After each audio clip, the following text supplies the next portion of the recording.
In a world where hunters, humans with special power given to them by sponsors, rule over normal humans and treat them as slaves, lives an orphan boy. However, due to some unfortunate reasons, he ends up getting stabbed by his mentor and gets sent back into time in the Age of Heroes. Determined to make the world a better place like the legendary Demon King, a stronger hunter to ever live, he begins his journey filled with hardships to change this corrupt world from its roots under the alias Lee Jong-young. What does this boy have in store in this timeline? Stay tuned to find out. The story begins in the year 2020 when dimensional doors connected to another dimension called gates started popping up all of a sudden. In this crisis, each country sent their soldiers inside to try and figure out what these gates are. But not a single person came back alive.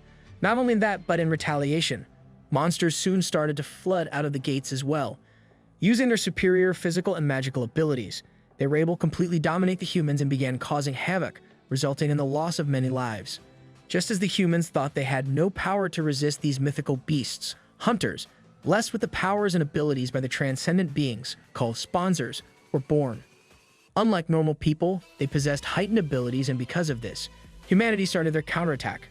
As the battles continued, these sponsors blessed the hunters with more powerful abilities. Amongst these warriors was someone special, a hunter with countless avatars, an immortal army, and the power to rule over fire appeared. He was called the Demon King, Sung Jinwoo. Thank you, bro. With the special trait of the player, he was leaps beyond others, however, fearing his potential. The 12 greatest heroes, who claim themselves as gods, decide to betray him. After killing the Demon King, they created an organization called Eden, appointed hunters as the new human race, and created those who couldn't become hunters into slaves. And just like that, the New World Order was put into action with the hunters ruling at the top. And so, 100 years have passed. One day, in a countryside town, a young man is seen running. Panting and sweating, he makes a distressed face before taking a small break to catch his breath. Just then, a figure appears above him on top of a tree.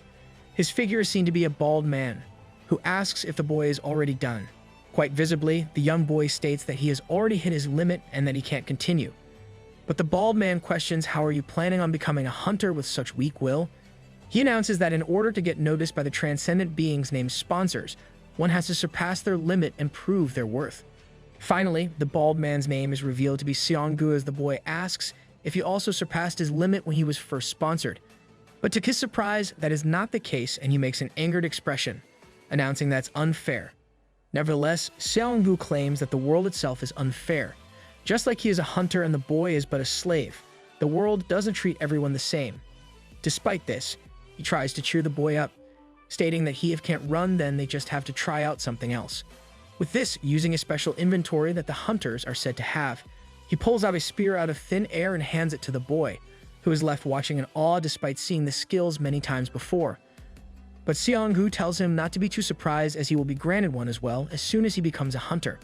Hearing this statement, the boy finally shows his motivation behind his dreams and aspirations. In his youth, his parents were killed by a hunter. After their murder, the boy was left alone and decided to read the keepsake book his parents had left behind. Upon reading the book, he learned of the evil deeds done by the hunters. Wanting to change all the corruption listed in the book, he tried his best to become a hunter himself. However, the fact that I can't do it even after years of you helping me out, maybe I'm not meant to be, thinks the boy. As he looks up the sky, depressed at his situation, he recalls the saying in Eden, becoming a hunter is like the sky's will. But Seong-gu just smacks him on the face like he should be, announcing everything he has said so far is nonsense. He tells him not to worry, grunting that he will one day become a hunter. Moreover, he asks if the boy is keeping the book safe, learning that he is indeed, seeing as it is his parents' keepsake. Apparently, this book is about the Demon King, the forgotten hero killed by the 12 heroes.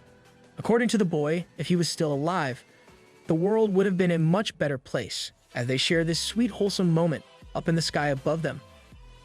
A woman is seen floating in the air. As a purple hue surrounds her body, she announces that I found you and begins to charge up an attack. Seong-gu manages to detect the faint magic power in the air, but nonetheless is of no use. The woman has already unleashed her attack and it hurls towards the unsuspecting Doa with high speeds. Understanding that there's nothing he can do, he pushes the boy out of the way and takes the attack head-on. As purple flames overwhelm the forest, the woman descends down and sees the boy looking towards her with extreme distress. She orders him to bow down and he immediately complies. Rather, his body moved on its own and he cannot resist it. What's more, several more hunters finally show up as well. Upon their arrival, they immediately bow towards this woman to show their respect. They proclaim her as the ruler of Eden, Athena. Hearing this, the boy, who is still bowing on all fours, becomes even more distressed. He reveals that Athena is the highest person that rules Eden and one of the 12 gods that founded Eden, questioning why such an esteemed person like herself is here. As the flames of her attack continue to roar and consume the forest, Athena orders the other hunters to capture Seonggu and bring him to her immediately, stating that he wouldn't have been able to get far. Hearing her orders, the hunters promptly head out to execute the orders, leaving her alone at the site. There, she thinks, what a letdown. I just barely got to him. Moreover, she then turns her attention towards the boy, wondering who he is and what he was talking to Seonggu about. Not only that, she cannot feel any magical power from the boy's body. In the meantime, the boy himself is freaking out. I have the autobiography of the Demon King with me, he thinks while trembling. He is in possession of the weakness that the 12 heroes wanted to hide from the masses and hopes that Athena just moves on without paying much attention to him. And thankfully, that is what happens. Athena deems him as nothing but an insignificant slave and turns her back on him, beginning to walk away. Hearing her footsteps, the boy takes a sigh of relief. Believing that she is gone and that he has survived this incident, he raises his head to see what on earth is going on. However, his delusions are all broken at that moment. He is quickly brought back to reality as he finds the figure of Athena looming over him. As her eye glows bright and an immense aura surrounds her, Athena states that she almost missed it. She can sense a faint magic power from this kid. I guess training really did screw him over, huh? Not only that, your heart is beating quickly and your berating is becoming shallow, she announces. Hearing this, the boy's expression shows what is on his heart. He is absolutely terrified in seeing his response. She deduces that it must be because he has something that shouldn't be found on his person. With this, she orders him to take out what you are in possession of and tell me what it is. Just like before, the boy's body then begins to move uncontrollably. His hands begin to reach into his jacket and he begins pulling out his parents' keepsake despite knowing that he will be killed after Athena learns what it really is. Although he tries his best to stop himself, the divine words spoken by one of the 12 gods force him to take action, and finally, he takes it out before beginning to reveal the contents of the book. He understands that I and everyone related to me will die, but he cannot stop himself. If things go wrong, she could even eliminate this whole town, deeming this as the way Eden deals with things. But suddenly, in a twist of events, the book bursts into flames and pounces on her. Nevertheless, Athena's barrier kicks in and protects her, but it ousts the book from its truth. Seeing this, she understands that this is the autobiography of the Demon King. Unsure why a slave would have such a thing, she is still insistent on taking it and quickly moves to grab it. As she was about to, out of nowhere, someone shouts out her name and tackles her. This someone is none other than Seonggu himself, who looks to be almost unhurt. With his tackle, he sends her flying away and picks up the book. Seeing Seonggu here, the boy breaks down into tears, leading to Seonggu asking why is a grown man crying. Despite his current state, he tells the boy he is proud of him for holding out for so long. But the boy has several questions. "Just who are you?" he asks, wondering how Seonggu was able to do that to Athena, one of the 12 self-proclaimed gods. But Seonggu claims that there's no time to explain. He couldn't have imagined that Athena would get in his tracks so quickly and hands the book back to him. Moreover, he confirms if this boy wanted to change the world. He announces that he is betting on him and reveals that the hunters are killing the gods and ruling over humans. People with no power, like the boy, are living their existence as domesticated cattle. With this, he then points his words towards the boy. If you got the power to change the world, and the power to rival the 12 sovereigns, would you use that power to change the world like you said? Asks Seonggu. Suddenly, Athena comes back for round 2. Enraged at the humiliation, she rushes in full power to attack, screaming out loud for Heimdall, prompting Seonggu to claim that the boy has to make a choice quickly. He alone will not be able to fend off Athena for long. In the midst of this danger, the boy shows his true self. He proclaims, "Yes, I want to change the world if I have that kind of power." Hearing this, Seonggu gives off a faint smile and thrusts his sword into the boy's chest. As this happens, the boy is left shocked as Seonggu tells him, "If you meet me there, be nice to me." Why? "'Cause you stabbed him in the heart?" This initiates a reaction as the sword, along with the boy, begins to glow brightly. Suddenly, he then begins to slowly disintegrate. blurting out the words Heimdall as he is teleported. All of a sudden, he begins seeing white and a message pops up. The contract will be executed. According to the contract, the Sky of Apocalypse will sponsor you. And so, the sudden scene shift. The boy is then brought to a rocky mountainside, completely unhurt. Seeing that there is no gashing wound in his chest, he thinks about how this could be even after he got stabbed. What's more, he can feel that his body is different from before. The new surge of power, the voice claiming it will sponsor him. This all leaves him to question, have I become a hunter? He also seems to be curious about his surroundings, stating that it has the same feeling as the magic power he can feel within him. This leads him to believe that he might be inside a gate dungeon when suddenly, he hears footsteps and decides to hide behind a rock and observe just what is going on. There, he finds that these footsteps belong to none other than a goblin, confirming in his mind that is indeed inside of a gate dungeon. Even though goblins are considered the most basic and lowest class monster, they are still a threat, resulting in people calling them beginner hunter-killers. This is because of their heightened sense of smell, herein the fact they hunt in groups. Using this, they are able to kill many beginner hunters due to their lack of experience. The boy knows he is no match for such a foe and decides to just hide, hoping that it doesn't notice him. But the world isn't all sunshine and rainbows. As expected, the monster gets on his trail and begins to follow. This leaves the boy in a dire situation. He has to either defend himself or die. As such, he began to recall what Seong-gu taught him, wondering if the techniques he have learned works. Nevertheless, he has to act, and so he picks up a stone from the ground and throws it being the goblin, distracting the monster temporarily. At the crucial moment, he leaps forward, grabbing the goblin's hand with the weapon and using a swift correct chop to behead his opponent. Swords are overrated. Real gamers use their bare hands. As the goblin's head goes flying to the side, the boy is left perplexed. He just planned on striking the monster and stealing its weapon, leaving him to question his newfound strength and think, have I really become a hunter? Suddenly, an ominous message pops up. The Sky of Apocalypse pays attention to you. As soon as this message shows up, the boy is taken aback, recalling that the Sky of Apocalypse was the same transcendent being who sponsored the Demon King. All of a sudden, a horde of goblins, armed and armored, rush towards him. With eyes crazed for blood, they all march towards this newborn hunter, which seemed to be distressed at the mere sight of the incoming army. Not only that, the one at the very back is Goblin Chieftain, the boss of the Goblin Dungeons. Understanding his situation, he exclaims that it's over. Even though I'm just awakened as a hunter, there's no way I can win against. Just as he is about to utter these words, he remembers something. Back in the countryside town where he was attacked by Athena, he recalls the pact he had made with Seong-gu and how his mentor had entrusted the future to him. This helps him to determine himself to survive. Clenching his jaw, he announces that that's right. I can't die like this. I can't die before changing this rotten world. And so he begins to power up and gets into a stance. He claims that the Sky of Apocalypse is watching him, and this is a once-in-a-lifetime opportunity to prove himself and show his worth to a sponsor. Suddenly, a message again pops up. The Sky of Apocalypse, your spirit. With this, the onslaught begins. With his resolve made up, he dashes into his numerous opponents and begins hacking away at them. In a matter of seconds, bodies begin dropping on the floor. Seeing him make his moves, the monster army doesn't hold back as well and begins to jump in, but they too are dealt with swiftly by the boy's expert swordsmanship. Eventually, he levels up. As he remembers a memory of trading with Seong-gu, where the bald old man complimented his prowess and called him a genius. In the meantime, the battle appears to be at its climax. After leveling up once again and killing uncountable enemies, despite being injured badly, he keeps on standing. The only one left is the Goblin Chieftain, he claims.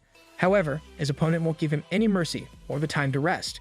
Before he can complete his sentence, the beast strikes at him in full force, but he barely manages to block the blow. Even though it's just a goblin, it's still a boss monster, he states, revealing that a hunter has to be at least a C rank in order to deal with a beast such as this one. However, a newborn hunter is only an F or E rank at most. This leaves him to wonder, can I really defeat him in my current state? Just as his determination is about to break, he spots something that catches his eye, a spear. Seeing this weapon, he grabs a hold of it, announcing that he's betting his life on this. Seeing his passion and resolve, another message pops up. The Sky of Apocalypse applauds. The Sky of Apocalypse supports your decision. The Sky of Apocalypse grants you authority to rule over fire. This powers him up even more. Not only is the spear the weapon of choice for the Demon King, but it is also the weapon the boy is most proficient at. What's more, Now that he has an authority, he has nothing to fear. As the tip of his spear sets ablaze, he leaps in with all his might towards his foe, and so does the goblin chieftain. However, the boy manages to deliver a good, clean strike, leaving a huge hole in the boss monster's body. This enables him to level up once again, but destroys his weapon in the meantime. Nevertheless, he has come out of this ordeal alive. Well, at least almost. I did it, he announces, but soon after collapsed onto the floor after being left exhausted. Later on, a group of hunters stumble on this place. There, they find the mountain of goblin corpses, left questioning who could have killed this many goblins. Not only that, there's even a goblin chieftain here, and as the men explore the gate dungeon, they happen upon the boy, who is barely breathing still. As they rush to aid him, another message shows up. The sky of apocalypse pays attention to you. This brings us back to the hospital, where the boy first opens his eyes after the incident. Hooked up to a ventilator and some healing potion IVs, his hospital room confirms to him that what he went through was everything but a dream. He was really attacked by Athena, the ruler of Eden, stabbed by Seongu, his mentor, and woke up inside of a gate dungeon where he was forced to face and overcome the goblin army and goblin boss. Suddenly, he gets back up, wondering if he was rescued by a hunter that came to stop the gate. All of a sudden, a nurse tells him that he should not be moving yet and inquires about his condition. According to her, the hunters that were dispatched by the Lee Guild discovered him and moved him here to this hospital. If it wasn't for them, he wouldn't have been able to live. While she explains the situation, she seems to be blushing a bit after seeing this stud of a man. But something is wrong. Lee Guild, the boy asks with a stumped expression on his face. Despite his expressions, the nurse confirms this, stating the injuries were quite severe. Moreover, she tells him to get some more rest as a member of the association will be here to visit him in some time. With this, she then begins to exit the room, thinking about how she has to tell the others that a hottie has appeared in the hospital. Give the poor guy a break. He just cheated death a few hours ago. But the boy is still not satisfied. Before the nurse leaves, he stops her and asks just one more question. What year is it right now? To this, the nurse thinks that maybe he is having confused memories and answers his question seemingly normally. The current year is 2022. This answer leaves the boy shell-shocked. 2022? He exclaims it's been 100 years before I was born. According to him, 2020 was the year the gates started to appear in this, whereas 2022 was the year when the special hunters were slowly starting to make their names known, the Age of Heroes. With this, he recalls his last conversation with Seongu, where he told him about how the hunters proclaimed themselves as gods and domesticated the non-hunter humans as cattle. He deems this as his opportunity, and all of a sudden, he rips apart the machinery attached to him and stands up, thinking that it's different from when I need to receive Eden's selection to become a hunter. This time period is when the sponsors were most active in giving birth to new players. Although the nurse advises him not to, he claims that he is feeling better now and asks where the bathroom is. The nurse, taken aback at how tall he is, tells him and he enters, only to find himself in another body. His muscles are more prominent and he has grown significantly taller than he was before. Although some of his facial features still remain, I look like a completely different person in what he thinks of himself. It's a good change if you ask me, but what do I know? Suddenly, a voice calls out to him from behind. This voice belongs to none other than Kim Soo-young, a member of the association who has come to visit him. They both sit down and have a talk where Kim explains that he is here to get the events of the incident into order. In action, he inquires about the boy's condition. It is revealed that after he was brought to the hospital, the association kept on trying to find any info on him, but of course, he's not a person from this timeline, and as such, no records of him exist in this world. What's more, he claims that his memory is fuzzy, which is easy to pass off as the nurse already told Kim about his memory's haziness, and he states that he cannot remember much of anything. The only thing he tells them is that he is 23 years old and that his name is Lee Jong-young. But this is not his real name. For some reason, the name of the Demon King came to mind. He states that I don't know why, but I combined my name with the Demon King's. There was no reason for it, but he still felt like he had to. Other than that, he announces that he cannot remember anything else. This leads to Kim asking what happened inside the gate. To this, Lee Jong-young states that I heard a voice, surprising Kim. I will sponsor you. That's what I heard, states Lee Jong-young. Hearing this, Kim claims that he has probably become a hunter, asking if Lee Jong-young knows anything about them. But he states that he knows they are just some special people chosen by transcendent beings. With this, Kim then thanks Lee Jong-young for speaking to him. He states that the association will come to find him again and bows down to him. It must be confusing, but you are now a necessary, important person in this world, claims Kim. Moreover, he asks for his cooperation in the future if possible. And so, he then takes his leave while Lee Jong-young watches him from his hospital room, thinking what a good person. Nevertheless, now that he is alone, he opens his status window. He explains that this is one of the special traits of the Demon King. The reason the 12 heroes tried to keep the Demon King in contention and how the Demon King got so much stronger than the other hunters. It is this reason why they tried to erase every trace of him in Eden, because they were afraid of this trait's power. You see, the Demon King was special. He was not a hunter specifically. Rather, he was a player, a person who's able to grow with their own strength by the act of hunting. And now, I am a player, announces Lee Jong-young. Later on, the nurse from before congratulates Lee Jong-young for becoming a hunter. Although he shows his gratitude, he asks if this really is a big cause of celebration. But the nurse enthusiastically agrees. According to her, it's like winning the lottery. Even F-rank hunters, the lowest rank, are able to obtain a fortune that most normal people cannot even dream of. Not only that, there are many other things they can do other than fighting monsters. They can become blacksmiths crafting great weapons or become bodyguards for the rich. But Lee Jong-young is already aware of that. Thanks to that, people who were unable to be selected were robbed of even the tiniest bit of rights they had. He thinks. Regardless, he puts up a saddened expression asking that this call for celebration. Suddenly, the nurse pulls out a bag and hands it to him. She explains that Kim left this here as Lee Jong-young's clothes were too tattered. With this, she congratulates him on getting discharged and he leaves to see the city. After he leaves the hospital, he ventures into the city. So this is the age of heroes, he exclaims. Back in his time, he, a normal person with no power, was not even allowed to step foot here. This leaves him to remark that this age looks peaceful and lively. All of a sudden, as the city gazes, Kim Soo-young comes from behind and calls out. He asks Lee Jong-young to go to the association with him. He claims that since he has lost his memory, he should get registered with the association, and he will be able to have a lease assigned. Cases like yours are too uncommon, states Kim. What's more, he also congratulates Lee Jong-young. He announces that he has gotten the C rank, adding that there are only a handful of people in Korea who have started their hunting life at C rank. With this, he tells him to get into the car, telling him that he will explain everything else after he has completed his registration. And so Lee Jong-young complies. Yeah, sure. Why not just go into a stranger's car? Seems safe enough. Disclaimer, this is a joke. Kids, please stay safe. This guy has already defeated a monster boss and can more than handle a human. Anyway, this brings us to the Hunter Association. When you awaken as a hunter, most people are assigned rank E or F. However, those who are given a higher assessment are seen as promising and they are managed specially. This includes our boy Lee Jong-young, who is taken to his lodging after the formalities are dealt with. Kim takes him to his accommodation, and as soon as he opens the door, Lee Jong-young is left mesmerized by what he sees. A beautiful home with a gorgeous view from the window.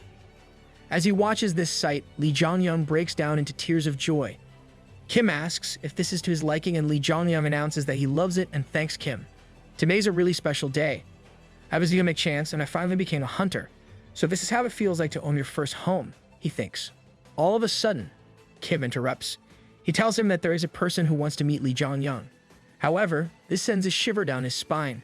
Just who on earth could be looking to meet him, a person with no ties to anyone?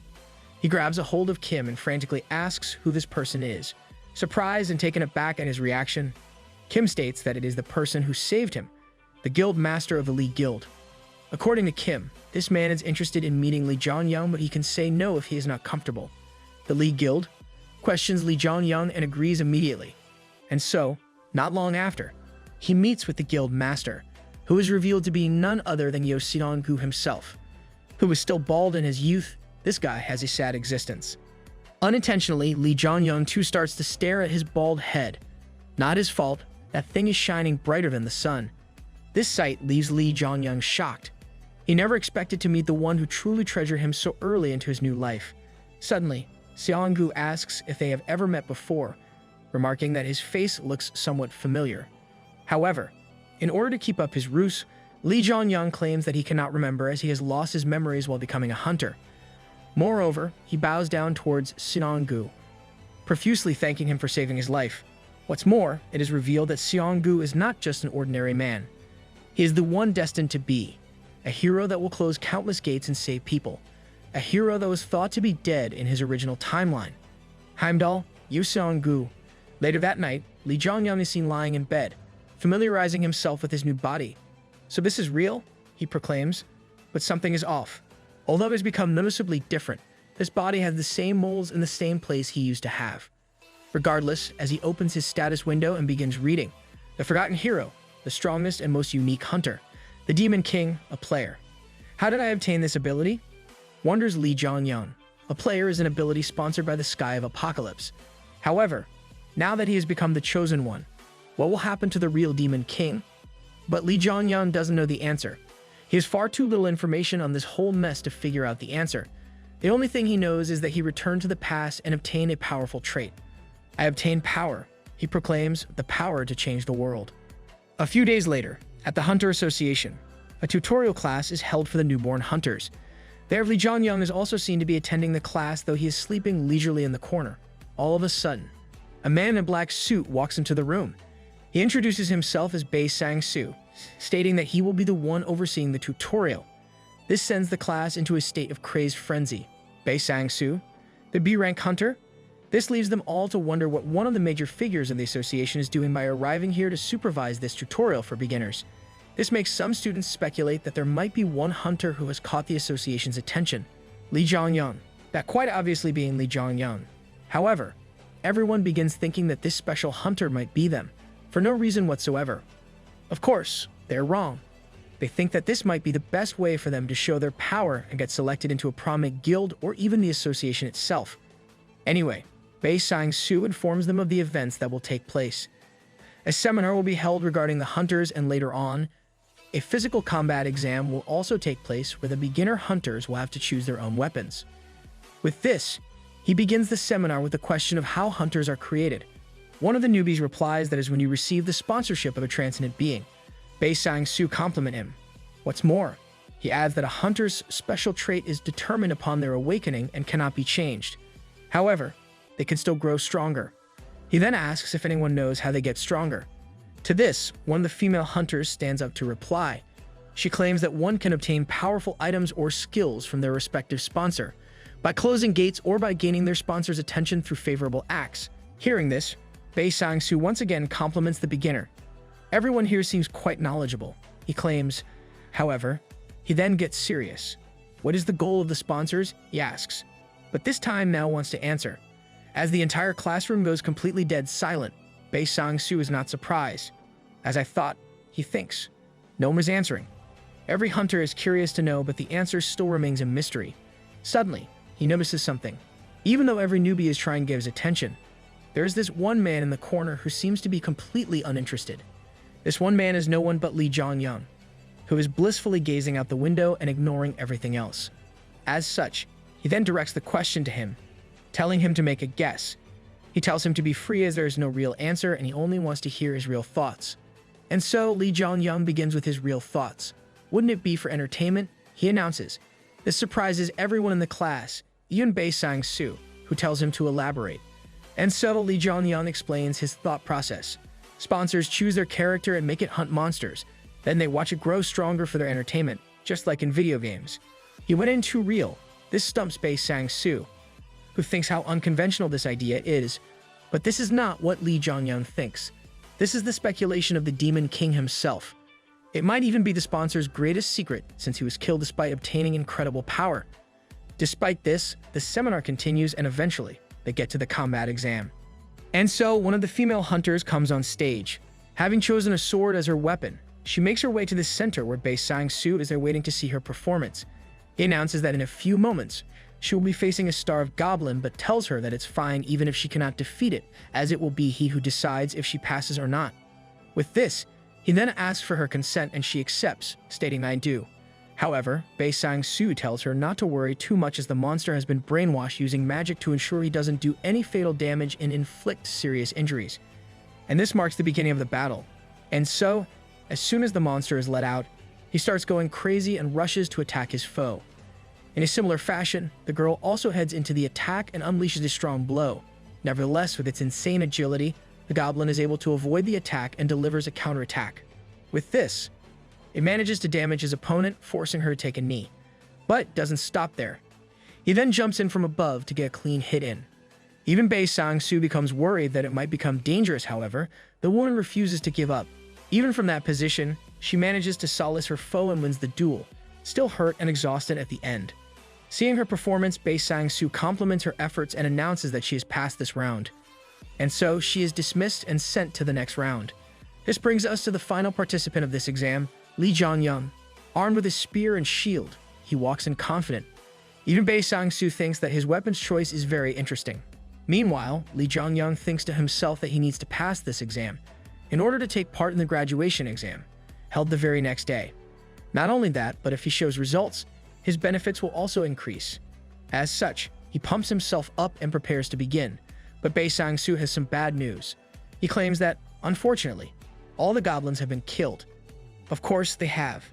Therefore, the exam will need to be held with a different monster. Since the monster has changed, the rules will be as well. Once again, he announces that it is fine if he is unable to kill it, and that he will decide whether or not Lee Jong-young passes. In addition, the monster is brainwashed and will not inflict mortal wounds, and since he, a B-rank hunter, is there will be no problem. With this, he asks if Lee Jong-young is ready, and he, although a bit hesitant, agrees, thinking that it will be at most a kobold on a similar level to a goblin. However, that is not the case. This scheme, Igai begins the duel, telling Lee Jong-young that his opinion about the sponsors was quite thought-provoking. "I hope you won't disappoint," he claims, and so, the monster Lee Jong-young will be facing is revealed an orc, and out walks this giant green beast in all its glory. Apparently, one has to be at least a C-rank hunter or more in order to face this monster, who has double the physical strength of an adult male and has incredible vitality. As this beast makes its way to the arena, the other participants, who are watching the battle unfold from the back room, jump up in fear. There has never been an incident like this when an orc was brought out in a tutorial round. However, according to Bei Sang-soo, that is incorrect. There has been one ordeal similar to this. One hunter, who was awakened as a B-rank hunter on their first awakening, has already faced an orc in a tutorial stage. Not only that, he appeared like a comet and now is regarded as one of the strongest hunters in the entire world. Lee Jong-young is also a C-rank hunter who cleared a D-rank Gates Goblin Chieftain alone.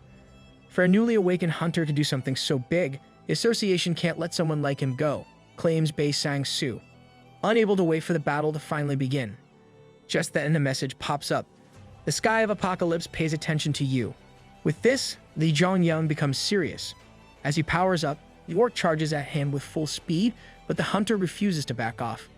Instead, he decides to attack and maneuvers his spear quickly and efficiently to stab his foe in the shoulder, seeing it make contact and do damage. Lee Jong-young starts getting a bit too cocky. He thinks that the orc is acting strangely due to the brainwashing and is rushing straight at him, which makes things way easier for him. Or so he thought. As he tries to pull his spear from the orc's body, the beast refuses to let him do so.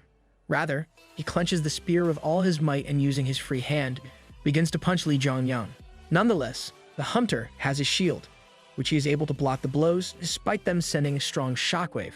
This situation makes the other participants worried and thinks that the exam should be brought to an end, stating that maybe the instructor should intervene and stop this battle. The exact same thought rushes into Bei Sang-soo's head at the same time.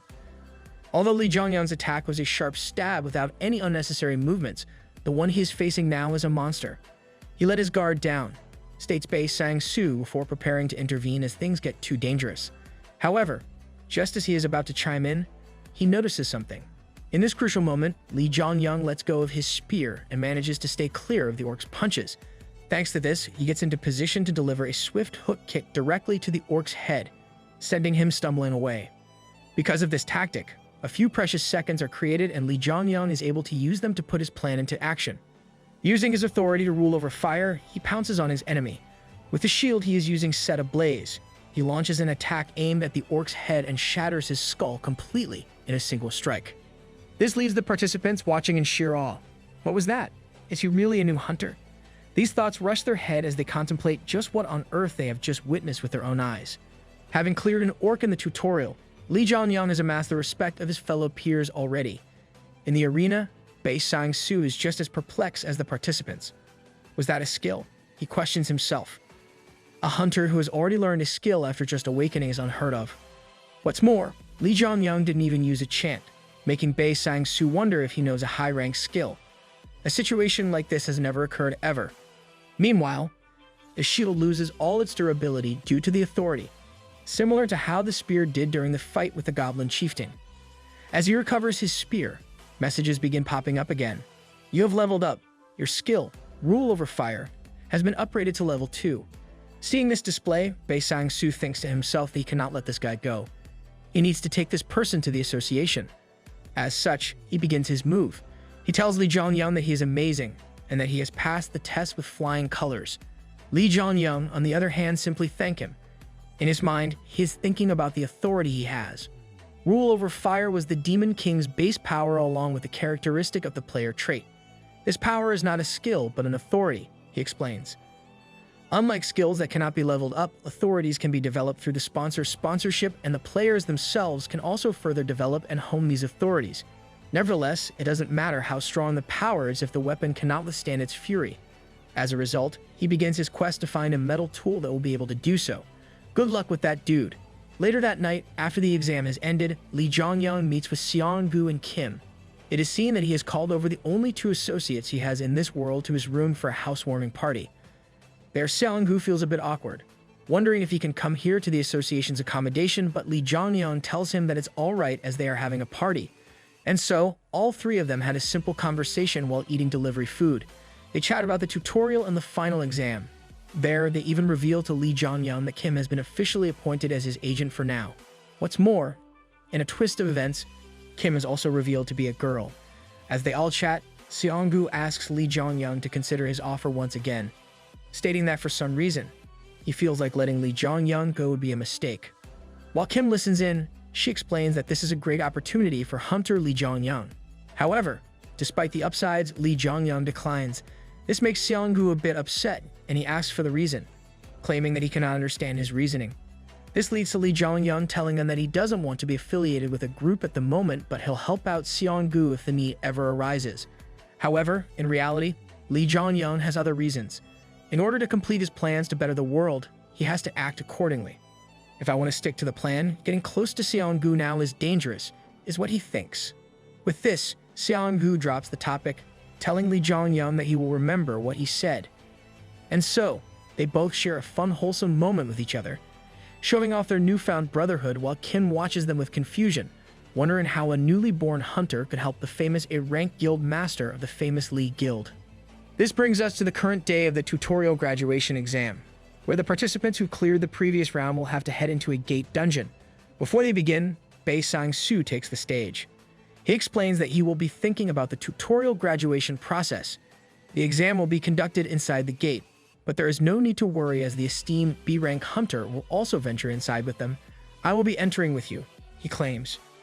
To put them at ease, he releases some of his aura, sending a chill down everyone's spine while also reassuring them that they are in the right hands. I mean, I would feel safe with a guy who could crush me at any given moment. Yeah, for sure. There, Li Zhongyang is taken aback by the aura. He announces that Bei Sang-su's magic power overwhelms all the hunters here. Meanwhile, Bei Sang-su states that they will begin the test as soon as the soldiers receive their supplies. And so, not long after, the beginners step foot into their first of many dangerous dungeons. At least, I hope so. You never know. As they enter, Li Zhongyang immediately feels something weird, remarking how the air feels icky. Bei Sang-su addresses this, explaining that this happens because the air inside these dungeons is rich with highly dense magical particles. Nonetheless, since everyone has entered, he begins the test. He orders the beginner to follow his instructions if a monster is encountered, and they begin their journey forward. As they explore, they soon happen upon a horde of goblins, who quickly catch onto the human's presence. Bei Sang-su then orders to begin the counterattack. He orders 2 of the beginners to attack first, and they manage to showcase their skills by killing the foes. Up next, he orders 2 more to step forth, and even they easily slice them in half. With this, he then calls out for Li Zhongyang, who leaps ahead with immense speed. Even his peers are left in awe, making them remark that he's fast. As such, Li Zhongyang then closely closes the distance and deals with multiple goblins at once, beginning to hack away at them with light speed.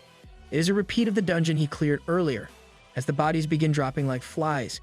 In mere seconds, he is able to overwhelm the entire horde, leaving everyone flabbergasted. The participants wonder if Lee Jongyang really is a newly awakened hunter and question why he is receiving a tutorial. On the other hand, Bei Sang-soo claims that Lee Jongyang's proficiency with the weapon is really amazing. It's enough to rival a B-rank hunter like myself.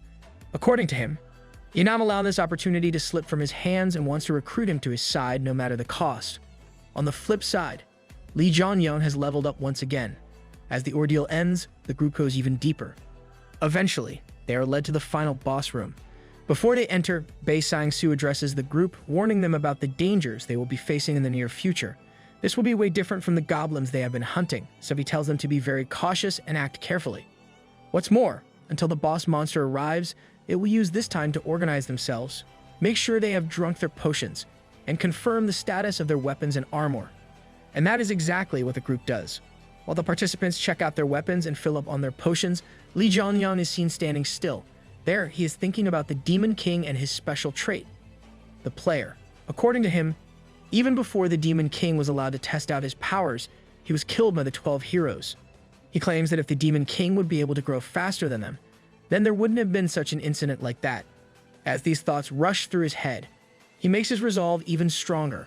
I will fully utilize every knowledge that I have and become stronger than Eden's 12 heroes, faster than anyone else.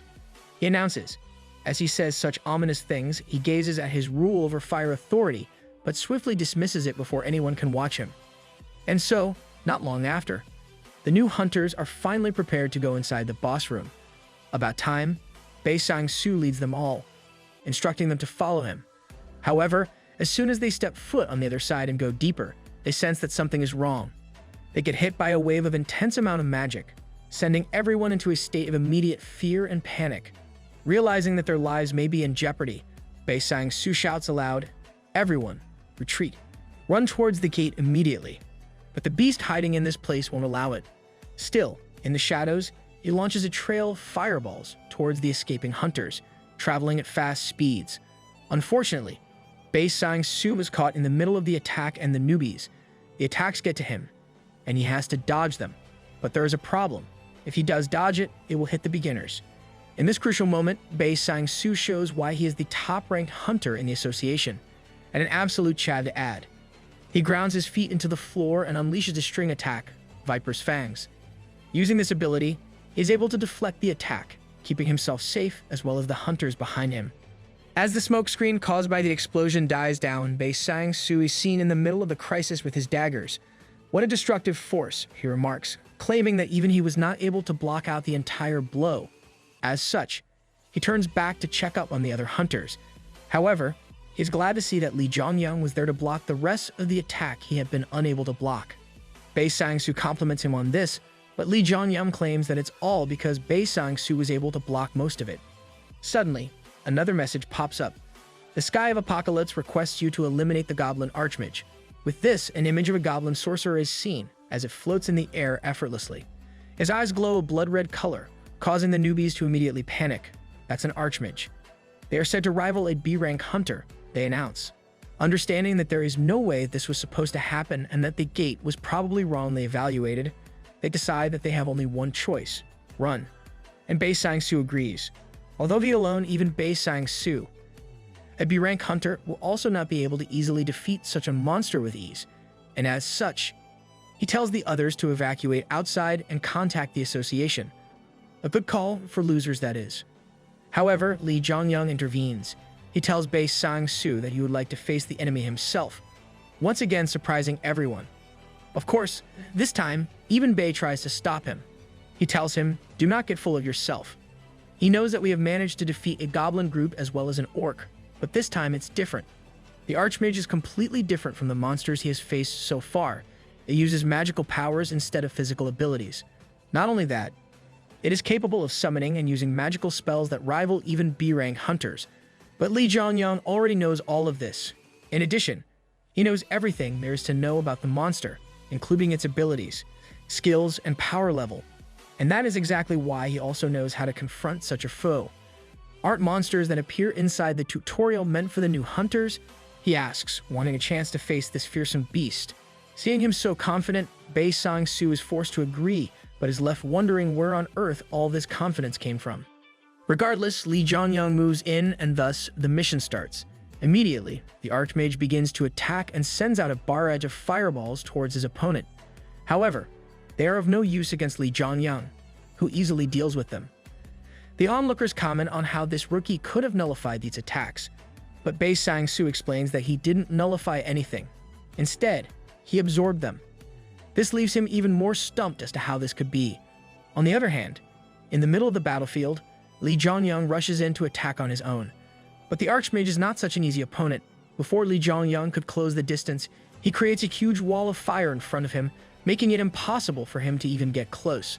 This makes the onlookers remark on how hopeless it is for Li Jianyang to even get close to that thing. They claim that the goblin must be launching long-range attacks using its magical powers in order to maintain a safe distance. But it is the Archmage who has underestimated his foe. As the fearsome beast watches his enemy from afar with a sinister grin on his face, Li Jianyang, utilizing his authority, rule over fire, dispels the wall of flames and commands it to split apart. As soon as he issues these commands, the wall creates a path for him to cross. Bei Sang-soo cannot believe his eyes when he sees this. Just what on earth is he witnessing right now? As the audience watches in awe, Li Jianyang moves in for the kill. Complementing his incredible authority over fire, he finally closes the distance. But the Archmage won't go down without a fight. As a last-ditch effort, it tries to protect itself with a barrier but fails to do so. In front of Li Jianyang's pure strength, the barrier cannot stand up and it shatters, completely annihilating the Archmage with multiple strikes.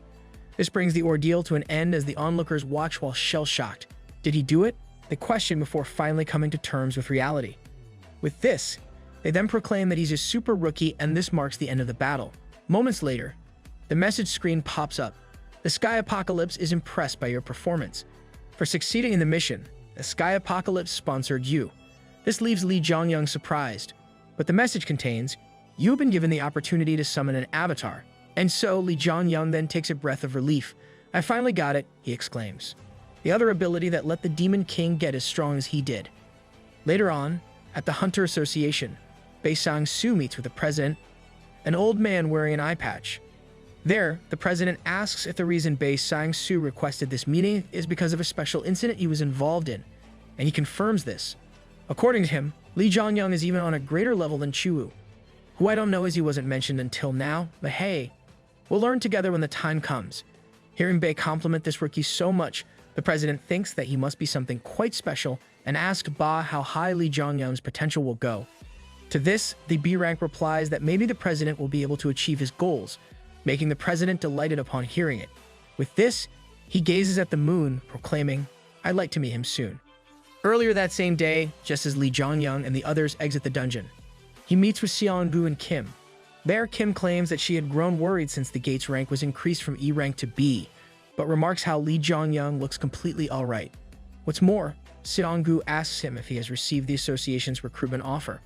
To this, Li Jianyang just nods in compliance. In a flashback, it is shown that while they were all still inside the dungeon, Bei Sang-soo had invited him to join the association. Hearing this offer, the other rookies lost their minds. However, I'm sorry, replied Li Jianyang. According to him, he has no thoughts on joining any group at the moment. Having heard his response, Bei Sang-soo is left confused but regardless, accepts his decision. In his mind, Li Jianyang is seen justifying his choice. Although it is true that he will grow much stronger if he joins Bei and his group, he will not be able to continue hiding his secret. In addition, there is someone special in the association. I can't be involved with him, Li Jianyang exclaims. I have to avoid meeting him at all costs. Suddenly, a figure of the president pops up in his head. Back in the present, Seong-gu asks him if there's any kind of food he likes, and unsure how to answer, Li Jianyang blurts out cup ramen. However, Seong-gu one-ups him by asking if he likes meat. Who doesn't? Hearing these words, Li Jianyang immediately begins to drool and confirms that he does. And so, he then grabs hold of him and takes him out to eat some meat. Later that night, after their celebration, Li Jianyang heads back to his lodging and takes a long shower, where he organizes his thoughts. As the water hits his chiseled body, he recalls the events that transpired today and reaffirms in his mind that he is indeed getting stronger and doing better than he could have expected.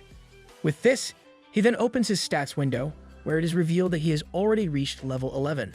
Not only that, he has been allowed by the Sky of Apocalypse to sponsor one avatar. No ordinary hunter can summon an avatar. Even among the 12 heroes, only a few of them could do that. But thanks to the Demon King's ability, Li Jiangyang will be able to summon monsters like the Bone Dragon, Balrog, and Cerberus. Furthermore, he wonders if he will receive the same summons as the former Demon King, as everything has been the same for him until now. Regardless, he decides to summon his avatar right then and there. The message once again confirms his action, claiming that the Sky of Apocalypse has given him a single opportunity and asks if he will seize it. There is no use asking. Li Jiangyang has already made up his mind. Summon, he proclaims as his body is engulfed in a blue hue and his eyes glow bright red. The next day, early in the morning, someone comes to visit Li Jiangyang. This someone is none other than Kim, who has come to congratulate him. She shows him the latest news article, which covers the story of the new super rookie who awakened as a C rank and went into a B rank gate, defeating the boss single-handedly. Seeing the article, Li Jiangyang becomes a bit worried. Although the article does not reveal his identity, he is sure that the higher-ups of the guild and the association will probably know him. Suddenly, Kim asks why he didn't tell him or Xianggu about this achievement, stating that even though hunters are more popular than celebrities as of now, Li Jiangyang fails to show any interest in them. And in a similarly uncaring fashion, Li Jiangyang dismisses his question, announcing that he has a favor to ask of his agent. "I want to start doing dungeon raids," he claims. This brings us to a great scene, where Li Jiangyang is once again seen slaughtering goblins left, right, and center. It almost seems like he is bullying now. Pick on someone your own size.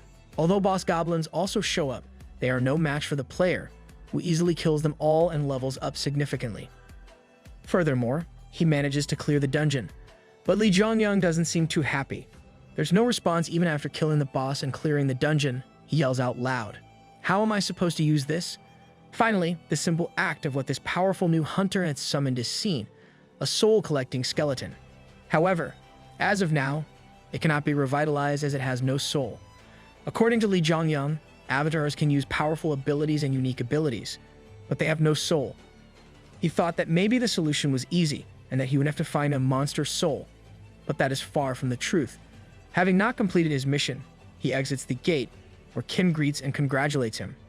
He announces that with this, Li Jiangyang has finished his 4th dungeon raid and asks if he wants to sell any drops or items. If so, he tells them to leave any such items with him. From his inventory, Li Jiangyang then brings out a bunch of swords. Seeing them, Kim claims that she will give him the money once everything has been sold. There, Li Jiangyang then asks if Kim has booked the next dungeon, but Kim reveals that there are no suitable dungeons available as of now. He explains that there is a certain guild that's been expanding its days. They have booked over 20 low-ranked dungeons at once, creating this sudden shortage. Hearing this statement, Li Jiangyang is taken aback, whereas Kim continues on, expressing how normally the association wouldn't allow it, but they were given special permission as the gates were already cleared. Finally, Li Jiangyang connects the dots in his brain. Frantically, he tackles Kim, asking if the guild master is Choi Yang-sung. Kim confirms this, stating that he runs the North Army Guild and before Li Jiangyang was considered the super rookie and held that title. This sends a chill down Li Jiangyang's spine. He knows what the future truly holds. He's going to become famous for being under the 12 heroes, and then he'll become a merciless murderer and a tyrant, the War King Gunther. As his eyes turn soulless, he can't wait to encounter this War King, proclaiming, "So we'll finally meet." In a flashback, on a rainy day, a scene of the War King is shown. As he stands on top of a cliff, looking down at the protesters protesting for their rights, he gets annoyed. One of his retainers claims that the protests are getting too violent, but Gunther cannot care less. According to him, all these non-hunter humans are nothing but ants. Ants that will simply find another place to live when he breaks into their homes. Why do we have to care about the lives of lowly ants? He asks. These lowly scum can't even show him gratitude for letting them live. Someone has a god complex if I've ever seen one.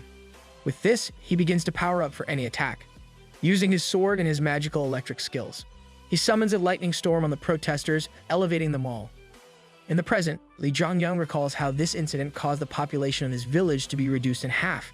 Remembering how terrifying that incident was, he resumes his walk throughout the city when suddenly, he hears a cry for help. As such, he heads over to see just what on earth is going on, only to find 2 young guys picking on a poor old man.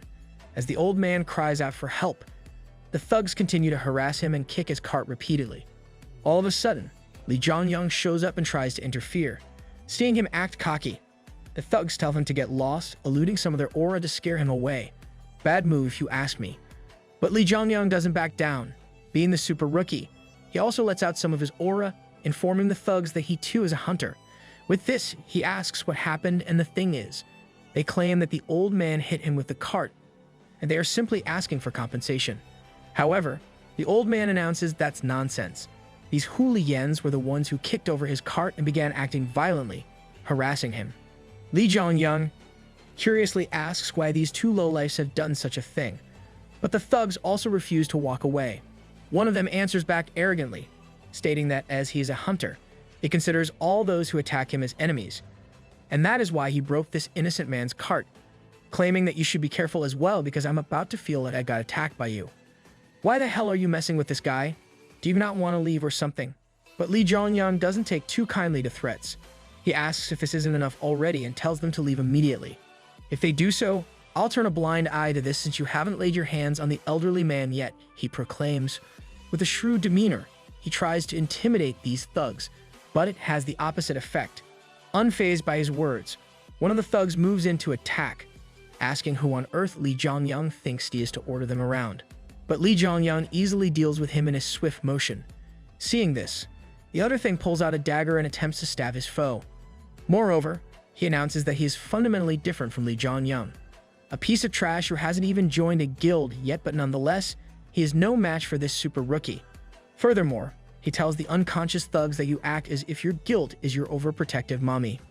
This marks an end to this ordeal. Later on, Lee Jong-young calls out to Kim and has the thugs arrested. There, Kim applauds Lee Jong-young for his righteousness, complimenting him on how he handled the situation well. But he replies that it is a given, as hurting or inflicting damage to a civilian is a felony for a hunter. In addition, Lee Jong-young seems to be quite concerned about the old man, thinking that maybe these lowlives and their organization will try and retaliate against the victim. But Kim reassures him that the association will keep a watch over him to ensure this doesn't happen. With this, Lee Jong-young then asks about the guild which accepts things such as these, learning that they are from the North Army Guild. Heartened by this, he once again begins to condemn the North Army. The protagonist suspects that the guild is somehow connected to the association, as they were able to reserve 20 dungeons at once. 2 days later, Lee Jong-young reveals that he was summoned to the association after being accused as the assailant in that situation, just as he had expected. A few days later, the grandpa that Lee Jong-young saved changed his testimony. With this, the perpetrator became the victim and Lee Jong-young, who helped the grandpa, became the perpetrator. As he, along with Kim, heads to the association, he understands why the old man changed his statement, but Kim tells him not to worry so much as the association is not so corrupt yet. However, being from the future, Lee Jong-young knows what he does not. He knows that the association has been corrupt since its birth. Regardless, they head to the headquarters, and there, Lee Jong-young meets with a man in an all-black suit. With this man, Lee Jong-young then begins to go over the facts of the events, and he asks if Lee Jong-young was the one who intimidated the elderly Lee Moon-soo to falsely testify that the North Army Guild's hunters were the first ones to attack. But Lee Jong-young claims that is incorrect. In fact, he was the one who defended the old man, but the questioner fails to believe him and announces that we will be conducting a cross-examination. As a result, they bring forth Lee Moon-soo himself. The old man Lee Jong-young helps. Upon his arrival, the man begins his question, but Gramps seems to be feeling guilty. He is unable to meet Lee Jong-young's gaze.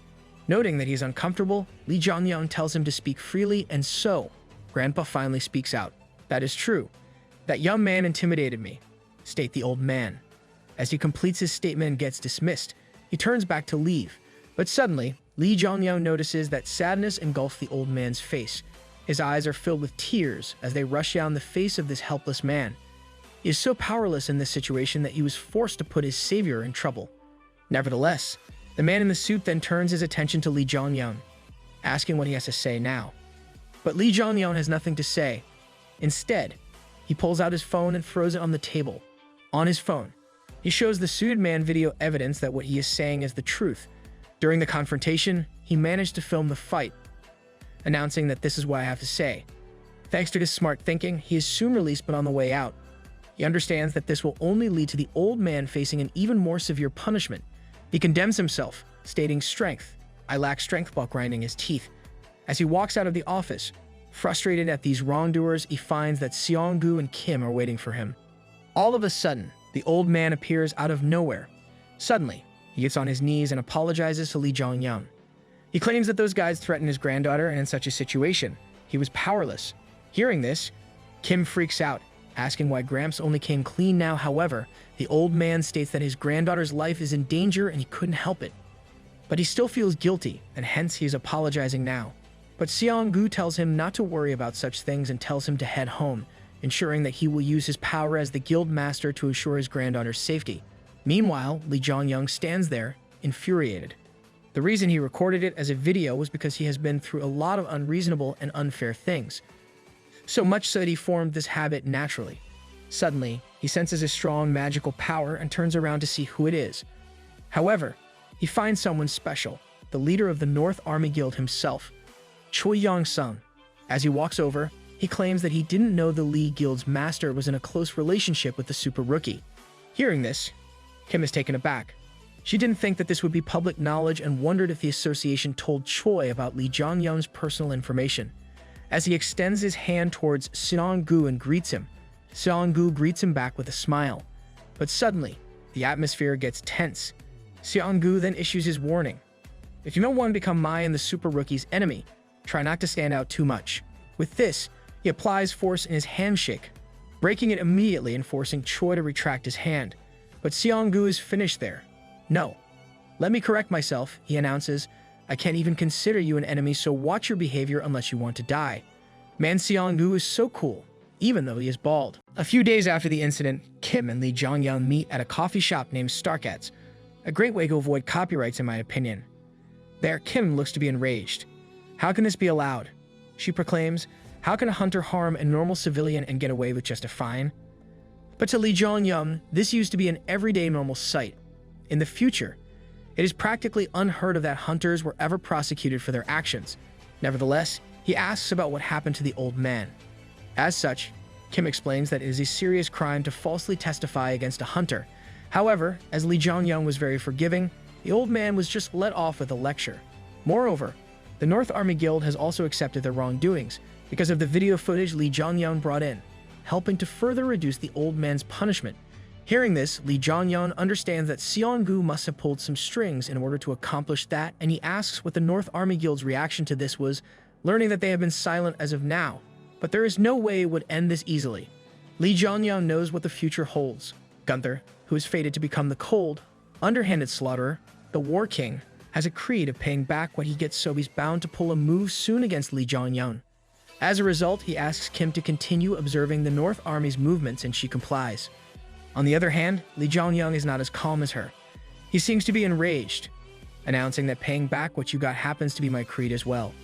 Later on, Lee Jong-young decides to get some help from Seong-gu. He asks him to accompany him into a raid, making Seong-gu surprised at his request. However, Lee Jong-young explains that this particular gate is pretty high-ranked, stating that he is looking forward to them working together. As such, Seong-gu also returns the word of gratitude just as the other team members also arrive. And what do you know? They happen to be someone Lee Jong-young knows. Seong-gu introduces them as Choi Cheol-young and Lee Hang-soo, the people who rescued him when he came into this timeline.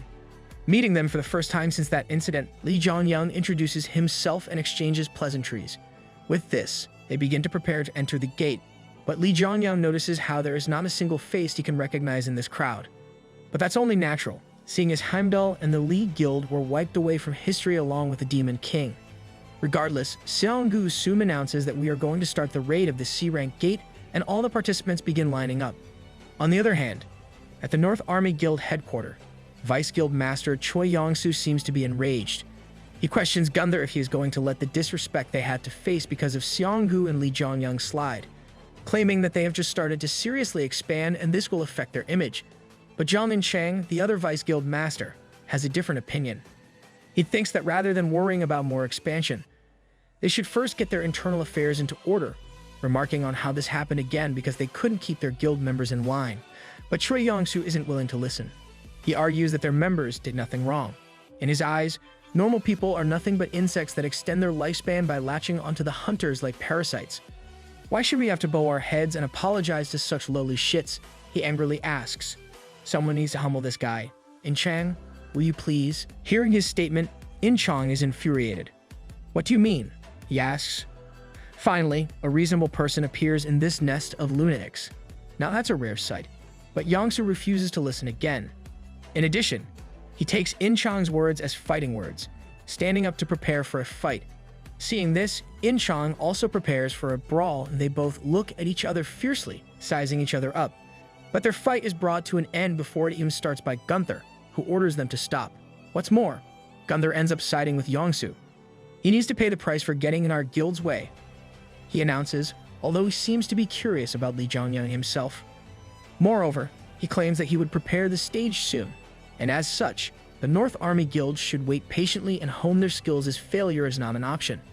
Hearing all this, In Chang is perplexed and speechless. Maybe you picked the wrong guild to join, Mr. Knight. You should probably think about switching sides. On the other hand, back at the C-rank gate, Xianggu and his team begin clearing the traps that have been laid out, and soon, they all begin moving forward. Not long after, they encounter many monsters and the Li Guild begins their attack. Seeing them in action, Li Zhongyang is amazed at how much he is learning right now just by looking at the pros performing. Eventually, Xianggu brings the battle to an end with a fierce slash, making Li Zhongyang compliment his skills. There, he also thanks Xianggu for helping him out with his requests, but the latter already knows Li Zhongyang's true wish. He understands that his friend just wanted to see him and his guild members in action. But Choi Chil-yang intervenes. He states that he, and the rest of them, wish to see the super rookie's skills as well, and he obliges. Thinking that he doesn't need to hide his true powers from Xianggu, he powers up and prepares to face the incoming group of orcs. But just simply seeing Li Zhongyang use his authority, rule over fire, is enough to send Qil Yang and Hung Su to a state of utter shock. The super rookie has already attained a high-level skill and is able to activate it without saying the name out loud. They are left confused about what they are witnessing. Back towards the battle, Li Zhongyang is already fighting and is hacking away at his foes. Seeing his display of strength, Xianggu is immediately able to figure out his secret. A burning shield and spear. That's not a skill. That's an authority, he proclaims. With this, the boss is defeated and a message pops up. You have cleared the Goblin Mage Gate. But that's not all. Even more messages appear. A Sky of Apocalypse sponsors you. Your stats have increased slightly. And so, seeing as the raid is over, the members soon exit the gate. Outside, Qiu Yang and Hung Su both compliment the super rookie's skills, going as far as to say that he might already be on par with the guild leader. But that's not the end of it. Some of the members seem to be rather pissed off at Xianggu, asking him why he hasn't recruited this talented rookie until now. Don't rub salt in the bald guy's wounds, man. He already gotten rejected once. Hearing this, Xianggu begins to smirk, claiming that my offer still stands. He tells Li Zhongyang that, as he can see, his guild is pretty strong and can help Li Zhongyang get stronger from here on out. In addition, he gives him some advice. From his point of view, Li Zhongyang will be walking a dangerous and treacherous path going forwards, and teaming up with a powerful guild would prove to be very beneficial for him. Hearing this, Li Zhongyang thinks about how Xianggu has hit the bullseye. He wonders if his savior has somehow realized his goals or thought process, but according to his futuristic knowledge, the famed warrior Heimdall has no predictions abilities. Nevertheless, Xianggu continues. He claims that the North Army Guild will not stay still and will come after Li Zhongyang. However, if he joins the Li Guild, they will not be able to lay a hand on him whatsoever. But that isn't the end. Xianggu even sweetens the pot. He extends his hand towards him, telling Li Zhongyang to join the Li Guild. I shall appoint you as the Vice Guild Master. Good deal, man. You get to be number 2 by just joining. I take that in a heartbeat. Even the other members lose their shit hearing these words, especially Li Zhongyang, who is caught completely off guard by the offer. Regardless, despite him being thankful for the offer, he refuses. As he says this, he makes a defeated and apologetic expression, unable to meet Xianggu's gaze, but he tells Li Zhongyang to quit it. He knows that his friend has his sights already targeted towards something bigger and further away. All of a sudden, Li Zhongyang gets a message. As he pulls out his phone to check it, he learns that it is from the association, which is asking for assistance. Apparently, in the near future, they need 100 hunters outside the North Army Guild. Hearing this, Xianggu speculates that, seeing the scale of the mobilization, there must be guilds participating other than the North Army. This makes Li Zhongyang wonder if Yangsu has already made his way into the association and has begun to manipulate them. That same night, In Chang is at his guild headquarters, where he is seen to be frustrated. He slams his fist into the table, thinking about when and where it all went wrong. As he thinks about when his childhood friend, Choi Yang-su, and his brother Choi Yang-sung aka Gunther, started to change. He pinpoints the exact time. It was once they met that guy. Despite his aggressive nature, Yangsu was a warm-hearted guy. But now, he has now stopped looking at normal people as humans and thinks of them as cattle. In addition, Gunther is under the impression that everyone except for him is an inferior entity, be it a hunter or not. And now, they have resorted to murder, aiming to kill Li Zhongyang because he stood up against the North Army Guild's unreasonable actions. As per him, no sane person should act in such a way. Although, in his eyes, the North Army Guild is beyond saving and is in shambles. Despite this, he cannot abandon his friends. That is when he gets the mobilization alert, leading him to ask the question that would determine the future. Do I choose justice or friendship? And he already has his answer. Consequently, in an empty warehouse, he contacts and calls Li Zhongyang, asking to meet with him in private, who complies. There, while Li Zhongyang introduces himself, In-chang refrains from doing so. More importantly, he learns how bold this super rookie truly is, not sensing any other person and knowing that he came alone to confront him. And Li Zhongyang states the same. He is alone and there are no traps laid out. And so, In-chang decides to get straight to the point and tells Li Zhongyang to refuse the call to mobilization. This leads Li Zhongyang to ask why, making In-chang explain that his guild is also involved in the mobilization.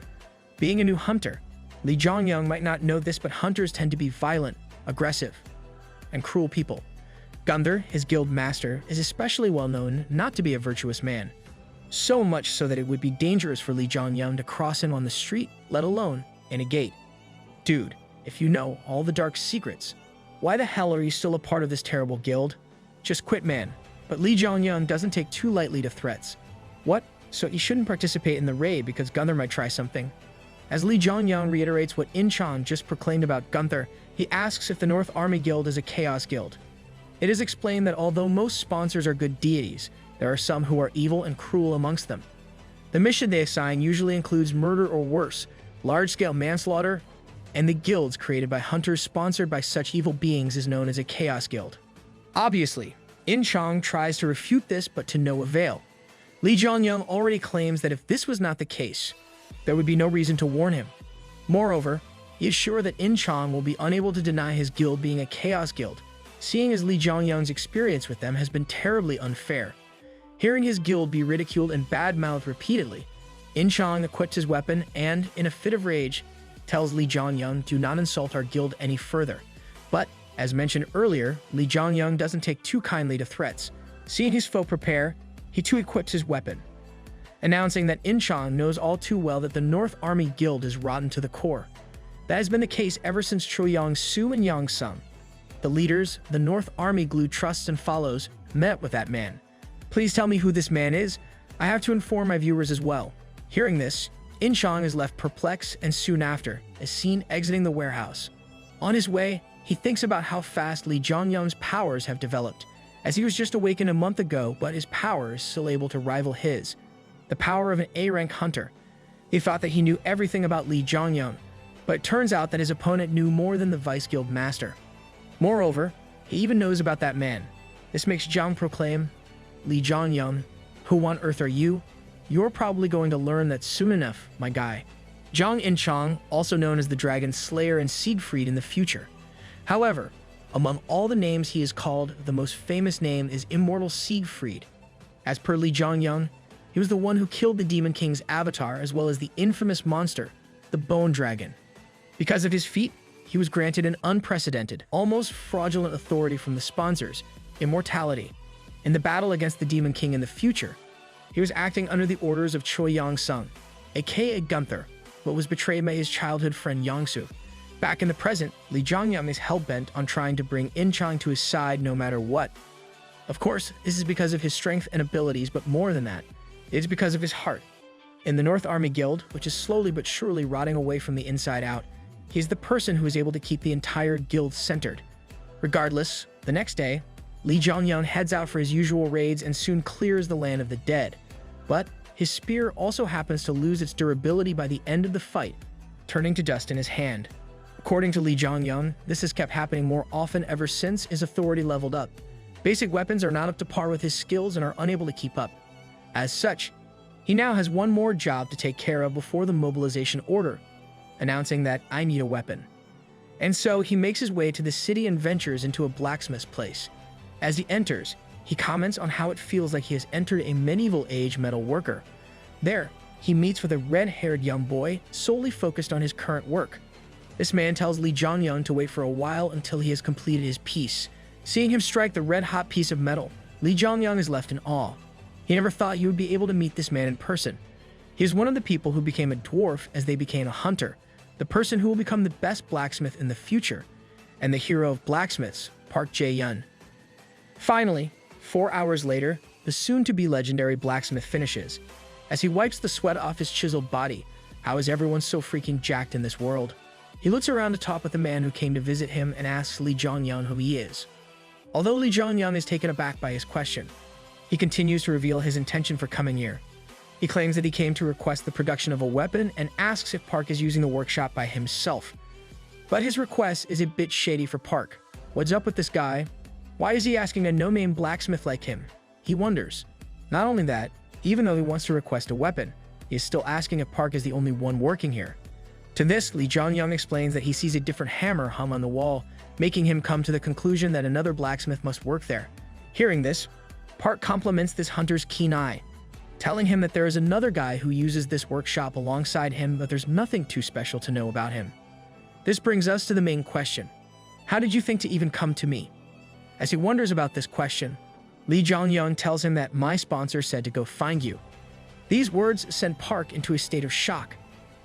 A sponsor is directly intervening with you, he asks, stating that he cannot believe such a claim. But Lee Jong-young already knows that he will not be able to do anything else other than believe him. As per the autobiography of the Demon King, Park is also feeling a direct intervention from his sponsor. In addition, he explains that Park Jae-yun was the one who crafted the weapons for the Demon King. But because of the 12 heroes picking sides, the relationship between the Demon King and Park became estranged, and Park soon began supplying weapons to the 12 heroes instead. But that's not all. In the Demon King's book, the strongest hunter also claimed that if Park Jae-yun helped me till the end, history would have been changed. Anyway, Park decides that there is no reason he shouldn't trust Lee Jong-young. The sponsors in themselves are a pretty weird existence, you know. However, he refuses his request. This confuses Lee Jong-young, who asks why that is. As a result, Park Jae-yun explains that it's not a big reason. It's just that he is not satisfied with the fire in this workshop. Because of this, he has also not taken any clients until now as well. Hearing this, Lee Jong-young smirks. I knew it, he proclaims. With this, he then extends his hand forward, telling Park that he can make the fire the blacksmith desires. Showing him a glimpse of his authority, he explains that he has the ability to rule over fire. But Park is unconvinced. He has seen tricks like this plenty of times already. This hunter can rule over fire with just a small spark fluttering in his hand. Yeah, right. Park tells the man in front of him to stop joking, stating that even he is able to create such a small flame. But suddenly, he is left shell-shocked. Lee Jong-young kicks his power up a notch, creating a fire so hot it begins burning in blue. Seeing this, Park hastily asks how Lee Jong-young was able to accomplish this, leading him to answer that I have the ability to rule over fire. It's an absolute rule. And so, Park Jae-yun ends up happily accepting the request, and 1 week later, he delivers the weapon. Lee Jong-young comes back to find a large, almost ominous-looking spear prepared for him. I guess it's a weapon fit for a Demon King. Even Lee Jong-young is left in awe of the weapon's aura. Nonetheless, Park begins to speak. He states that he was not able to craft a shield like Lee Jong-young wanted, as he cannot do that job on his own. However, at least for the spear, he was able to craft and equip it with the desired fire-related abilities Lee Jong-young wanted to the best of his abilities. But, as per Park, this is his current limit with the abilities he possesses at this moment in time. But his limit is already more than what normal hunters are capable of. Lee Jong-young looks over at the weapon's status card, learning that it is a unique rank weapon. Even the monsters in the gates only drop weapons that are normal to rare rank, and even famous and well-renowned blacksmiths can only reach the super rare rank, making it almost impossible for anyone to reach the unique rank other than a sponsor directly giving you one. What's more, as per Lee Jong-young, this weapon also had the ability to grow, making it possible for him to never even look at another weapon ever again. This is all that he could ever need, but suddenly, Park announces that it's still incomplete. He states that compared to the flames Lee Jong-young created, the weapon is comparatively low level, and he doesn't have his guy working with him right now. As such, he tells him to come back at a later time. If he is to bring the weapon from time to time, Park can strengthen the spear. Hearing this, Lee Jongyang thanks Park and bows to him, looking forward to their joint cooperation in the future. There, Park also notices something else. He sees the soul-collecting avatar. Seeing this, he asks Lee Jongyang if this was given to him by his sponsor as well, claiming that his sponsor is not normal either. In addition, he announces that this avatar is giving him a bad feeling, stating that the way Lee Jongyang must be using it must be dog shit. This makes Lee Jongyang inspect his bracelet. He claims that he already suspected it, but if that's true, then... As he keeps thinking back to Park's words, Lee Jongyang claims that he probably won't be able to summon his avatar until the gate mobilization is over.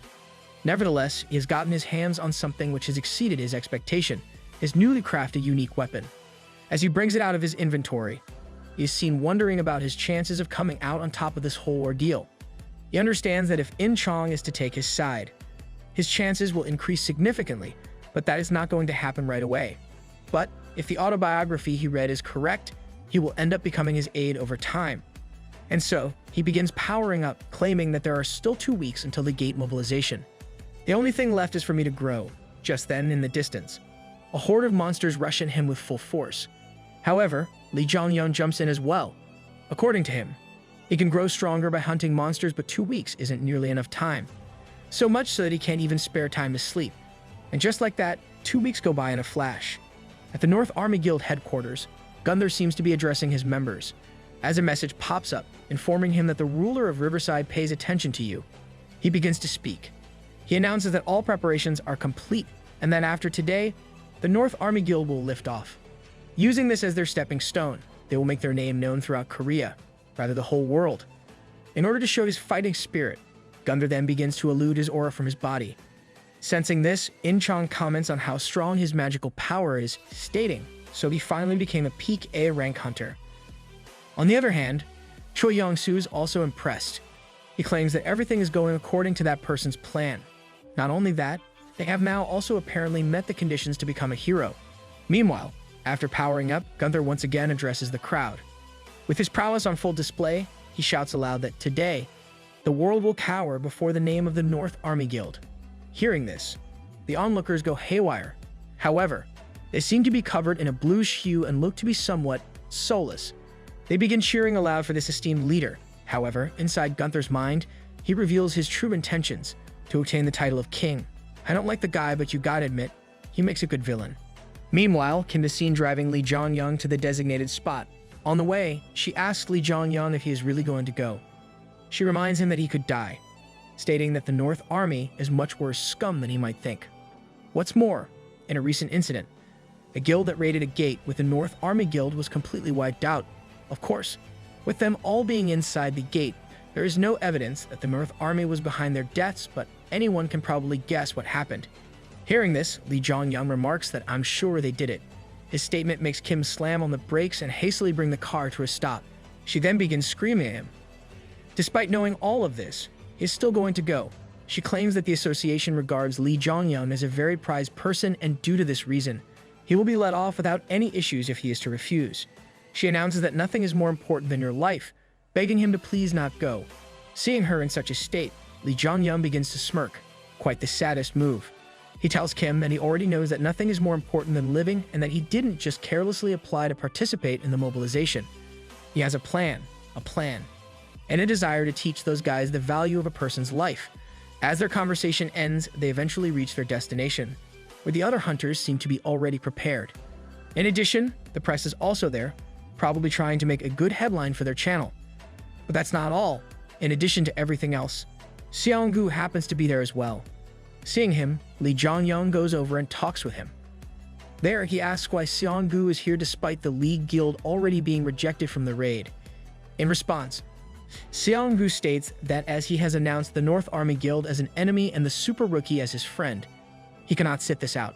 All of a sudden, he spots Gunther, who gives him an evil grin and walks off. Seeing him, Seong-gu tries to stop Lee Jongyang, but he too understands that even if he does, Lee Jongyang will not stop. He even tells Lee Jongyang that Gunther is much stronger than one would suspect. Although he is listed as a B rank on the official association records, in reality, he has ascended to the A rank category. But Lee Jongyang knows this already. As such, there is nothing much more that Seong-gu can do now. He just complimented Lee Jongyang's growth and takes a seat on the bench, stating that I want to continue watching you grow. I'll wait here until you come out. But to Lee Jongyang, this seems like a big hassle and a waste of time, leading him to question why he would do such a thing.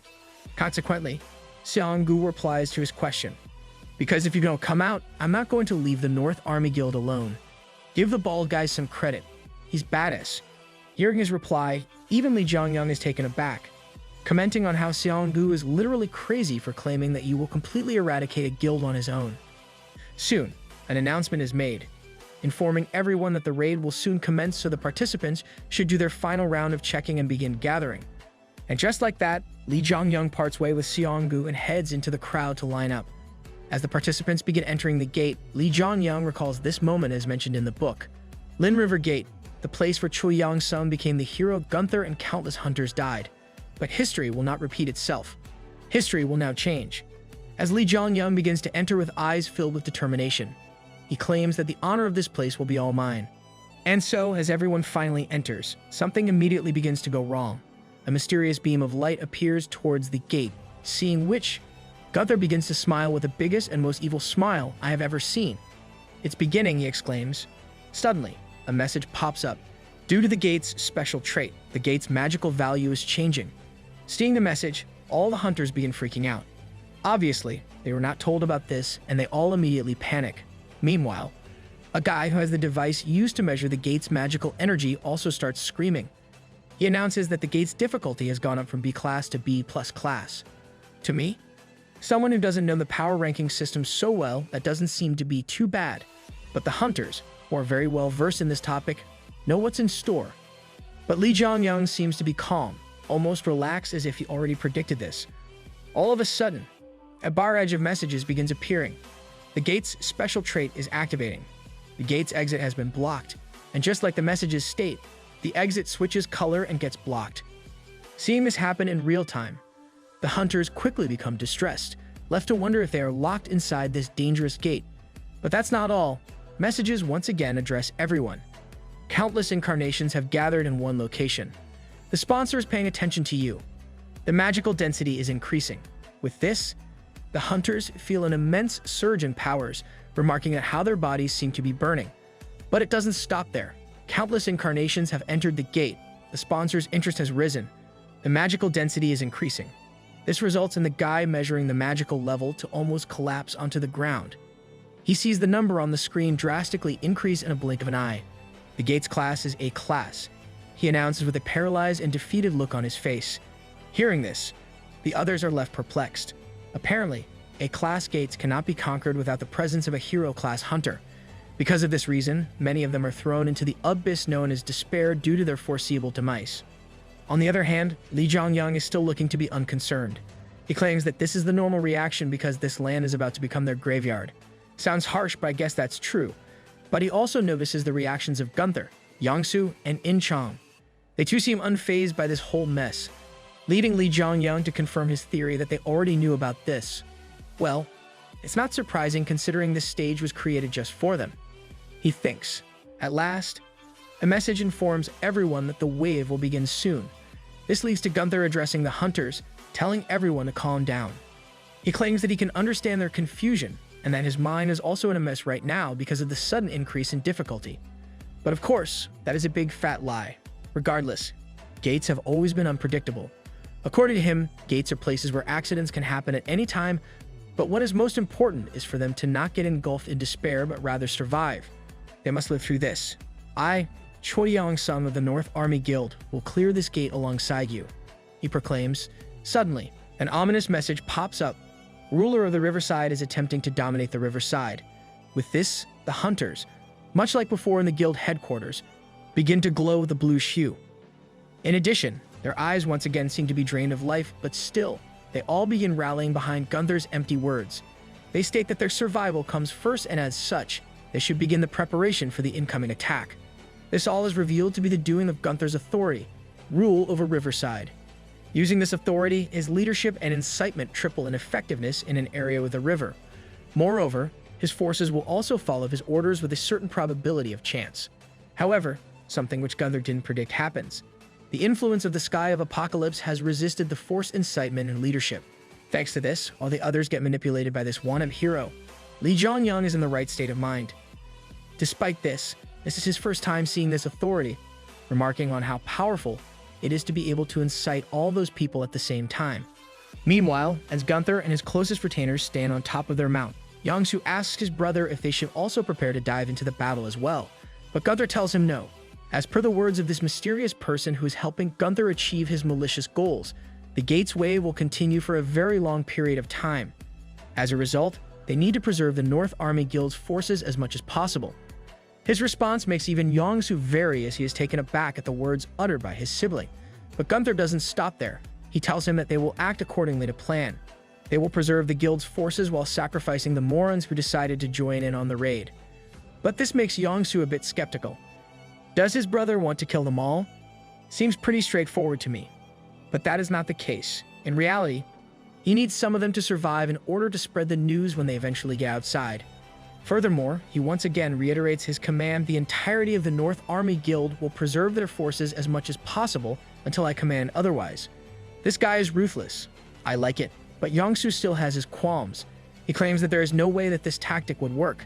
Even though the hunters are being inspired by Gunther for the time being, they aren't idiots and will realize something is wrong if the North Army Guild stays at the rear and doesn't head out into the front lines. But that is precisely why Gunther said as much as possible. He reveals that we will put the small fries at the front as our defense line to avoid arousing suspicions. But this is too much for Yangsu to take in. Suddenly, Gunther then notices Li Zhongyang staring at him directly.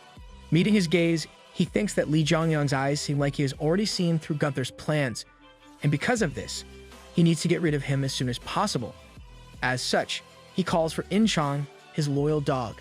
It is revealed that the future War King hasn't told Inchang about all his plans and goals because of his good-hearted nature, but he is quite beneficial to keep around due to his loyalty and abilities. Therefore, he orders him to keep a close eye on Li Zhongyang, and if he gets the chance, kill him. This shocks Inchang, but Gunther continues, stating that this is for the betterment of the North Army Guild, finally persuading Inchang to comply. Soon, the wave begins and the hunters brace themselves for impact. Suddenly, fishy monsters known as mermen begin popping out of the river. Seeing them, the hunters feel relieved. Apparently, mermen aren't high-rank monsters, making them think that this will be a piece of cake if they are the foes. Consequently, they rush in to attack carelessly, but this shocks Li Zhongyang. He claims that even if they are low-class monsters, that's too reckless. They seem to have forgotten that they are by a riverside, which has an importance for some reason. All of a sudden, the monsters shoot out a high-pressure water cannon from their mouths, injuring the frontline fighters. Seeing this, Li Zhongyang orders the others to take the wounded to the rear and stay in formation. But this is not the right time for him to get involved personally. He still needs to get a better read on the situation. But, unexpectedly, he sees something he had not thought would happen. Gunther orders his troops to charge in and annihilate the enemy. As such, they rush forth, leaving Li Zhongyang perplexed that he is already using his guild members. Guess his book doesn't have all the answers, huh? And so, under the forced leadership, the North Army rushes in along with the rest of the hunters and begins rallying behind them. However, even though the opponents are low-level mermen, they begin getting dominated. Just a single attack is enough for the North Army hunters to get fatally injured and require treatment. Li Zhongyang observes the battle from a distance and not long after, realizes what Gunther is planning to do. According to him, Gunther has only sent out the lowest-level combats from his guild to the fight in order to put the other hunters at ease and inspire them to fight. He is using them as sacrificial lambs, he proclaims. But for Li Zhongyang, this is a much better situation than he would have expected. Consequently, he equips his weapon and prepares to charge in. Inchang is watching Li Zhongyang begin to move and begin to recall his last conversation with him. He claims that Li Zhongyang is correct in saying that the North Army Guild is rotten. Not only that, he understands that if things keep going like they are now, many hunters and guild members will lose their lives in the process. All of a sudden, he remembers the order Gunther gave him, trusting his loyalty and honor, and this makes him reconsider his thought process. He thinks that the guild master must have his own plan, but suddenly, his thoughts are interrupted by a commotion. On the battlefield, the other hunters are left watching with their mouths wide open when Li Zhongyang takes the stage and begins his killing frenzy. Using this authority, rule over fire, he begins slashing away at the mermen, and bodies start dropping on the floor like flies. In a matter of moments, he has already defeated countless enemies, making the onlookers feel extremely relieved that such a highly skilled hunter like him has decided to join the gate raid. No one knows who this hunter is, as he is not well renowned yet. Even In-chan, who is observing Lee Jong-young, is taken aback at what he is witnessing. He claims that I thought he was at my level only 10 days ago, but did he surpass his limits too? Quite obviously my guy. Eventually, messages once again pop up informing everyone that the wave has ended for now. A rest period is allotted and some of the sponsors bless their hunters while others aid the enemy. On the other hand, Lee Jong-young finds a different message screen. The Sky of Apocalypse is extremely pleased with your performance. With this, his stats increase 3 times and he levels up significantly. What's more, he unlocks the achievement of Merman Hunter. But that is not all. The exhausted Lee Jong-young also finds that many other sponsors are showing interest in him and his prowess. The Guardian of the Long Lance and the Symbol of the Spherical show their desire to aid him, while the King of the Drenched shows his hostility. This surprises him as he delightedly wonders, will I be able to get multiple sponsors like some of the strong heroes did? But the Sky of Apocalypse won't stand for it. It expresses displeasure at the fact others are trying to take away his toy, essentially telling the other sponsors to get lost, and they immediately disperse, leaving Lee Jong-young's dreams to be shattered. Tough luck.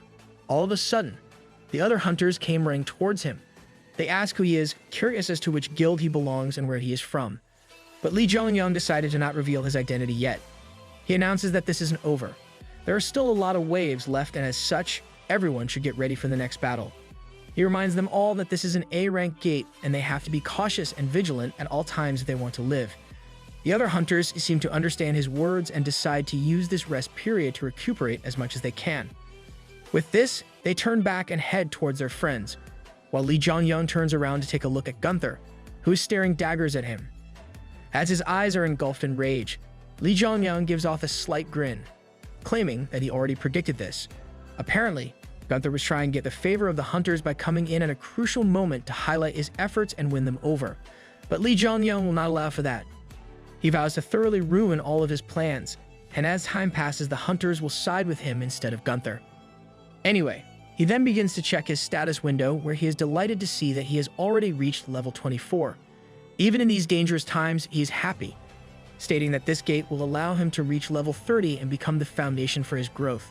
In addition, if he plays his cards right, the hunters will follow him as well.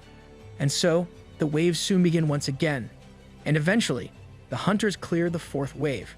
However, by the end of it, even Lee Jong-young isn't looking too hot. The other hunter looks somewhat defeated as well. It is revealed that this time around, 4 people died, making the hunters question whether or not they will come out of this ordeal alive. This upsets Lee Jong-young, who didn't want a single person to die. But of course that isn't going to happen. As such, he turns his fangs towards Gunther and his guild. He questions, why isn't the North Army Guild fighting properly? He announces that their main forces are just lounging in the backlines, only focusing on preserving tier energy. They are not fools, Lee Jong-young proclaims. Hearing him speak, the other hunters also chime in. They question the fact that as of yet, not a single North Army member has died and they don't have any injured men either.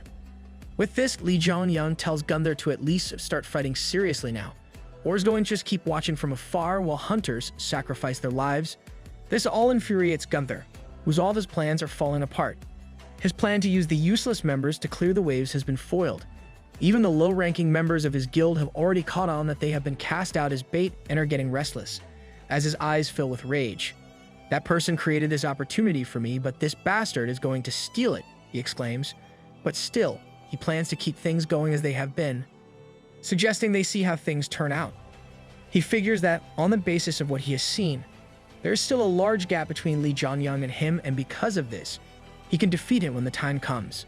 Moreover, he has been leading the entire battle and wearing himself out, making him even more prone to defeat. Not long after, the 5th wave begins, but unlike the previous waves, this time, a mid-boss also appears from the water. The monster reveals itself to be a water golem of incredible size, making the hunters perplexed as to how to deal with such a foe. All of a sudden, the water golem unleashes its first attack, blasting a strong water cannon toward his foes. Seeing this, Lee Jong-young orders everyone to dodge the incoming blow, and they barely manage to make it out of the trajectory. However, the attack leaves behind a crater in the ground. The hunters begin losing their minds after witnessing the destructive power this monster possesses with their own eyes. Nevertheless, in an attempt to come out on top. The warrior doesn't stop.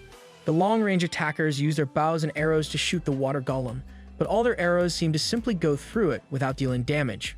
What's more, even the frontline fighters seem to be unable to injure the enemy as their attacks don't seem to be effective in the least.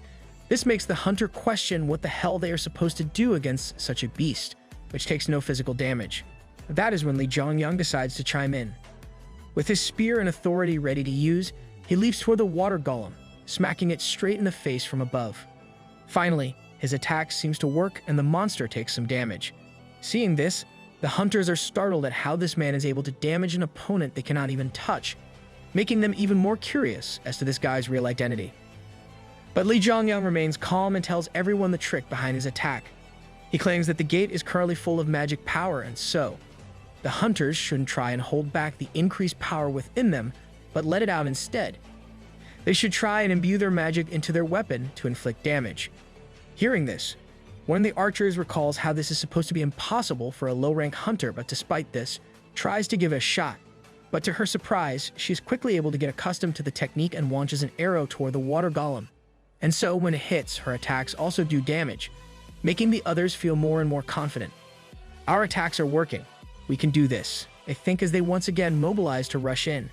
Meanwhile, Li Zhongyang notices that the damage done to the water golem seems to be piling on.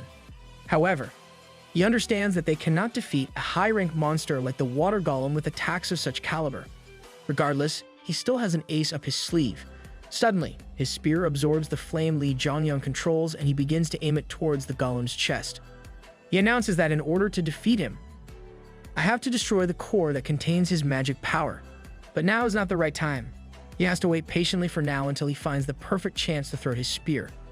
And soon, his prayers are answered. The water golem once again prepares to unleash its water cannon, while the others try and frantically dodge the attack. For Li Zhongyang, this is the best possible opportunity. Now's my chance to defeat him because his core has been exposed, he thinks. That's what makes him the super rookie. With this, he launches his spear with full force and it reaches the water golem in a matter of seconds. Seeing the weapon come at him, the monster is caught by surprise and the spear pierces right into his chest and shatters his core. Finally, Li Zhongyang comes out of this ordeal on top. With this, a barrage of messages begins appearing. You have successfully defeated the mid-boss. Various sponsors pay attention to you. A few sponsors show their amazement. The sponsors are paying attention to a specific incarnation. Nevertheless, Li Zhongyang then summons his spear, which comes back into his hands like a boomerang. I didn't know bro was psychic.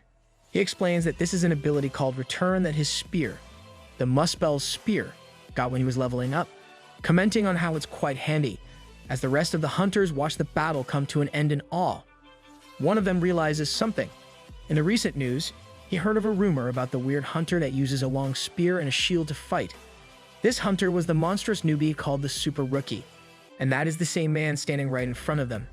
This makes the crowd go haywire, and they claim that Li Zhongyang is at least an A rank, while others speculate that he might have already reached the hero class. Because of this, they all look like a boulder has been lifted off of their shoulders as they all believe that the Super Rookie will be able to lead them toward victory and help them make it out of this ordeal in one piece. On the other hand, Li Zhongyang is still dealing with the influx of messages. He learns that he has leveled up once again, has received the rewards for defeating the golem, a water gem, and has obtained the achievement, one who defeated the water golem. What's more, the Sky of Apocalypse smiles at him, impressed at his display, and hence, Li Zhongyang's stats are even further increased. But that's not all. Other sponsors also show their interest in Li Zhongyang, making him happy thinking that he too will be able to be multi-sponsored like many heroes. But of course, like the last time, the Sky of Apocalypse shows his discontentment at this, making the other sponsors retract their interest. Someone seems jealous if you ask me. This makes Li Zhongyang incredibly mad. So much so that he claims that he would have gotten rid of his current sponsor if not for the amazing abilities of the special player trait. But he remembers how the Demon King too didn't accept multi-sponsors until the end as well, making him think how truly strong the Demon King grew even with this restriction. Remarking how the Demon King seems even more amazing in his eyes now. Get a room. In the meantime, Gunther seemed to be at his limit as she watches over Li Zhongyang. He questions what the hell he did in order to get so strong in such a short matter of time. In his mind, Li Zhongyang was supposed to be at most a B-tier fighter, but judging from what he has seen so far, he is closer to an A rank. This enrages him, as Gunther angrily calls out Lee Jong-young's name, like that's going to do something. Suddenly, In Chang comes up to him from behind, telling Gunther that they have to move now. He knows that the event earlier was not in his plans and as such, claims that he can no longer just stand by and watch any longer while so many die. Hearing this, Gunther turns back to look at his dog who is defying his orders with an eye filled with rage. But In Chang refuses to back down. He claims that if your plans have gone awry, you need to set a new course of action and act on it. In addition, he tells Gunther to please give up. Of course, Gunther knows what he really meant. In Chang wants the future War King to give up on killing Lee Jong-young. This makes him turn red with rage. He announces that his claims are nonsense. He will not lose to a newbie. He proclaims that I created and grew the North Army and now I'm going to become a hunter that will be a pillar of the world. You think I'll lose so easily? With this, he then summons his weapon and issues an order to his guild, telling them all to use all their power to clear this gate. Under the influence of his authority, the unsuspecting members get pumped up to fight while Gunther exclaims that the pride of a king does not falter. You sure talk big for a guy using such a cheap tactic, not really a king move. However, as soon as he turns back, he sees something he could have never imagined. In Chang has left his side after discarding his helmet. In flashback, it is revealed that this helmet was given to In Chang by none other than Gunther. Back when he gave In Chang the position of Vice Guild leader, he thought that his meek face would prove to be a nuisance when dealing with the rougher members. As such, he prepared this helmet for him, and ever since then, this helmet has signified In Chang's loyalty to Gunther. So the dog is going to bite the owner now. He thinks before angrily crushing the helmet by stepping on it. Anyway, he returns to looking at the battlefield but sees his soldiers heading toward their own graves. Meanwhile, on the battlefield, the North Army Guild hunters want to show off their strength. Finally, it's about time. They charge in, all guns blazing, and quickly get to defeat the mermen, proudly boasting their strength. However, in comparison to Lee Jong-young's skills, theirs failed to stand up. Seeing the super rookie go all out, the North Army's guns begin looking more like firecrackers. Even they can clearly sense that Lee Jong-young is completely on another level. On the other hand, the other hunters are glad that Lee Jong-young is on their side, remarking that with the super rookie on their side, this wave will be another cinch. Regardless, the battle continues and Lee Jong-young is still on his rampage. There, he gets a message informing him that he has leveled up yet again. Hearing this, he smiles a bit and explains that although it might look like he is wasting stamina, he is actually slowly regaining it while becoming stronger from the level ups in the process. All of a sudden, one of the mermen ambushes Lee Jong-young from behind, but someone calls out to him beforehand and enables Lee Jong-young to kill the vermin.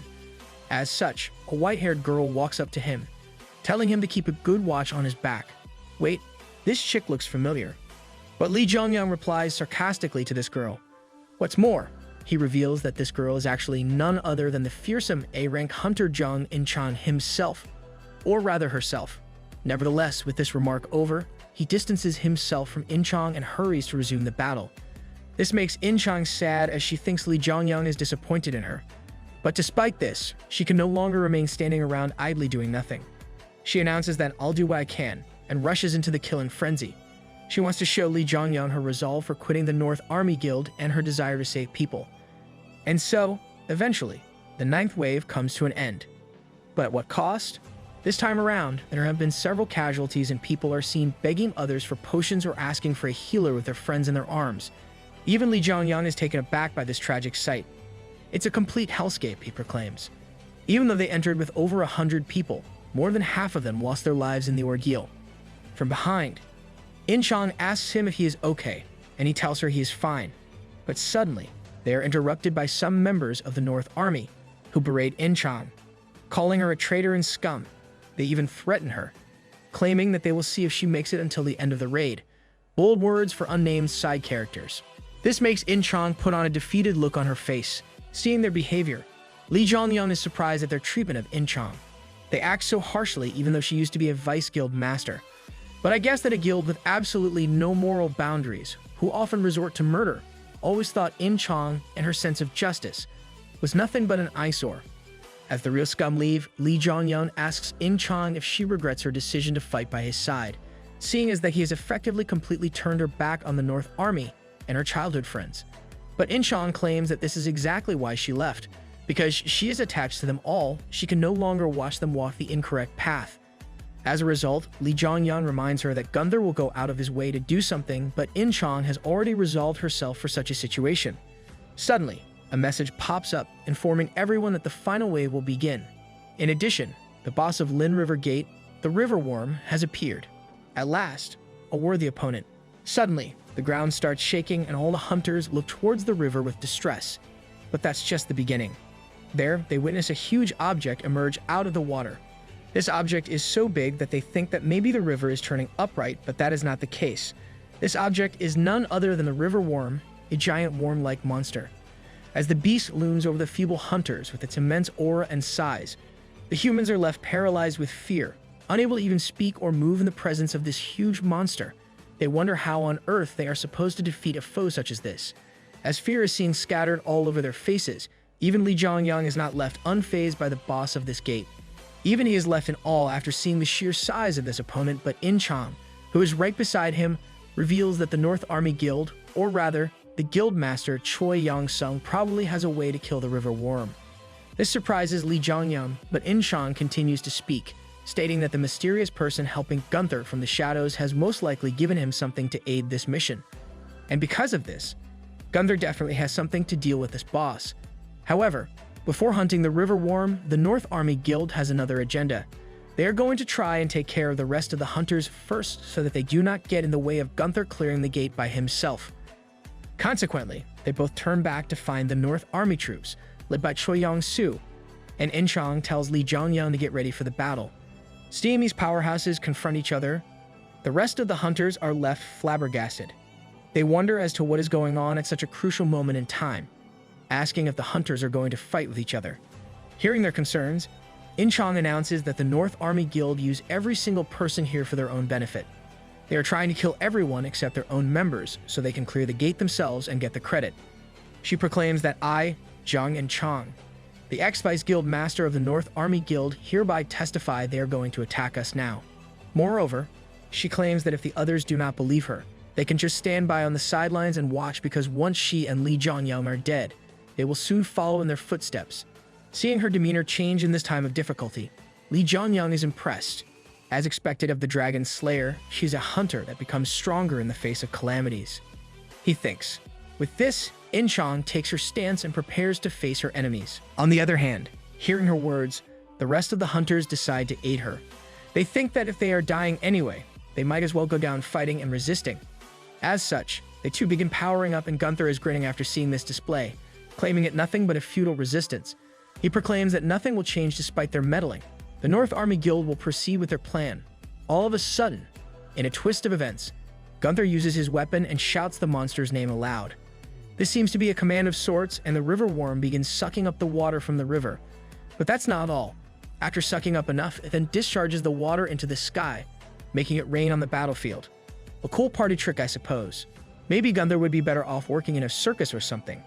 This makes Lee Jongyang vary, as he speculates that Gunther just used the River Worm to change the battlefield to his advantage. Therefore, he begins to stare at Gunther intently. He states that Gunther is someone that will be born into a hero of this age when this gate raid is over. The War King Gunther. As he prepares to attack this fearsome foe, Lee Jongyang wonders whether, despite him powering up without resting today, will he still be able to win this bout. Meanwhile, Gunther stares right back at Lee Jongyang, remarking that his fire is very odd. Even with this amount of rain, it refuses to be extinguished. Nevertheless, Lee Jongyang finally makes up his mind to charge in. There is no choice rather than to confront this opponent in a head-on fight and at high speeds. He pounces on him to attack. But Gunther is no mere weakling. He parries Lee Jongyang's attack, but there seems to be something wrong. The effects of Lee Jongyang's authority, rule over fire, seems to be doing damage to Gunther without even making direct contact. Seeing this, Lee Jongyang begins to smile. He finally understands his weakness and hence begins unleashing a barrage of attacks. This leaves Gunther with the ability to only block the blow, and using this to his advantage, Lee Jongyang sends his foe flying back with a strong swing. As Gunther flies back, he begins to tremble.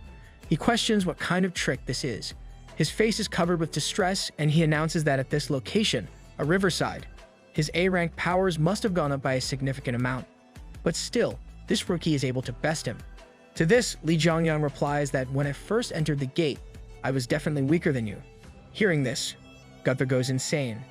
asking if in this short time span, a sponsor gave him a massive boost for his performance, but Lee Jongyang refuses. He announces that while Gunther was acting like a sissy baby, hiding at the back surrounded by his men, he was at the forefront of the battle and got way stronger by hunting the monsters. But this statement confuses Gunther even more, and he asks what Lee Jongyang means by that. As such, Lee Jongyang replies that even if he did explain, his foe wouldn't be able to comprehend it. In addition, there is no need for it, as it doesn't matter if he knows or not. He will be meeting his dumb eyes here. With this, he once again takes up his stance attack, but Gunther realizes that he doesn't stand a chance of winning if he continues to directly fight with his foe. As a result, he orders the river worm to come to his aid and protect him, and it swiftly comes in between them. This makes Gunther chuckle out loud. He tells Lee Jongyang that he is just getting full of himself because he got sponsored a bit. However, he too has received great power from that person, and it is much greater than one could imagine. He vows to teach Lee Jongyang a lesson for his actions and the greatness of that person. In a room, why don't you? The worm's attack takes Lee Jongyang by surprise. He notices how the monster is protecting Gunther in a similar fashion in which it does its offspring. I have no idea why he knows such information about worms, but he does. So think whatever you want to. Just as the worm comes up behind Gunther, Lee Jongyang finds the perfect chance for him to counter. Not wasting a single second, he jumps to attack with extreme speed, catching Gunther off guard. Meanwhile, on the battlefield in the midst of all the chaos, In Chong and Yang Su are seen battling it out as well. They both don't hold back, attacking each other with all their might with the intent to kill one another. As their attacks collide and kick up a dust cloud, Yang Su uses this chance to close the distance between him and his foe and comes running at her. He tells In Chong that you can still get on your knees and beg for forgiveness, stating that if she does so, he will let her live. He asks his former childhood friend if she really thinks that a guy like Lee Jongyang can beat Gunther, announcing that in this gate, the North Army Guild will for sure come out on top as the victors. But In Chong refuses.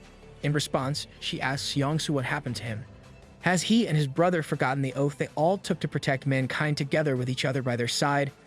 As they both lay out all their emotions in their attacks, they clash repeatedly, not giving their opponents any time to rest or to catch their breath. Back at the mount, the river worm is seen standing around idly as its eyes glow blue, whereas Lee Jongyang and Gunther cannot be seen anywhere. But that is because in his last and desperate attempt, Lee Jongyang decided to shove himself, along with the Gunther, into the worm's stomach. Seeing his tactic, Gunther proclaims that Lee Jongyang is crazy for even attempting such a thing, as he sweats profusely thinking about his next move. But Lee Jongyang stops him right there. He reveals that he was waiting for the river worm to eat Gunther. He reveals that whenever a river worm protects its offspring like it was doing to Gunther, it swallows them and shelters them within its body. And worms, regardless of their species, are always dry on the inside. Once again, I have no idea why this guy has so much knowledge about worms and their inside and whatnot. It was never mentioned that Lee Jongyang enjoyed researching worms. With this, he stabs his spear into the ground, which is the river worm's insides, and unleashes his flames. He explains that inside the worm's stomach, the strength given to Gunther by his sponsor, the ruler of the riverside, will be halved, whereas his ability to control flames will grow significantly stronger. With this, messages pop up. Muspel's spear has absorbed the flame. It will temporarily have increased resistance to fire. Attack power will rise temporarily. As a result, the river worm begins burning from the inside out, as it wriggles in pain, while flames erupt from its mouth and body. The hunters fighting on the surface are taken aback at what is happening. They decide to stop their fight and start paying attention to the monster instead. Back inside, Gunther Su becomes surrounded by flames. His current situation is dire, and having been pushed into this corner, he goes into despair. Impossible. I am a king. I was destined to be a king, he thinks. As panic paints his face, he realizes that all his plans, dreams, and hopes have been foiled because of one guy, Lee Jongyang. In a fit of rage, he jumps to attack Lee Jongyang, questioning just who on earth this guy is. But Lee Jongyang refuses to back down as well. Rather, he chooses to end things once and for all, and he pierces Gunther's body with his spear and sets him ablaze inside of this burning worm. With the battle now coming to a conclusion, Lee Jongyang finally gets the time to get his breath back. Or so he thought. All of a sudden, his avatar, the soul-collecting avatar, becomes active. A message explains that the avatar has taken in the hero's soul, referring to Gunther, and the bracelet begins to glow. Seeing this, one thing is confirmed in Lee Jongyang's mind. As he thought, the soul-collecting avatar doesn't require a monster soul. It needs human souls. On top of that, They need to be one of the humans who have become powerful and grown stronger numerous times, like the ones who become heroes. Suddenly, messages once again begin popping up. The ruler of Riverside has been felled. All support from the ruler of Riverside has been stopped. Seeing them, Li Zhongyang is taken aback by this. No way. Did a sponsor just die? And by the hands of the sky of Apocalypse, he questions. As the ruler of Riverside's sponsor smiles at him, he wonders if killing the hunter also results in the sponsor dying as well. However, in the Demon King's book, it was written that the sponsor never dies. All of a sudden, out of nowhere, a black portal opens up and out comes an ominous-looking crow with blood-red eyes. As Li Zhongyang notices this crow, the sinister-looking animal begins to speak. I didn't know crows could do that. The animal tells Li Zhongyang that he hasn't responded yet to Gunther's last question. This sends him into a bit of a thought. He reminds himself that this is the first time he has killed a hunter, not a monster. He knows that he is following the path of a demon king rather than that of a pacifist, but that alone will not be enough. That is when he finally makes his resolve. For the sake of changing this world, I'll take on any disgrace or sin. I'll even surpass the demon king. As a result, he finally replies to the crow, claiming that he is the demon god. Badass moment alert. Hearing his hunter utter these words, the sky of Apocalypses also supports his decision. In addition, the crow seems to be satisfied with this answer. It remarks on how interesting his answer was, telling him that they will meet again soon. And so, the crow takes its leave. Li Zhongyang tells it to report everything it saw and heard to its owner. Soon enough, the boss of Lin River Gate, the river worm, perishes as well. This once again sends a barge of messages. You have acquired the greatest contribution. You have acquired the essence of water. You have acquired the achievement, He Who Hunted the River Worm. You have acquired the achievement, He Who Conquered the River. You have leveled up as his body burns and collapses to the ground. All the hunters bring their fight to an end and watch the monster's corpses intently, curious as to who will emerge from the battle alive. There, from the mist, Li Zhongyang walks out as the victor, making the hunters go haywire and compliment him. However, not everyone is so happy with his victory. In Shang calls out his name from a distance. This is because Choi Yong-su is heading toward him. Enraged that his brother was not the one who emerged victorious, he wants to take revenge for him and attacks Li Zhongyang recklessly from above. Now that's what I call brotherhood. With a strong blow and fierce emotions, Yong-su attacks Li Zhongyang, asking him just what on earth he has done to his brother. He claims that Li Zhongyang has ruined everything, all their plans and efforts to achieve their goals. The force behind his attack is so strong that even Li Zhongyang begins to falter under the pressure. However, when Yong-su tries to unleash another attack, Li Zhongyang manages to find an opening in the opponent's stance and uses it to counter. Using his shield, he smashes Yong-su straight in the stomach, sending him flying backward. As a result, Yong-su crashes into a nearby cliff wall, but still, he hasn't had enough yet. Once again, he gets up, despite the damage he has incurred, in order to continue the fight, but Li Zhongyang doesn't allow for that to happen. In a split second, he closes the distance between him and his foe and points his spear at his head. This results in Yong-su finally understanding the dire situation he is in and clams down in the face of certain death. As such, Li Zhongyang begins to speak. He announces that the reason hunters have gotten their powers is to protect and save humanity from the crisis they face. Uncle Ben said it best, with great power comes great responsibility, but in Li Zhongyang's eyes, people like Yong-su and his brother, who prey on the weak and innocent civilians, don't deserve to even be called hunters. Hearing these words, Yong-su becomes enraged, but alas, he still cannot act with the flaming spear pointed at his neck. Nonetheless, for today, Li Zhongyang has seen enough bloodshed. He doesn't want to see any more blood be spilled for no reason, and so he turns his back on Yong-su and begins walking away, telling him to go live a life of repentance. But of course, a tiger doesn't change its stripes. Seeing the image of Li Zhongyang's back, he thinks that this is the chance he was waiting for. As soon as Li Zhongyang turns around, Yong-su raises his head. With a sinister glow in his eyes, he summons his weapon from his inventory and attempts to stab his foe in the back. This leaves Li Zhongyang completely wide open, without the ability to defend himself in such a state. However, as he looks back at death with distress, in the nick of time, In-Chang shows up. Using her sword, she manages to get in between Li Zhongyang and her childhood friend, killing Yong-su with a swift slash. At last, the evil brother duo gets their just desserts. Having been sliced open by the person he once considered to be a friend, Yong-su asks her how she could do such a thing, but before he can complete his sentence, he collapses onto the ground and starts bleeding out.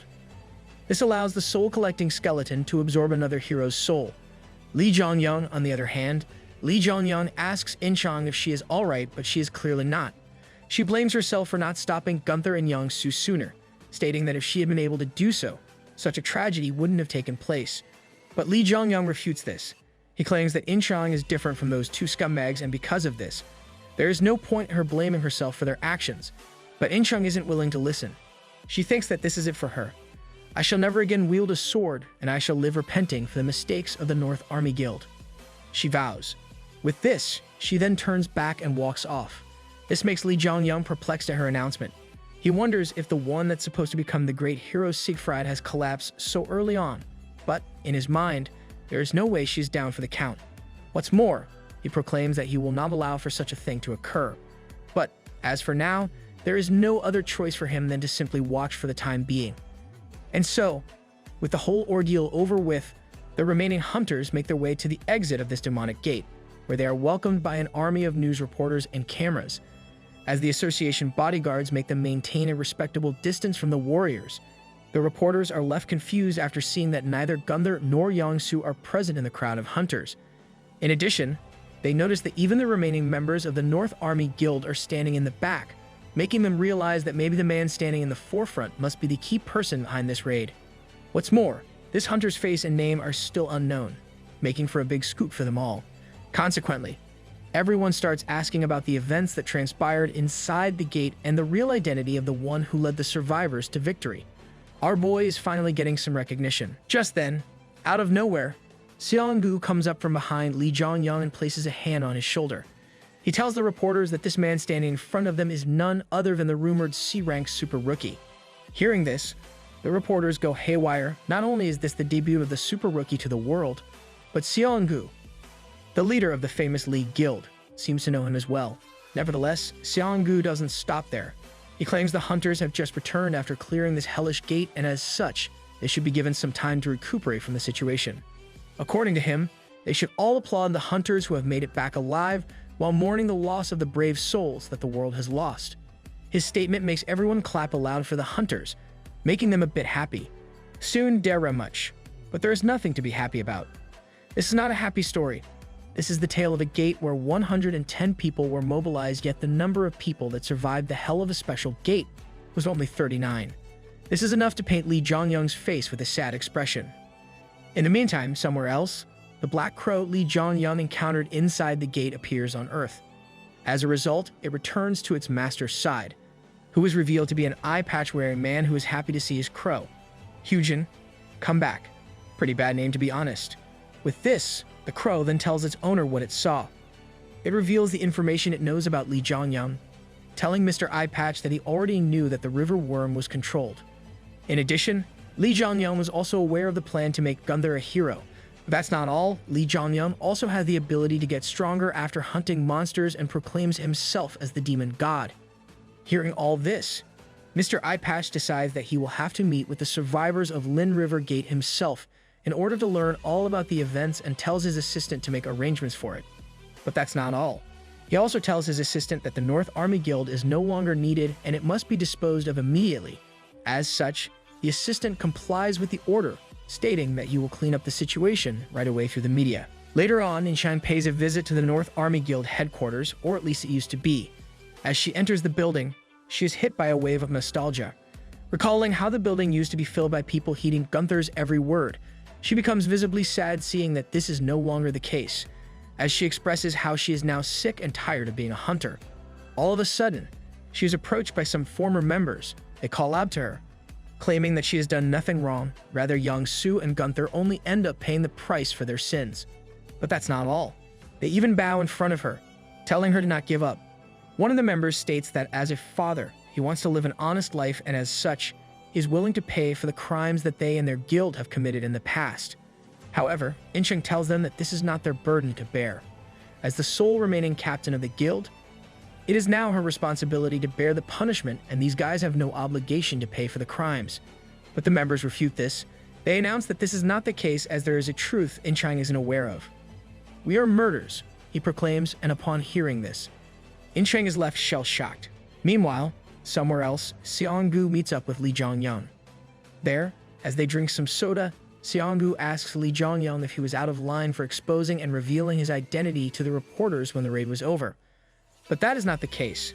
Lee Jong-yeon states that rather than being a problem, it has in fact helped him by making him famous.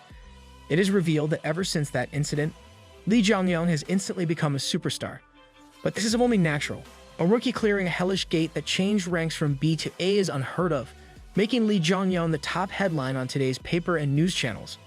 The news about this C-rank hunter having become an A rank begins spreading far and wide, ending up in the People, now calling him an underdog.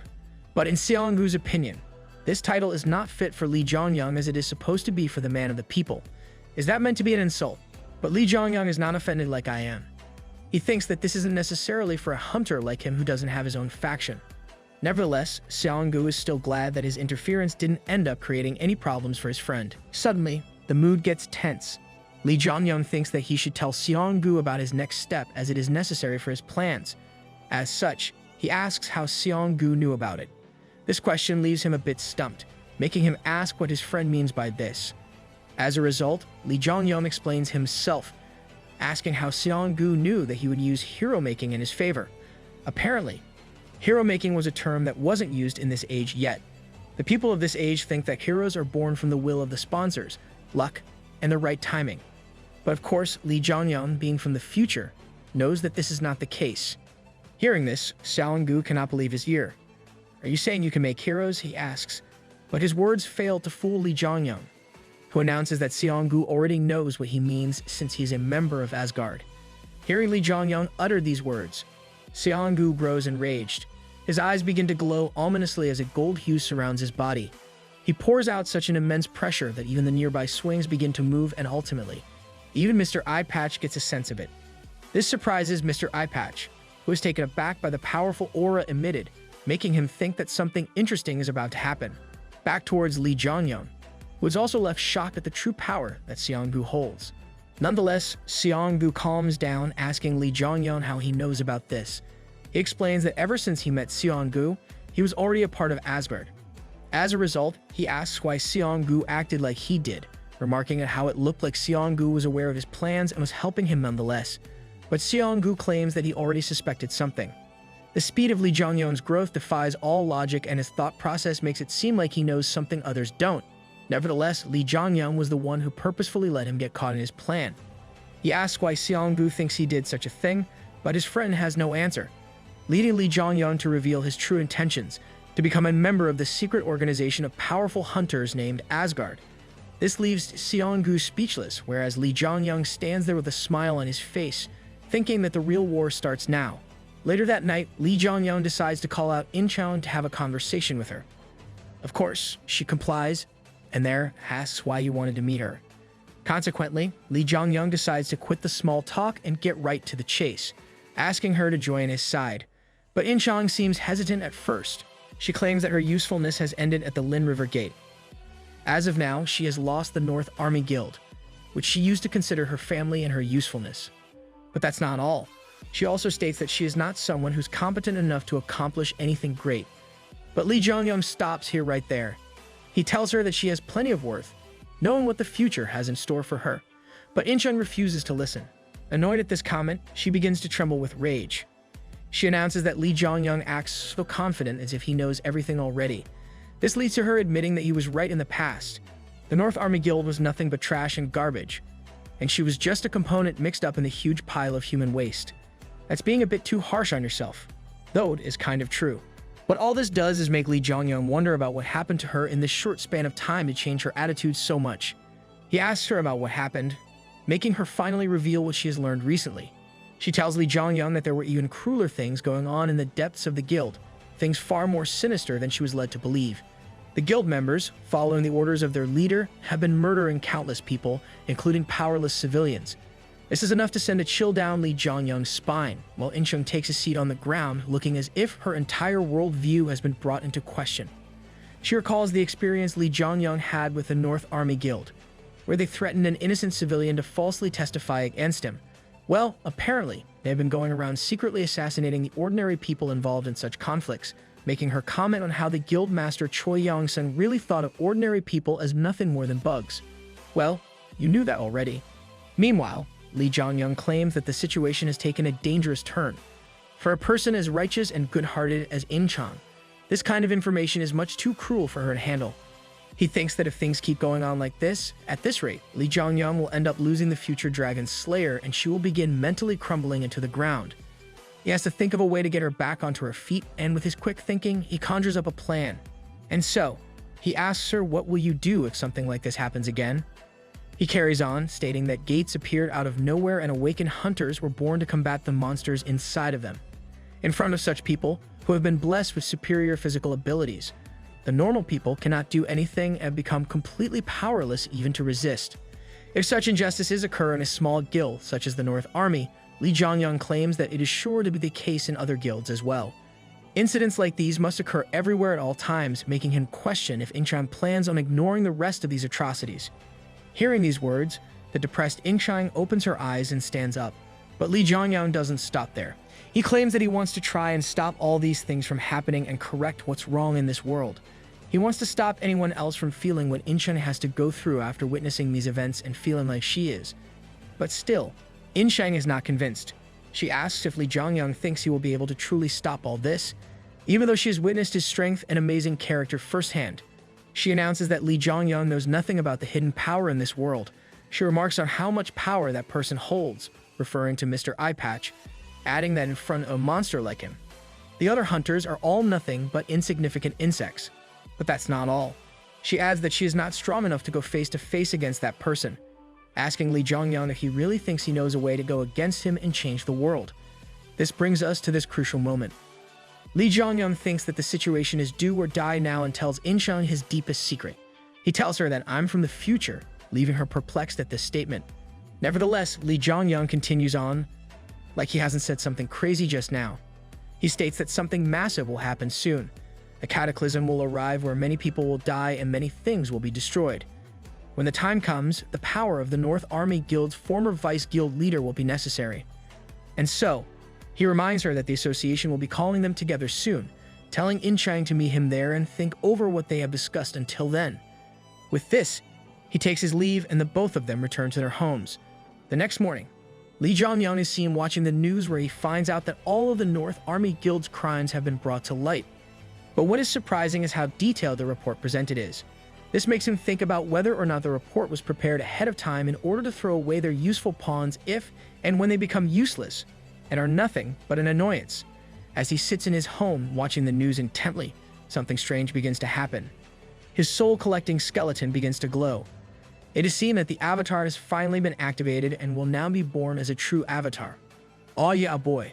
Things are about to get good. Seeing this, Lee Jong-young gets pumped up. Finally, the bracelet has absorbed the souls of Gunther and Young-soo in action with the Water Golem's gem and the River Worm's water essence. Regardless, a message pops up, telling Lee Jong-young to call upon the avatar's name to summon it. And so, with high expectations, he calls forth his avatar named Yunmu, and lo and behold, a floating skull takes form in front of his eyes.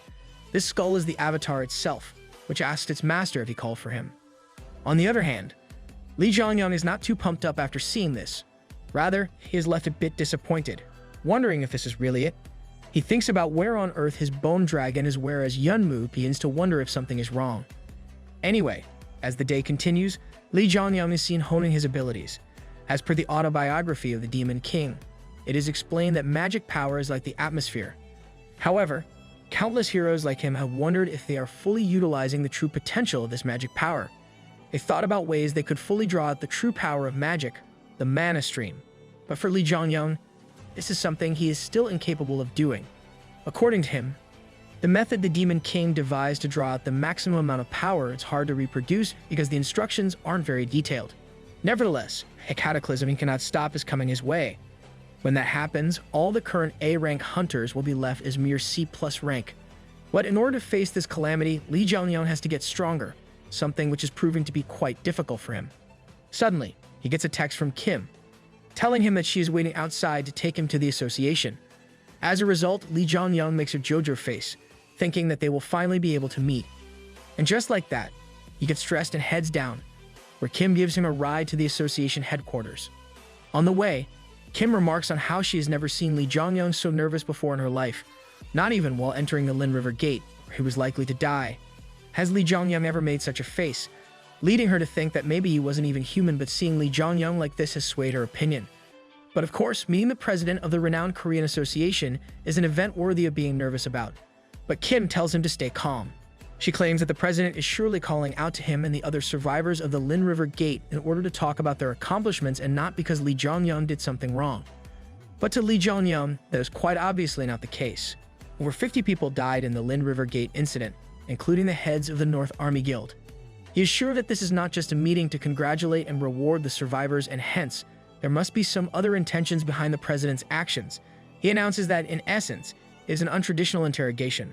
Understanding what Lee Jong-young means, Kim apologizes for being short-sighted, and they continue their ride. On the way, Lee Jong-young recalls his last talk with Seong-gu, where the bald guy told him that Lee Jong-young joining Asgard is not a decision he can make.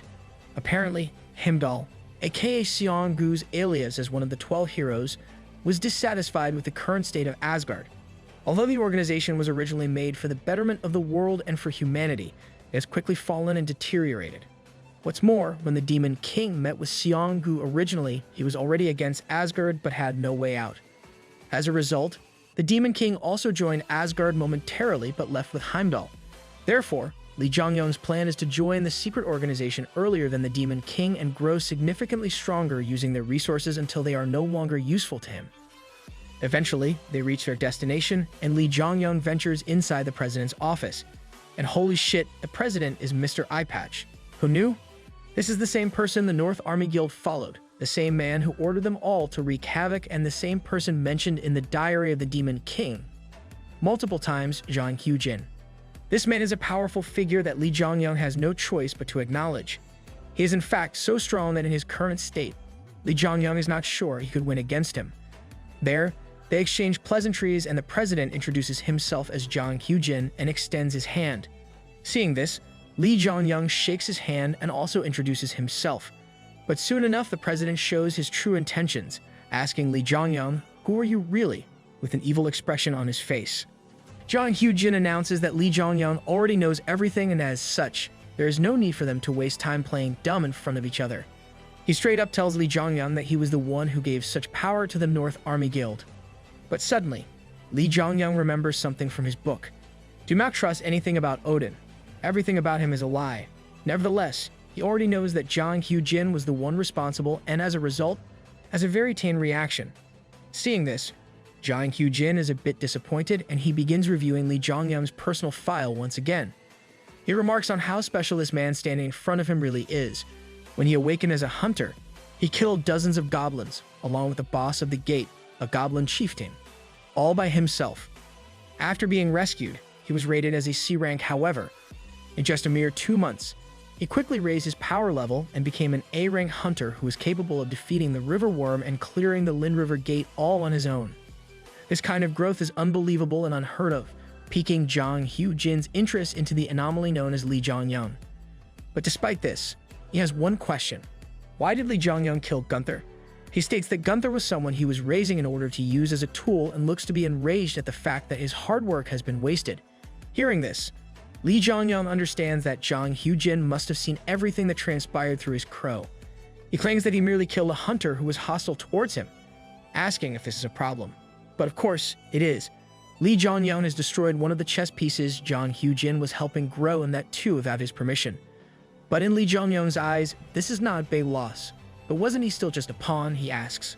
With this, he too decides to cut to the chase and gets to the point, telling the president of the association that he would like to join Asgard. This surprises Jang Hyun-jin, and he comments on how interesting Lee Jong-young really is. However, he wonders if Lee Jong-young has proclaimed this knowing what Asgard truly is. As such, Lee Jong-young explains that Asgard is a party created by the first hunters with one single goal in mind: saving humanity. In addition, Jang Hyun-jin is Odin, the king of Asgard and the leader of the secret organization. Having explained himself, Lee Jong-young once again reiterated his request, telling Jang Hyun-jin that he would like to join Asgard. Persistent. This sparks Jang Hyun-jin's curiosity even more. According to the Demon King's autobiography, Odin, aka Jang Hyun-jin, did not have a good personality. His benevolent personality was all an act to hide his true colors, and in fact, he was pettier and crueler than anyone else. But even he has a weakness. Odin's curiosity and his desire for knowledge were like an endless abyss, unmatched in depth by anyone else's. He wouldn't even bat an eye while lying in bed with his enemies if it meant that his curiosity could be satisfied. That's kind of sus. All of a sudden, Jiang Qiujin begins laughing aloud. He asks how Li Zhongyang knows all of this, from the existence of Hujin and the fact that the river worm was controlled. How does this man know everything? Moreover, he even told his biggest opponent how he became stronger in such a short span of time by hunting monsters. Seeing him in such an excited state, Li Zhongyang thinks that his life-threatening gamble seems to have paid off. Just like his book stated, Jiang Qiujin is unable to reject Li Zhongyang's proposal due to his own curiosity. But that is not all. There is one thing that greatly increased Li Zhongyang's chances, that being the fact Jiang Qiujin's eye, the Eye of Truth, had no effect on Li Zhongyang. Because of this reason, Odin's interest increased several-fold, but on the other hand, the Sky of Apocalypse is not too happy about someone else messing with the mind of its player and issues a warning to the Explorer of Truth, Jiang Qiujin's sponsor. Nonetheless, all this is enough for Jiang Qiujin, who decides to let Li Zhongyang join Asgard. But he tells Li Zhongyang that joining this organization is not such a simple task. At first, there will be a few entrance tests given to him. Originally, this was something Gunther, after being crowned as a hero, was supposed to do, but Jiang Qiujin states that if Li Zhongyang is able to pass the test, he will accept him as an official member. But there is one condition. Li Zhongyang will have to have a mental restriction placed on his mind in order to ensure he cannot tell anyone else about their talk and keep the organization in the shadows. And without wasting a moment, the restriction is placed. And so, with the ordeal over with, Li Zhongyang leaves the office and gathers his thoughts at a local coffee shop. There, he reveals that the Sky of Apocalypse was able to not only stop the influence of Odin's eye, but was also able to stop the mental restriction that was placed on him. Thankfully, Odin didn't notice this. This situation makes Li Zhongyang question if his sponsor has the ability to negate any and all mental attacks. All of a sudden, as he is sitting there with his thoughts, he is visited by Inchang and they both chat for a while. There, Li Zhongyang asks if the president asked her anything out of the ordinary, but she claims that he did not, only proclaiming that he felt sorry for the North Army Guild and how everything turned out. Yeah, of course he is. However, Inchang feels angry that she didn't have the guts to ask Jiang Qiujin why he did such a deplorable thing to her friends. Nevertheless, Li Zhongyang claims originally the president wanted to take care of Inchang as well, seeing as she is also aware of his true nature and character, but he left her alone for some reason, asking her why this could be so. To this, she replies that even she has no idea because someone as powerful as the president of the Hunter Association would have been able to pin a crime even on someone innocent like her. As a result, Li Zhongyang explains why. It's because Inchang doesn't have any value to him. Dead or alive, the president thinks Inchang is someone who poses no threat to him, and this is the only reason why she is alive right now. In addition, he claims that the North Army Guild was destroyed only to give the other guilds he is backing up a warning. This makes Inchang burst into tears, coming to understand that she is truly nothing. But that's why you should join hands with me, proclaims Li Zhongyang. He tells her that he is going to change the world, and for someone like her, who has hit rock bottom, joining up with him cannot hurt. Hearing this, Inchang begins to blush and ultimately chooses to join up with Li Zhongyang. And so, later that night, they meet up at the abandoned factory where they usually meet up, and Inchang asks what their plan is. As such, Li Zhongyang reveals that Inchang was sponsored inside the Lin River Gate, asking what she received because of this. Hence, Inchang pulls out an orb, claiming that she was awarded a dragon bloodstone from her sponsor, Prince Charming. Hearing this, Li Zhongyang is happy because things have turned out how he thought they would. The dragon bloodstone is a mineral so rare that only 3 have ever appeared in the Demon King's diary.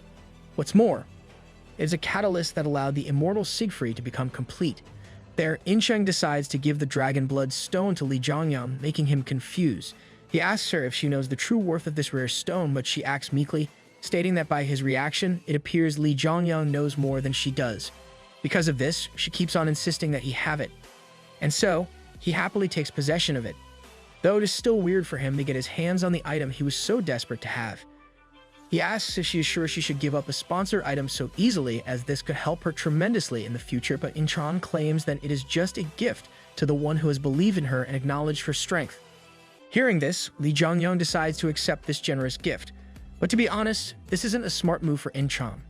This whole ordeal makes Lee Jongyung a bit perplexed. Maybe Inchang isn't like he thought she would be, making him wonder if she is a sucker. A sucker, on a whole different level. A bad move if you ask me, but she's cute, so I'll forgive it. Seeing this all, the Sky of Apocalypse smirks while looking at his sponsor. And so, with their meeting coming to an end, Lee Jongyung decides to go visit Park Jae-yun once again. There, after they exchange pleasantries, Jae-yun asks why Lee Jongyung has come here today. But first, Lee Jongyung takes a look at Jae-yun's items. Using his status bar, he scans and analyzes all the weapons put on display and is left in awe at their incredible strength and power. However, according to Jae-yun, these are all still incomplete products. Although the fire problem in his workshop previously has been improved a bit thanks to Lee Jongyung, it is still a big issue sourcing good quality materials, and it has become quite hectic. But this can't be helped, Lee Jongyung thinks. Although the blacksmith's skills play an important part, the materials also play an equally significant role. However, considering the time before the cataclysm, it is unlikely that there would be a sufficient amount of materials to satisfy a master blacksmith like Jae-yun. With this, Lee Jongyung then reveals the reason why he is here. He pulls out the dragon bloodstone Inchang gave him. As the stone sparkles, Jae-yun looks at it intently, but soon, after paying close attention, is left speechless. He slams his hand on the table and begins screaming out loud, asking Lee Jongyung what the hell this thing is. Park Jae-yun has never seen such a mineral before in his life, and this is enough to send him into a state of shock. But of course, Lee Jongyung reminds him that this is not a gift, but that is quite obvious. Only a world-class sucker would hand over such a valuable, mystical object as a gift, claims Jae-yun. However, Lee Jongyung can promise that there is at least one person who exists like this. I suppose a burn of this level is justified. Regardless, Lee Jongyung asks to borrow Jae-yun's hammer for a bit and begins walking towards the anvil. Before Jae-yun allows him, he somewhat anticipates what Lee Jongyung is trying to do. But Lee Jongyung remains as confident as ever. He puts the dragon bloodstone on the anvil and tells his ear to look closely. With this, he then lifts the hammer up in the air and, using his authority, puts even more force behind the strike. Seeing all this unfold, Jae-yun is unable to just keep watching. He begins cursing, telling Lee Jongyung to stop his foolish actions immediately. But Lee Jongyung doesn't listen. With full force, he strikes the bloodstone and breaks it into two pieces. This makes Jae-yun's soul leave his body, and he is left as a shell of the man he once was. Although his chiseled abs seem to be unaffected. Nonetheless, he is soon brought back to Earth when Lee Jongyung explains his actions. According to Lee Jongyung, this is exactly how one is supposed to use this stone. As per the Demon King's book, dragon blood stones regenerate when they consume a certain amount of blood. So in other words, it is possible to duplicate them. Now that's a life hack if I've ever seen one. Therefore, Lee Jongyung asks Jae-yun to put one half of the dragon bloodstone on his Muspel's spear, giving the blacksmith special instructions to not mess with or refine the stone in any way. As for the other half, he wants to put it on a great sword. He recalls how the great sword he chose is one that resembles the immortal Siegfried's magic sword, and Jae-yun is ready to begin working on it immediately. He even offers to do it for free, seeing as he will be able to handle such a rare mineral and also learn this amazing life hack. And so, later on at a gate somewhere, Inchang and Lee Jongyung are seen working together to hunt some monsters. Their newly upgraded weapons seem to be working perfectly. The stones implanted in the weapons absorb the orc's blood and begin regenerating. In addition, Inchang seems to be satisfied with her new weapon, remarking on how she has never used a great sword before, but it feels natural, as if she has been using it her entire life.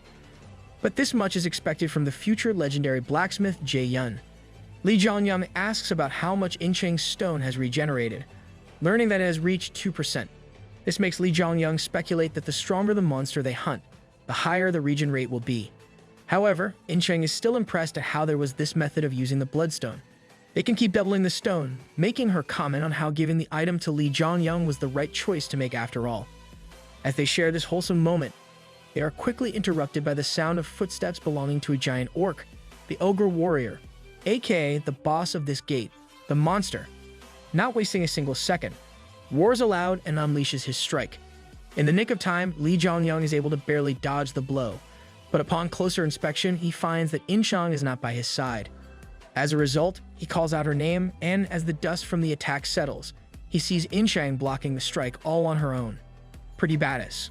Not only that, she is even able to parry the block and sends the monster flying backward, leaving even the boss of the gate surprised at the strength this human possesses. But this is expected. The immortal Siegfried's great sword stopped countless attacks from a dragon. But the show doesn't stop there. Incheng continues to charge in and begins hacking away at her foe. Ultimately, she ends the fight with a vertical slash from above, splitting the ogre warrior into two. And so, with the raid coming to an end, they both leave the gate and rest outside. There, Li Zhongyang comments on how reassuring it is to have someone like Inchang on his side, making her blush profusely. But Li Zhongyang doesn't stop there. He states that it is almost time and that they have to, in just 2 days, go there. With the deadline so close, he wants to continue hunting non-stop for the rest of the 2 days and keep on improving their teamwork. That will be their best chance to survive, and Inchang agrees. Why is she so cute now all of a sudden? Inside his mind, Li Zhongyang is determined to face Odin's test. This brings us to the night before the fateful day. Li Zhongyang is seen resting in his room, pondering over his thoughts in anticipation of what tomorrow will hold for him. He thinks that he and Inchang have made all the possible preparations for tomorrow that they could in the little time they had. However, Inchang is still yet to attain her title, Siegfried. But maybe it's too ambitious and wishful of Li Zhongyang to think that she will acquire the alias she was originally supposed to get her hands on much later on. All of a sudden, his doorbell rings and he heads out to see who it is. And so, this results in him being seated in front of none other than Xianggu. There, Xianggu decides to cut to the chase and tells Li Zhongyang to not go tomorrow. If he does, it could result in him dying, and the stakes are much higher than from the Lin River Gate. Hearing Xianggu say this, Li Zhongyang realizes that he is telling him his true feelings, but Xianggu continues. He claims that he has thought long and hard about how Li Zhongyang knows about Asgard, the reason as to why he wants to join this organization, and his true goals. However, he has come to the realization that he does not care too much about this stuff. I trust you, announces Xianggu. But this makes Li Zhongyang confused. Just how can this man, who came across by chance, trust him so much? But this is a question even Xianggu has no answer for. This is just what he feels, and he has decided to follow his gut feeling. But regardless, he once again reiterates his warning. Do not go tomorrow. He states that Odin is already interested in Li Zhongyang, and even without the test, he will be able to join Asgard sooner or later. He asks Li Zhongyang if he has an alias as of yet or not, stating that if he does not, he will not return back in one piece. But Li Zhongyang refuses to listen.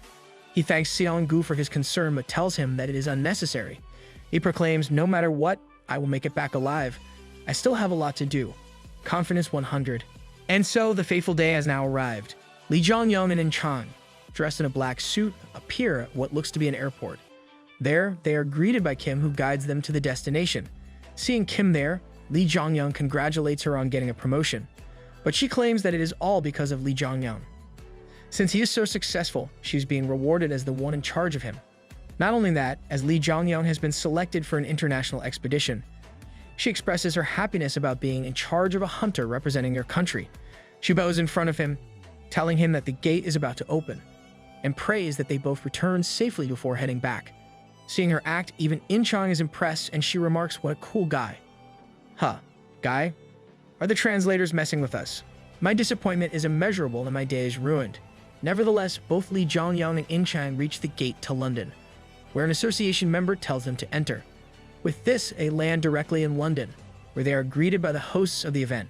What's more, it is revealed that Li Zhongyang knows English and can speak it quite fluently. Seeing this, Inchang remarks on how Li Zhongyang seems to be even more reliable now. However, the reason behind this is quite dark. In the future, if one is not able to speak English, they are not considered to even be human. Hence, he has to learn it. Anyways, the hosts take them to their rooms, telling them to rest up.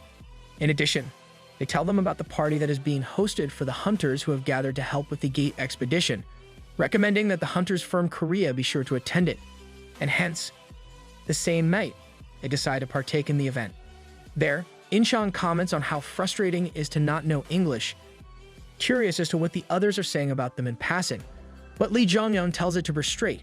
There are some who welcome them, but there are also those who have made racist remarks towards them. Suddenly, a giant walks into a human. With the frame and muscles of a silverback gorilla, this man's presence is enough to send the other attending into a state of fear and panic. Upon his arrival, this barbaric-looking man looks at the Korean hunter and asks, are these the two guys? He thinks that since Korea was mentioned, Chinmu would be the one to attend, but who on earth are these two brats standing in front of him? He immediately begins getting confrontational and insults both Inchang and Lee Jongyang, who are left speechless after looking at this man's frame. Having been put into this situation all of a sudden, even Lee Jongyang is taken aback. He explains that just like Asgard, there are several other secret organizations, all lying in the shadows all throughout the world.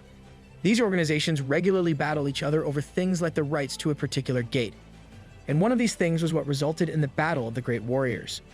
Although the organization was created to ensure humanity's safety, they have now been downgraded to only one-upping each other. Originally, in this round in the Battle of Heroes, Gunther was supposed to participate after getting the title of hero from the Lin River Gate. However, because of Lee Jongyang's interference, he was sent instead.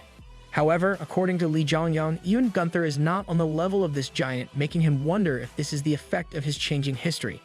Back at the party, this giant gets enraged after seeing Lee Jongyang silently standing around, but he is ordered to stop his hostility by a well-dressed man who comes up from behind. This man extends his hand, claiming that it is an honor to meet the underdog. He apologizes for his partner's attitude and introduces himself as George, alias Odysseus. By hearing this, Lee Jongyang is left even more shocked. This guy is Odysseus, he questions.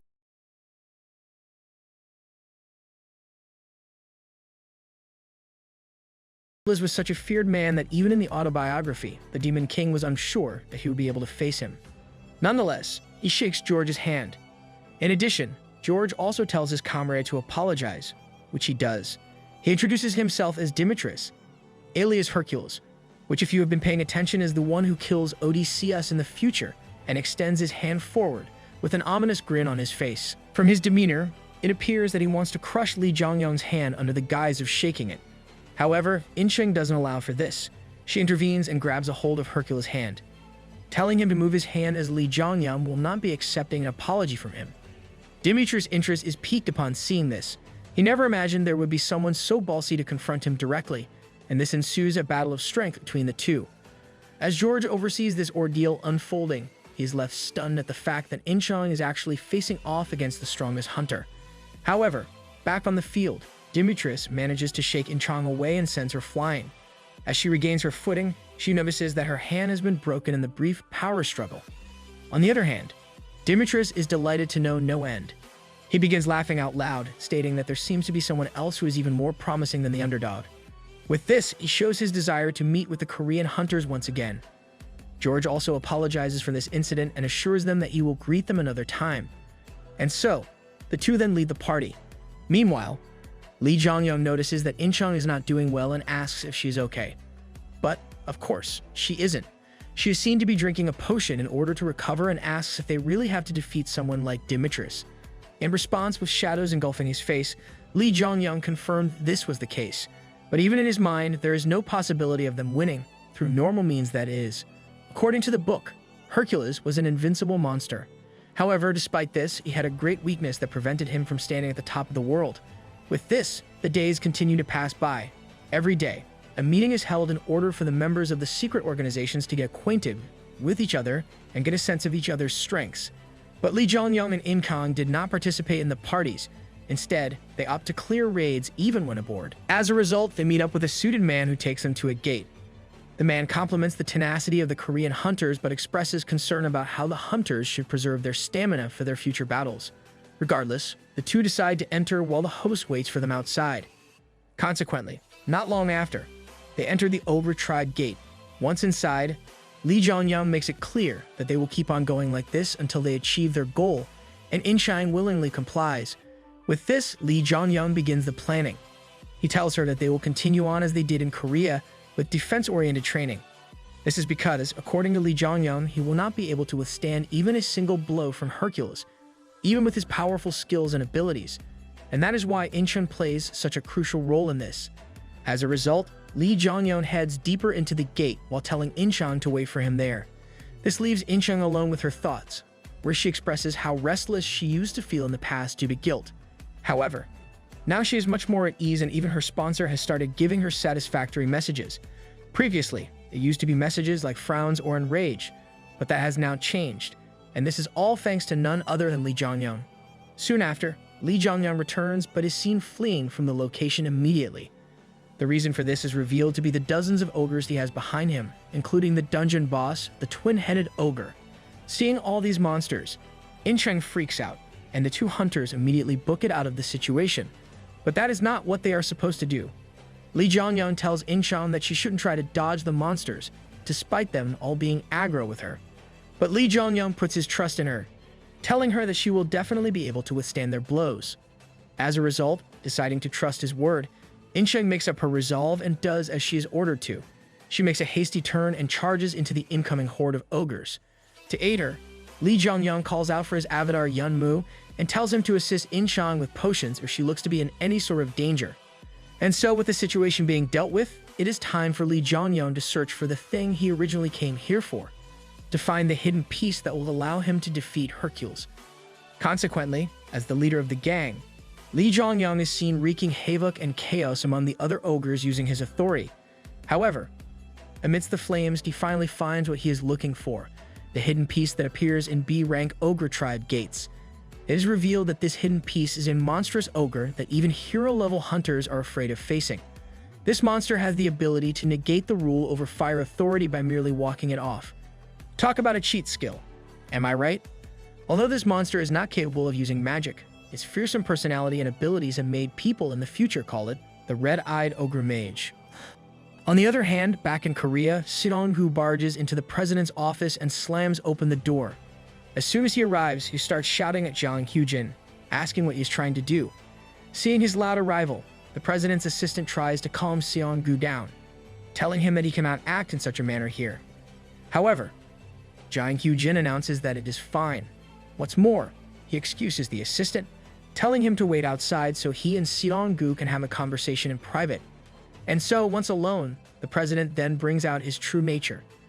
With anger painted on his face, he asks Sidong-gu what he thinks he is doing, but instead of replying, Sidong-gu responds with another question. Did you know all along? Of course, Jiang Hyujin tries to play it off cool, stating that he has no idea what the guild master of the Lee Guild is saying. But this only results in Sidong-gu questioning what Jiang Hyujin is thinking about. Consequently, seeing Sidong-gu act so persistently, the president takes a deep sigh and casts a barrier around them both. Here, we can have a proper conversation now, he proclaims. I guess it doesn't hurt to be too safe. In addition, he continues to claim that this place isn't the meeting room of Asgard and questions if Sidong-gu is not going to follow the rules.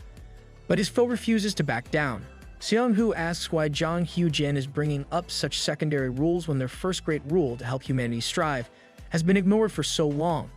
But his persistence seems to have backfired. His statement enrages Jiang Hyujin, and he asks if Sidong-gu is trying to scold him, the leader of Asgard. However, this was not his intent. Sidong-gu tells him that he would have thought about scolding Jiang Hyujin if he was the type to actually change his mind from a lecture, but to him, it seems like the president has zero intentions of hearing him out. His comments send Hyujin off the edge, and he stands up to start their brawl, filled with rage.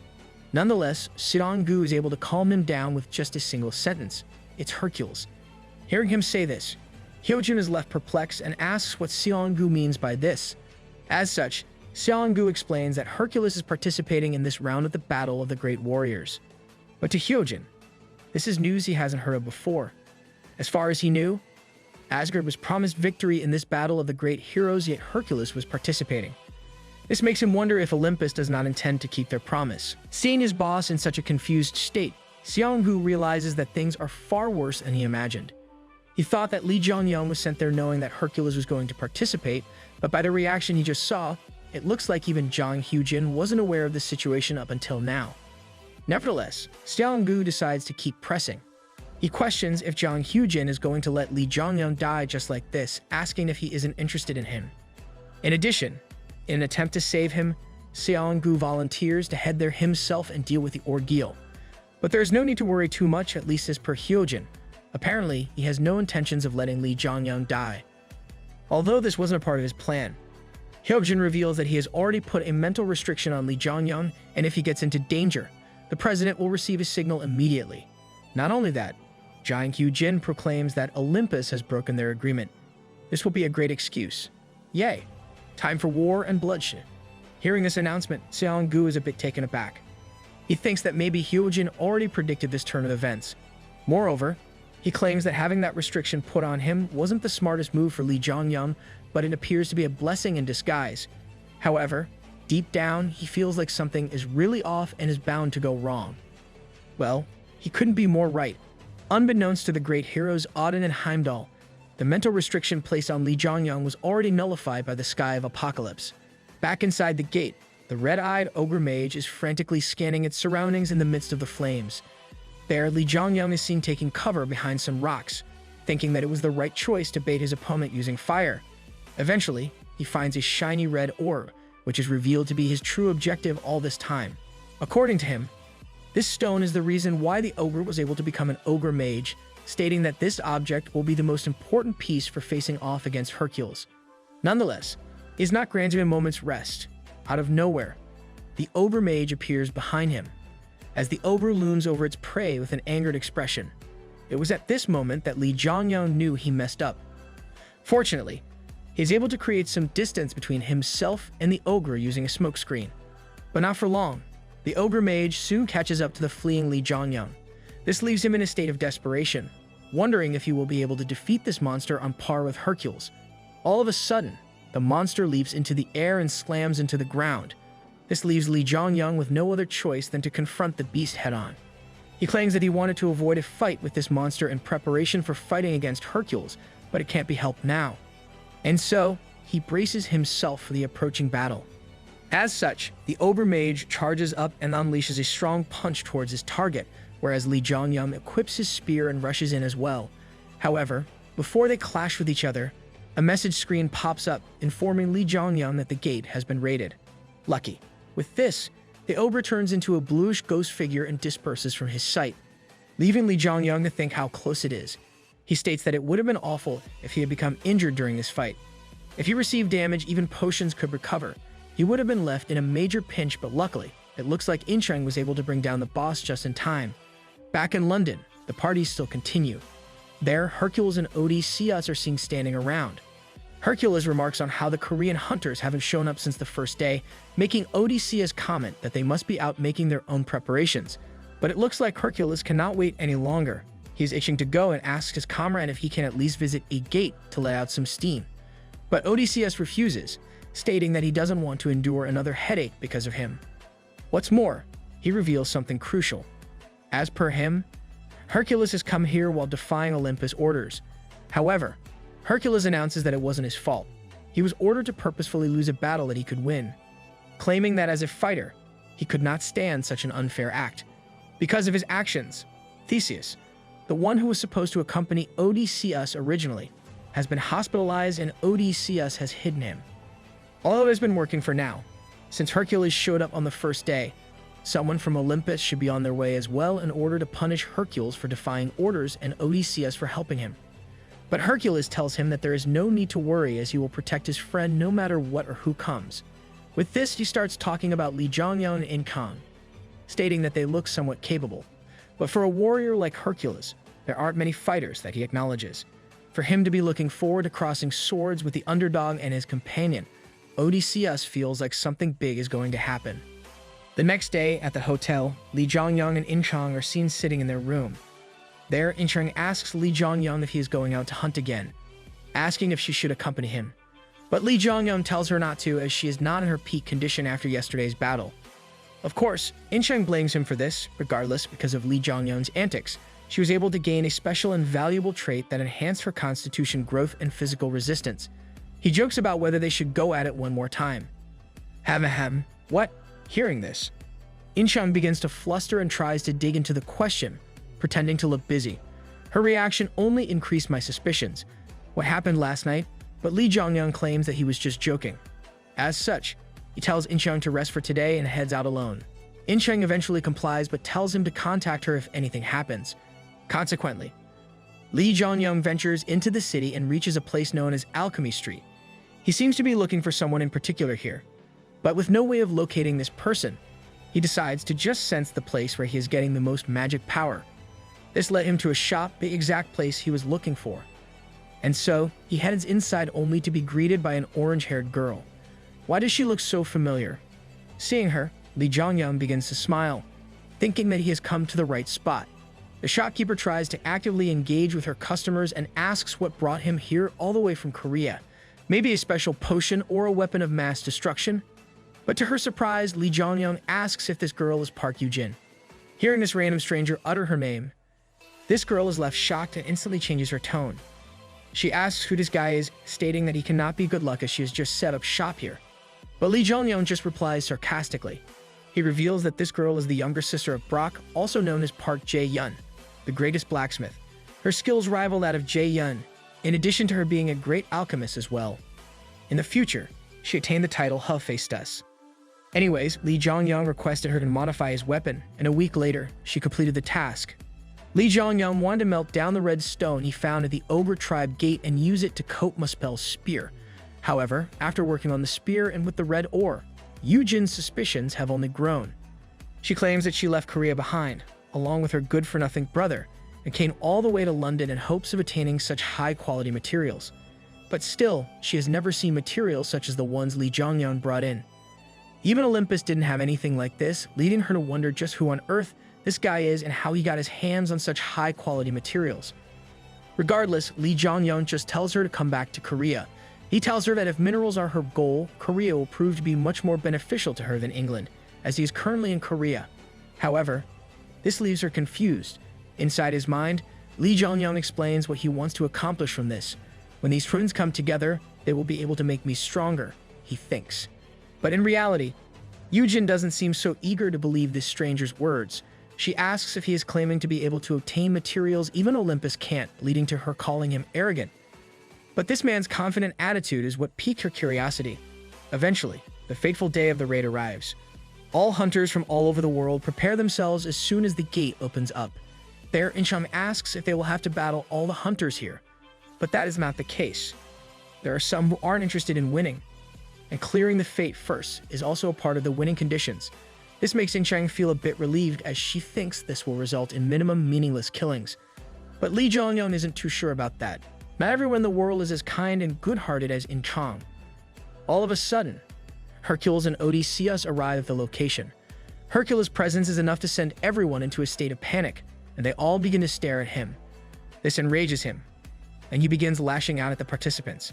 However, Odysseus calms him down.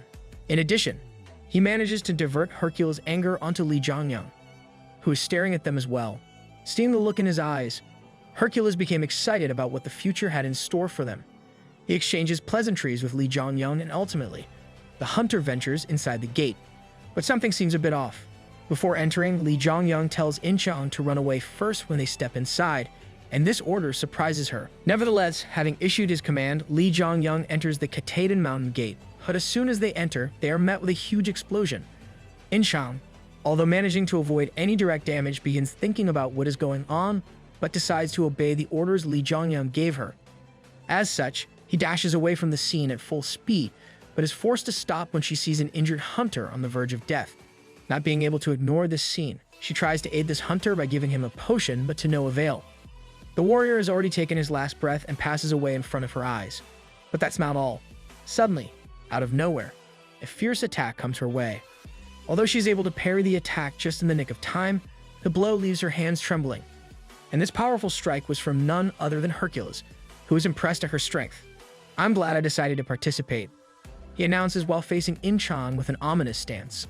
And just like that, chaos ensues. As the battle begins, Inchang and Hercules begin attacking each other with all they have. Suddenly, Hercules unleashes a powerful punch, but Inchang manages to avoid it by the skin of her teeth. Nonetheless, when she turns back to see the aftermath of the attack, she finds that the landscape behind her has been completely destroyed. But Hercules doesn't stop there. Refusing to let up, he once again starts sending strikes while making snarky comments, but this time, Inchang blocks the attack using her great sword. This is the fruit of her labor. Even though her opponent's monstrous strength is making her bones ring, she is able to block the attack thanks to her rigorous training. With this, she then takes a stance in order to charge in. Thinking, now it's my turn. She prepares to dash in, but Hercules doesn't allow it. Seeing Inchang's display, he is amazed that someone as strong as her has yet to receive a title. Regardless, as poor him, she has earned the right to receive his attack, an attack which he only dishes out to worthy opponents. And so he powers up and unleashes his technique Savage Beast. But in a twist of events, out of nowhere, a fireball comes flying in and hits him during his prep time. Seeing this, In-chang is left shocked and turns back to see the one responsible for this, but she is happy to see that this fireball belongs to none other than Lee Jong-young, who soon comes running from behind and tells her that running away for now will be in their best interest. Consequently, they both ditch the battlefield immediately and flee elsewhere, while Hercules emerges from the fireball almost unscathed but disappointed. Later on, Lee Jong-young and In-chang are seen taking refuge somewhere. There, they discuss the events that transpired right after they entered. In-chang explains that there was an explosion as soon as they stepped in, and a lot of hunters were caught up in the explosion, resulting in them meeting their demise. This whole situation left In-chang perplexed, and she questions just what is going on. As such, Lee Jong-young then reveals what really happened. It was an ambush. But the culprit is not the one In-chang thinks he might be. It wasn't caused by Hercules, rather, it was caused by the hunters who tried to ambush Hercules when he stepped inside. Of course, they had no chance of beating the so-called strongest hunter, and Hercules began going on a rampage after being enraged. And Lee Jong-young had already predicted this, so he ordered In-chang to run. Nevertheless, because of the ordeal, it looks like a third of the hunters have already been killed. Hearing this, In-chang asks what their plan is going forward, expressing how she would never have been able to emerge from the attack Hercules was about to hit her with after taking it head-on. But Lee Jong-young claims for now, we will survive this A-rank gate. He then equips his weapons and looks back, finding a horde of Katahdin lions and A-rank monster standing behind them. Demetrius isn't our only enemy after all, he proclaims. Anyway, they deal with their pack. Once finished, Lee Jong-young sent out Yunmu to scout the surroundings, and he learned that no hunters are present there. Meanwhile, In-chang decides to bury the corpses of the monsters they just killed. Seeing this, Lee Jong-young thought about how odd of a person he really was. More like crazy. Am I right? And so, after completing her task, In-chang asks about their game plan. Like Lee Jong-young told her, there are two ways to win the battle. They can either clear the gate or focus on killing the other hunters. She questions what they will do, but even Lee Jong-young seems hesitant. The boss of this A-rank gate could be too much for them both to handle alone. However, wouldn't Hercules be an even stronger foe? But there is no need to worry. Our boy, the demon god, already has a plan in mind. They will take them both down. This announcement leaves In-chang speechless. But suddenly, Yunmu appears. He reveals that there are 3 hunters with skull tattoos in the area, and they are the ones who started this whole mess. As per Lee Jong-young, they were the ones who ambushed Hercules, and as such, he tells In-chang to prepare herself to face them. On the other hand, Odysseus and Hercules are seen somewhere. They have captured these 3 tattooed men while trying to follow Lee Jong-young's flame trail. Odysseus explains that they are from Borgen, an evil North African organization that routinely deals drugs, conducts child trafficking, and commits other heinous acts. In addition, they are the ones who started the ambush on Hercules. Hearing this, Hercules becomes enraged while the hunters wet themselves. They beg for mercy, claiming that they messed up, but Hercules says something peculiar. He states that he doesn't hate those guys who do anything to win. Rather, he likes them. However, even such people have to comply with the rules, and that's exactly what they have failed to do by planning the ambush. Hercules unleashes a punch, having no mercy for these scumbags, telling them all to make sure to follow the rules in your next life. As Hercules' sponsor approves his actions, Hercules stands there looking at the men he just helped vanish off of the face of the earth. Suddenly, George begins complaining about his partner's speech, stating that even Hercules is responsible for breaking the rule by disobeying Olympus and beating their teammate, Theseus, half to death, putting him in a hospital in a dire state. Nevertheless, Hercules dismisses this comment and begins talking about Lee Jong-young and how he is excited to beat the living daylights out of him. But all of a sudden, their chat is interrupted by a group of hunters. These men surround Hercules and George and start looking down on them with fierce looks in their eyes as if they are going to start their assault. Thinking that these men must be the comrades of the ones he just killed, he steps forth to confront them all as well. He lets out an intense aura in preparation, announcing that I really like this, before jumping in to start the chaos. And in the blink of an eye, the fight ends as abruptly as it began. All that's left is a mountain of tattered corpses, with missing limbs and body parts, which lay on the battlefield. Seeing this scene from hell, George remarks on how terrible of a hobby Hercules has, telling him to at least use a weapon if he goes berserk. However, Hercules refuses. According to him, you need to feel it with your hands to really enjoy the hunt, and a dweeb like George wouldn't get it. Arrogant much, it is explained that George isn't very fond of Demetrius solely because of the fact he is strong. Apparently, he isn't just a simple lunatic. Rather, he is a warrior with a thirst for battle and victory. In the heat of the moment, he transforms into a homicidal maniac who loses all his rationale. Regardless, Hercules hasn't had enough yet and wants to go meet up with Lee Jongyun now. And that is what George is worried about, the meeting between Demetrius and the underdog, Lee Jongyun. On the other hand, somewhere else, Lee Jongyun and In-chang close in on the boss area. There, they feel an intense magic power, and suddenly, Yunmu rushes to his master's side and informs Lee Jongyun that there are hunters in the vicinity. However, there is not a speck of bloodlust in the air, making him think that these hunters must not be enemies. As a result, they head over to talk with these hunters, who claim that they have been waiting for the Korean hunters for a long time. But of course, Lee Jongyun has no idea what these people are talking about. Confused, one of the warriors confirms that Lee Jongyun was sent here by Asgard, and he tells him that is right. With this, the hunters huddle together and talk with each other to come to a conclusion about this situation. Eventually, Inev, one of the hunters, steps forth.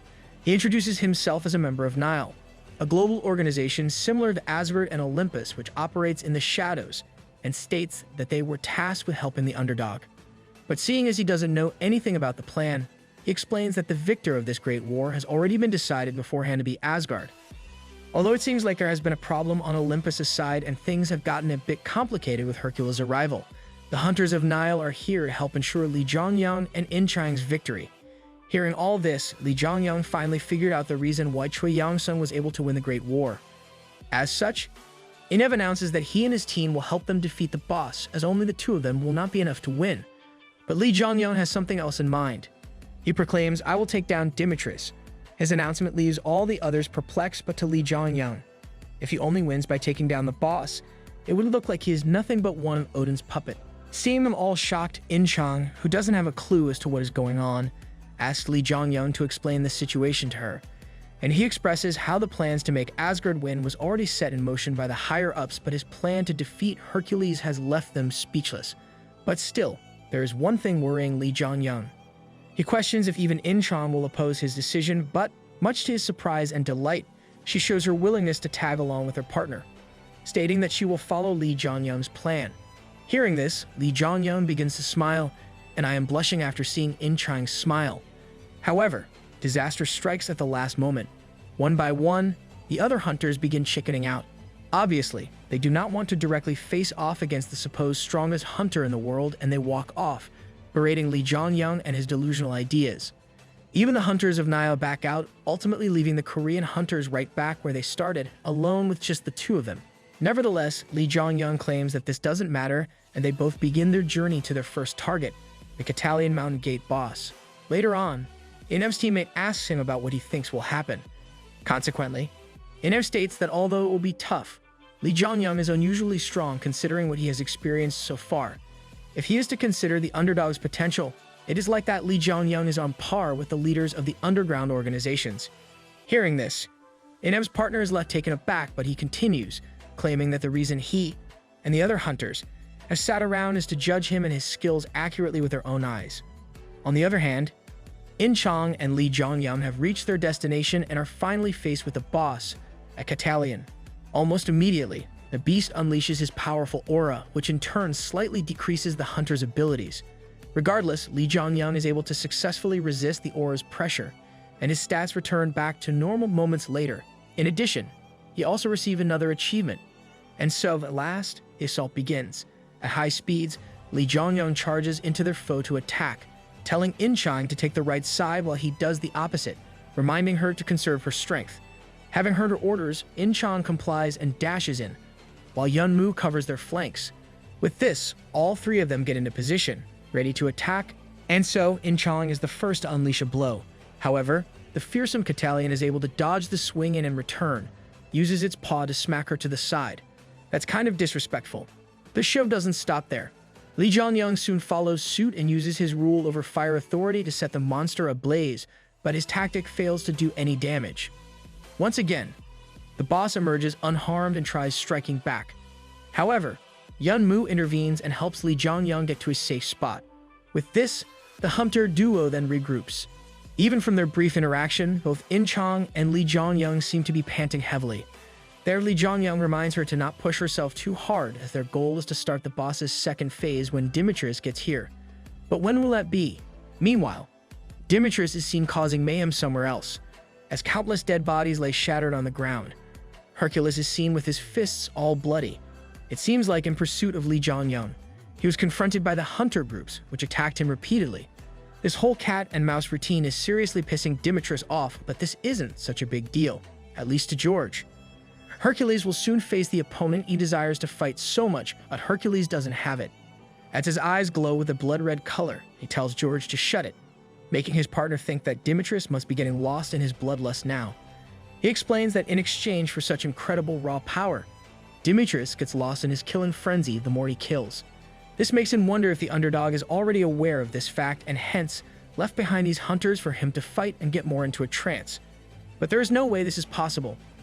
This information is top secret and kept under very tight wraps, even within the Olympus organization. Even Odin is not aware of this fact.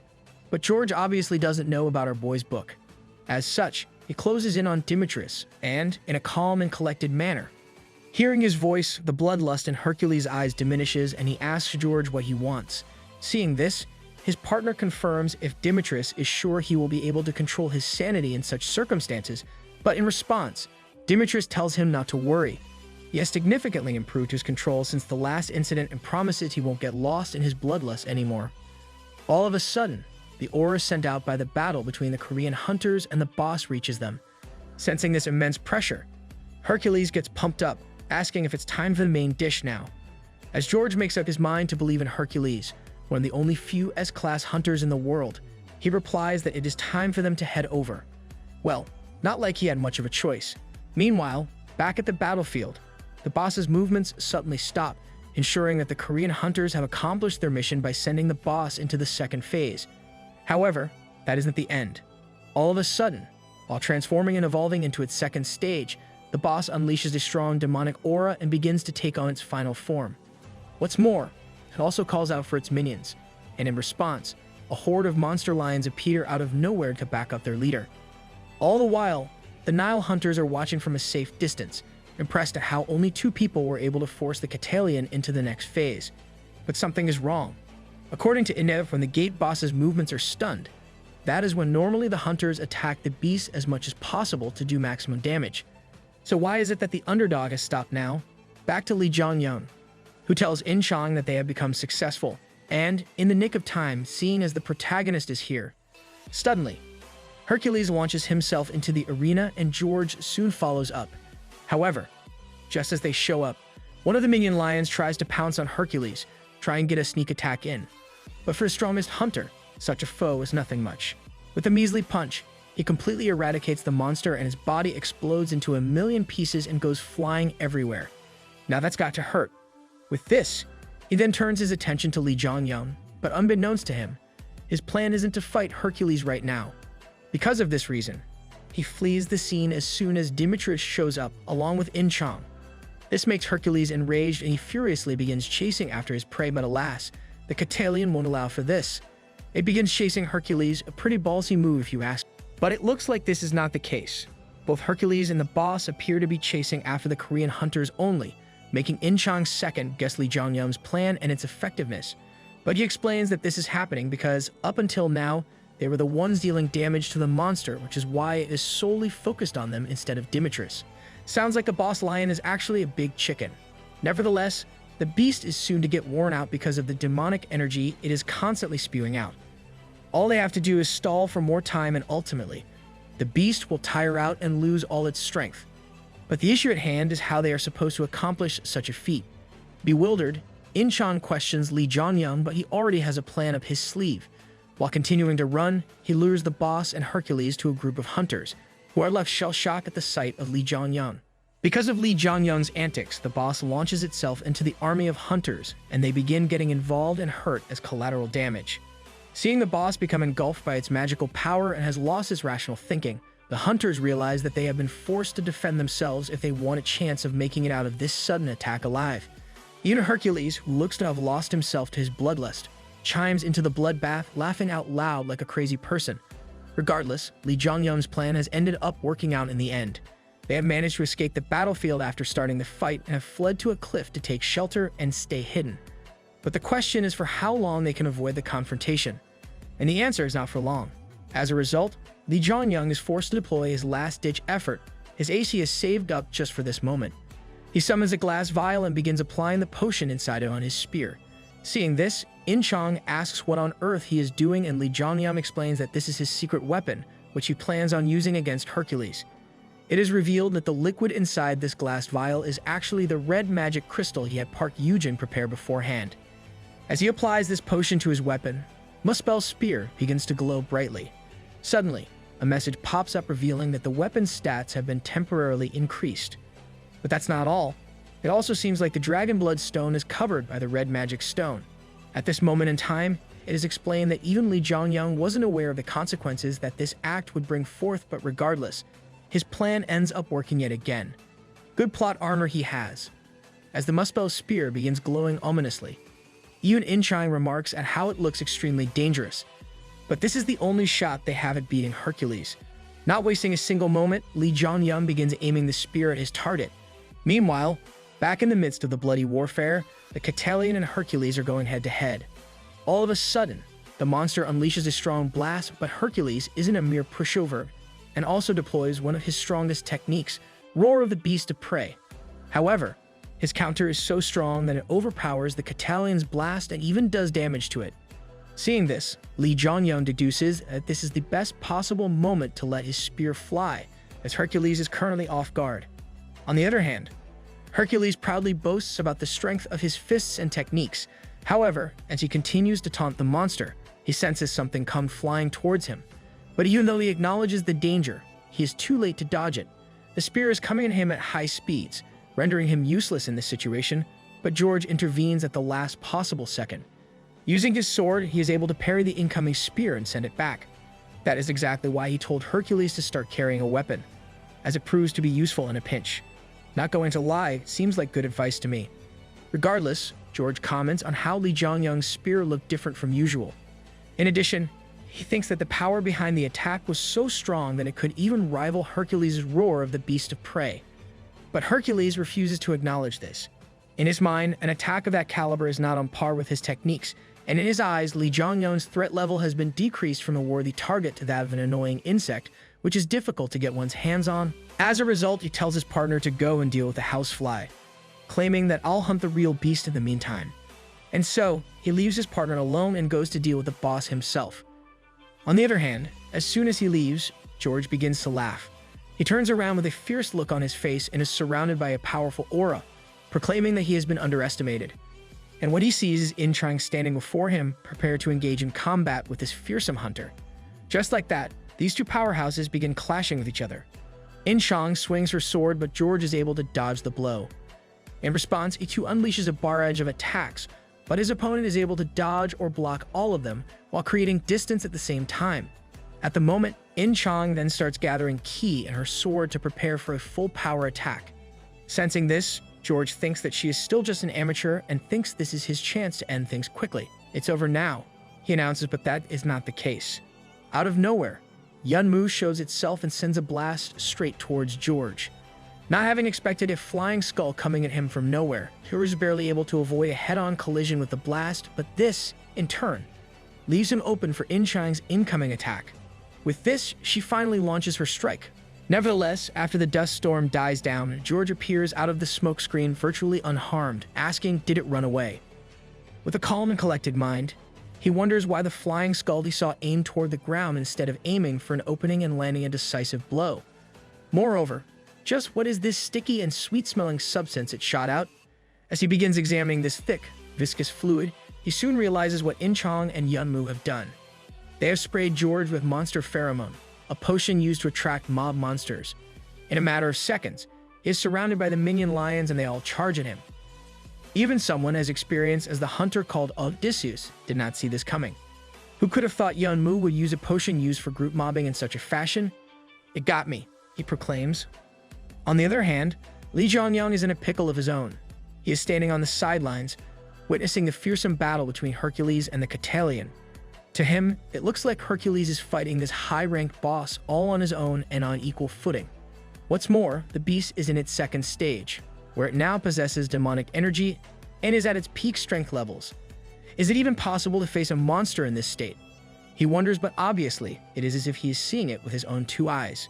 He wonders just how strong Hercules' stats must be to accomplish such an insane feat, but suddenly, In-chang shows up behind him.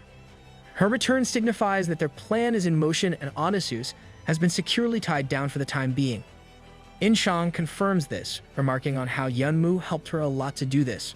Regardless, Lee Jong-yeon reminds her that they have to finish things before Odysseus is able to return to the battlefield, as it would decrease their chances of victory, and she complies. Back to Hercules, who looks to be having the time of his life against this high-rank boss. As his bloodlust slowly consumes him, he gets more and more into the fight. However, all of a sudden, his eyes begin to change appearances mid-fight, and this is exactly what Lee Jong-yeon was waiting for. Getting his signal. He claims that even though it looks under control, he will surely crumble down his opponent's sanity and once and for all end Berserker Hercules. Consequently, he tells In-chang to go and confront the Catalian for now, as per their plan, while he heads over to face Demetrius by himself. According to him, there is no need for him to take Hercules down. Instead, he just needs to land one successful attack during that state. With this, he tells In-chang to get started. At the arena, Hercules sends the Catalian flying with a punch, asking it if this is all it's got. Despite this, he pursues the flying monster at high speed, but when he starts getting close, he sees a spark of flame. At this time, In-chang and Lee Jong-yeon head to complete the next step, but thanks to his quick thinking and high battle IQ, he is able to stop in the nick of time as a wall of flame is erected in his way. And out walks Lee Jong-yeon, the underdog, who asks Hercules, "Why don't you play with me too?" Hearing this, Hercules looks a bit bumped at first, stating that things are finally starting to get interesting with the Catalian, but nonetheless is more than eager and willing to play with the underdog in its place. With this, Hercules then begins powering up, and seeing this, Lee Jong-yeon becomes happy that his plan looks like it's working. As such, he starts embedding ki into his shield, but this is but a futile task. To Hercules, this is a useless tactic, and he claims that he will make Lee Jong-yeon realize what a rash decision he is about to make. And so, he once again powers up and prepares his technique. Meanwhile, Inev is still watching the battle on the edge of his seat. Seeing these events unfold from a safe distance, he too comments on how it is futile to try and stop Hercules' blow. Even though Lee Jong-yeon has infused a lot of mana into his shield, it is still nothing in comparison with Hercules' attack. Nevertheless, the strongest hunter soon launches himself towards his foe. In the blink of an eye, he closes the distance between himself and his opponent and punches the shield, and it shatters. However, much to his surprise, it looks like Lee Jong-yeon has vanished into thin air. Thinking he disappeared from sight, Hercules is left confused but senses something wrong. Because of this, he turns around to find Lee Jong-yeon up in the air. With his spear pointed towards Hercules, Lee Jong-yeon uses all of his might to stab Hercules in the shoulder and succeeds, but in return, Hercules is also able to deliver a blow, sending Lee Jong-yeon flying back. With this, Hercules then begins heading towards Lee Jong-yeon, finally having understood his tactic. But all this has done is make him more eager to fight. He tells Lee Jong-yeon to get up quickly and entertain me, and Lee Jong-yeon, who was able to block the blow but not all the damage, stumbles back on his feet. Despite this, his plan has already been set into motion. He asks Demetrius if he is okay, but his opponent thinks he is just being cocky and arrogant, trying to play mind tricks on him. To the great hunter Hercules, this wound is nothing but a scratch that will heal naturally in a bit, but that is not the truth. Suddenly, his body starts cramping up and a black, ominous liquid comes out from his wound. Hercules thinks that this might be poison, but no, this is not such an underhanded strategy. It is revealed that the potion Lee Jong-yeon applied to the spear was the red crystal that gave birth to an ogre mage. This crystal also has two names in the future, Liberation and Madness, aka the same thing Hercules is experiencing right now. As per Lee Jong-yeon, the red ore, which gives an ordinary ogre to surpass the strength of a boss, was a power humanity craved. Animals exposed to it would turn into monsters, and monsters would attain boss-level strength. Because of this, the red ore was dubbed Liberation. In addition to this, because of its potent abilities, scientists began experimenting and researching this special stone, and not long after, even hunters became test subjects for these researchers. But that is when the atrocities started. Even though the crystal is able to exponentially increase the hunter's potential and power, it also had a small side effect of making them go batshit insane. It caused the hunters to lose themselves to the madness within them which the red crystal brought out with it. Because of this, it was given another name, madness, and soon enough, its use became forbidden due to its consequences. The sheer magic power released by Hercules after absorbing the concoction of the dragon blood stone and red crystal mixed together is enough to make even Li Jiangyang shaky, as he comments on how it feels like the entire Catalian mountain gate is shaking. Nevertheless, he hears a voice from behind him, asking what on earth the underdog has done. This voice belongs to none other than George, who has managed to overcome the horde of lion monsters. Despite being tattered and injured heavily, he walks in with aggression, condemning Li Jiangyang for doing such a deplorable thing. Regardless, Li Jiangyang warns him that if he comes over here, he will die, but George refuses to listen. With all his might, he jumps in to aid his friend, but of course, Li Jiangyang doesn't allow for this to happen. He intervenes at the last second, claiming that history will repeat itself if he doesn't stop George. Apparently, as per the Demon King's autobiography, this is exactly how Odysseus was killed in the future. Hercules had lost himself in bloodlust, and George, who tried to chime in and help him overcome his madness, was unable to stop his comrade and meet his demise by his hand. This ensues a series of clashes between the two hunters, and they collide with each other full force. Desperate to aid his partner, Odysseus tells Li Jiangyang to move. He claims that it hasn't been long since Hercules went into madness, and as such, he will be able to bring him back to his senses. But that is far from the truth. Li Jiangyang announced that even for Odysseus, this would not be possible, and he would not allow him to do so. As a result, Odysseus keeps up the pressure in an attempt to get past his opponent, but is unable to. However, all of a sudden, Li Jiangyang states that he has a plan. These words surprise Odysseus, who takes a step back and decides to listen to what Li Jiangyang has to say. Even though he doesn't trust Li Jiangyang, he is still very desperate to help bring back his friend and asks what this plan is. Therefore, Li Jiangyang tells him that he only needs 5 minutes. He claims that they will all hold back Demetrius for 5 minutes. But in Odysseus' mind, this feat is impossible and is utter nonsense. Does Li Jiangyang really think he can hold back an insane Demetrius? That too for a whole entire 5 minutes. But his chain of thought is disrupted when Demetrius comes flying in to attack. Seeing this, Li Jiangyang calls out for Inchon and gets out of Demetrius' way, and so does Odysseus. And in their place comes the Catalian. The boss engages with Demetrius, making Li Jiangyang delighted that Inchon is doing her part perfectly. He tells Odysseus that even the Catalian is on their side, and with its help, they will be able to hold out for a mere 5 minutes for sure. Although Odysseus is not 100% on board with the idea, in his eyes, there is no other choice left for him other than to follow Li Jiangyang's lead. Finally, with another powerful hunter on their side, Li Jiangyang gets pumped up. He explains that, as per the research in the future, the effects of the red crystal only last for about 5 minutes, and if they are to hold out until the time is up, Demetrius will return back to normal. This will bring the battle to an end and mark his victory in this battle.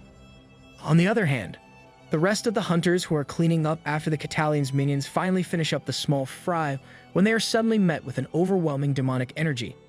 Distressed, they look around and find that it is not coming from the Catalian boss's second phase. Rather, it is coming from Hercules himself.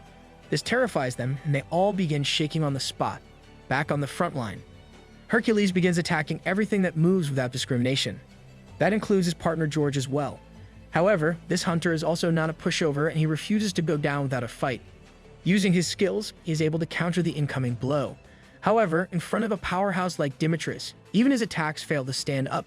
Demetrius simply diminishes Odysseus' attacks with a single punch, but it seems like he has forgotten that Odysseus isn't alone. Out of nowhere, Inchon appears as well, and she too begins slashing away at the enemy, but alas, it fails to be of any use. Seeing this sight, the rest of the hunters cannot believe their eyes. Most of them decide that they would be better off retreating while they can in order to not get involved in such a monstrous fight, not wanting to end their life at this point in time in vain. At the cliff, even the Nile soldiers are left prepped for what they are witnessing. The female hunter asks Inev about their next move, but something else is occupying Inev's mind. To him, the power inside Hercules at the moment is similar to the red ore that their comrade Seth brought. Because of this, Inev tells his partner to get ready to fight, as they will also be jumping into the Mosh pit. Bad move if you ask me. Better to let them do it instead. And so, Li Jiangyang, Inchon, George, and the Catalian Mountain Gate boss all combine their strength in order to face and defeat their monstrous enemy. However, even with them all working together, Hercules still overpowers the lot all by himself. First up is the Catalian boss, who goes down without putting up much of a fight. Hercules simply punches him into oblivion until the fearsome lion boss looks akin to Yamcha in the Saiyan arc. He then turns his attention toward In-chan, who is also trying her best to slow down Hercules' movements, but her efforts prove to be futile. Instead, she is sent flying away by a swift kick, even though he was able to block the brunt of it using her great sword. Up next is none other than Odysseus. He jumps in from above and charges towards his comrade, telling him to get himself back together. But the crazed Demetrius refuses to listen to even a word. While Odysseus uses his sword to launch an attack, Hercules decides that the best course of action for him would not be to dodge or block the blow. Rather, he thinks that the most efficient way is to meet the sword head-on, only using his bare fists. And that is exactly what he does. Using his fists, he makes direct contact with the sword, but despite this, takes little to no damage. In its place, he is able to send an immense shockwave through the sword and into George's body, heavily damaging him. Even the sword is not able to make it out of the collision without harm. But Hercules is far from done and doesn't stop there. After sending George into the air, he continues to charge up and eventually lets out another one of his life-threatening techniques named Savage Beast's Roar. With this, he then launches himself towards his target at light speed and delivers a flaming punch. But, just in the nick of time, Lee Jong-young shows up to save George and swoops him out of the way. Even in such a state, George asks Lee Jong-young just how much longer they have to keep at it. How long is it till the 5 minutes are over? Hearing his words, Lee Jong-young began thinking to himself.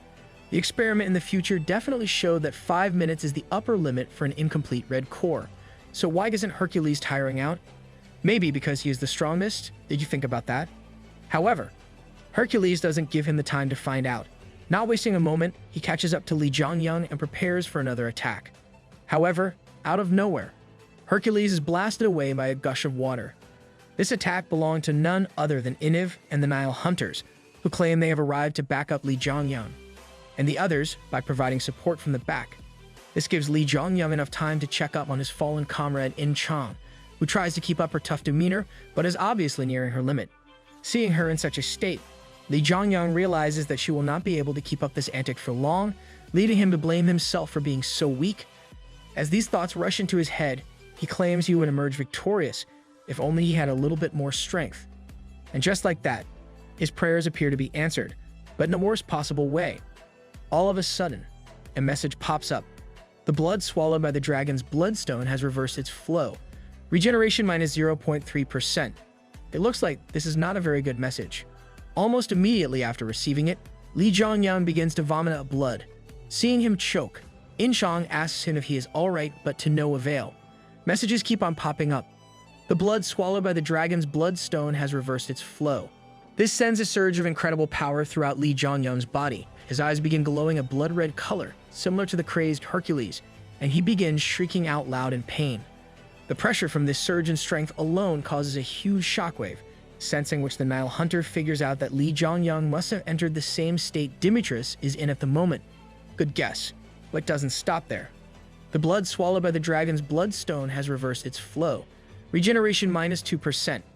And with this, Lee Jong-young finally loses himself in the madness. From a wall of fire, Lee Jong-young walks out with a demonic, borderline traumatizing appearance and demeanor. In his mind, the thoughts of why Hercules is not back to normal continue to rush in. But can he even afford to think in this situation? He sees a furious Hercules charging at him. But this time, he sees something he couldn't before. He sees small spots all over his foe's body, understanding that this must be a mana stream. Thanks to this, he is able to get a grasp on this mana stream as well and tries using it for himself. Pouring the stream into feet, he is quickly able to launch himself towards his opponent and ready to attack.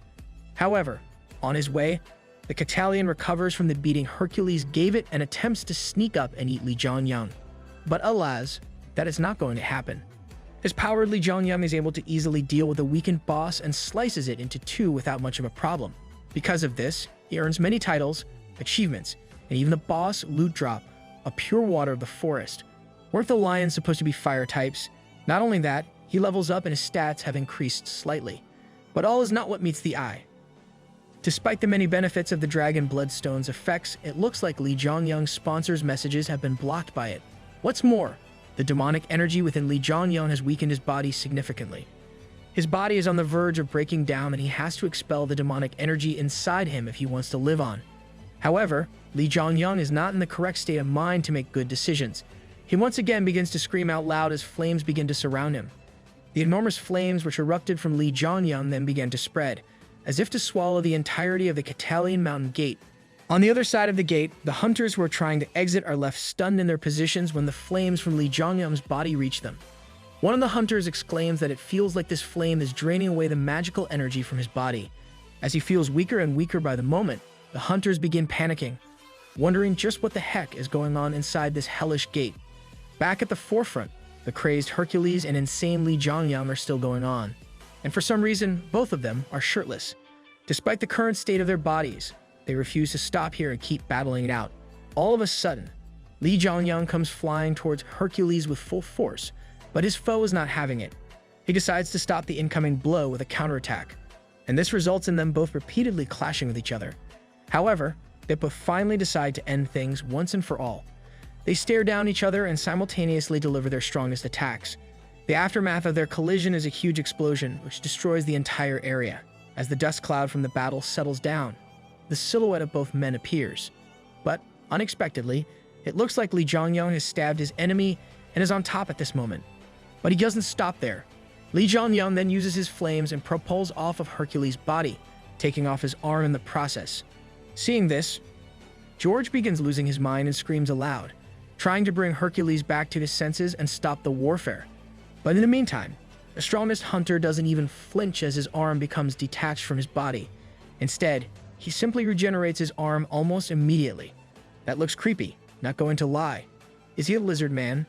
This leaves George perplexed as he explains Demetrius was able to do so by using up an insane amount of mana. But if Demetrius can do this much, then what is Lee Jong-young capable of?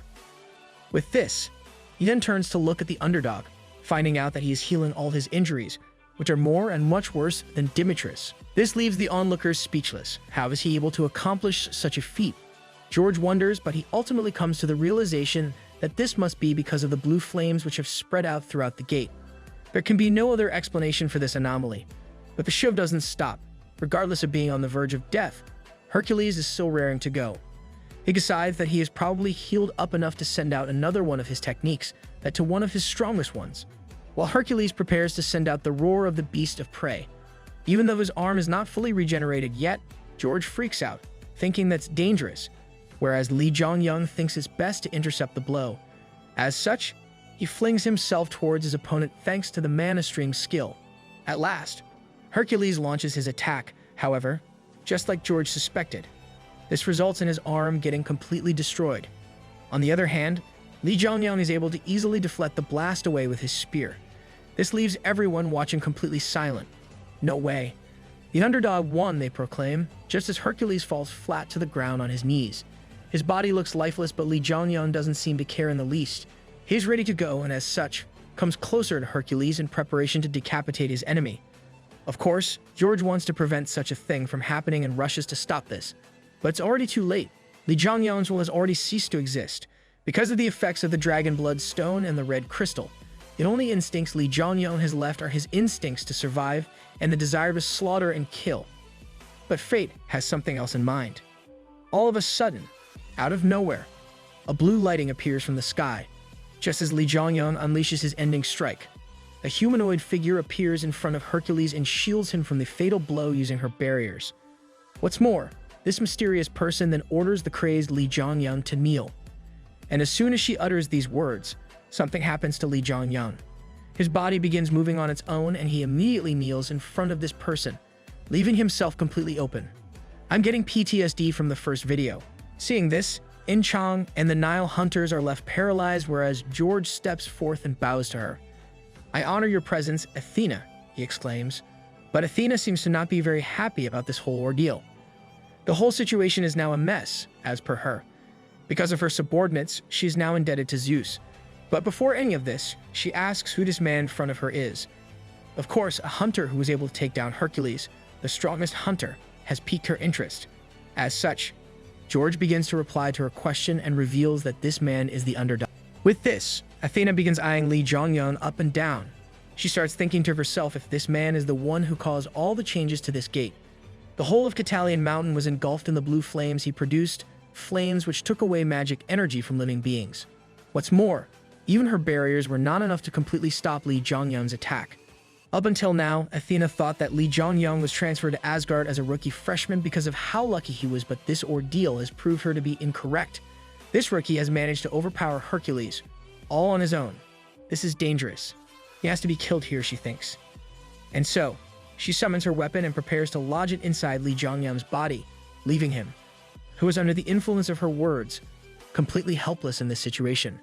However, just in the nick of time, she hears a voice telling her to stop, which she does. And so, a man appears from behind her, out of nowhere, and confronts her. This man is none other than Xianggu, aka Heimdall. I knew that shiny, bald head looked familiar. Seeing him arrive, Athena questions just why on earth he is here, but Xianggu turns the question back onto her. Because of this, she thinks that Xianggu must have followed her lighting and arrived here after her, but on the other hand, Xianggu wastes no time and steps towards Li Zhongyang. He then stands in front of him, shielding him from any more attacks that might come his way. But this only makes Athena more enraged. She begins screaming and scolding Xianggu, telling him to step aside as Li Zhongyang must be killed right here, right now, or else he will end up becoming a problem for her in the future. But Xianggu thinks otherwise. He announces that if Athena wants to kill his friend, he will take her actions as a declaration of war between Olympus and Asgard. Hearing this, Athena is beyond furious.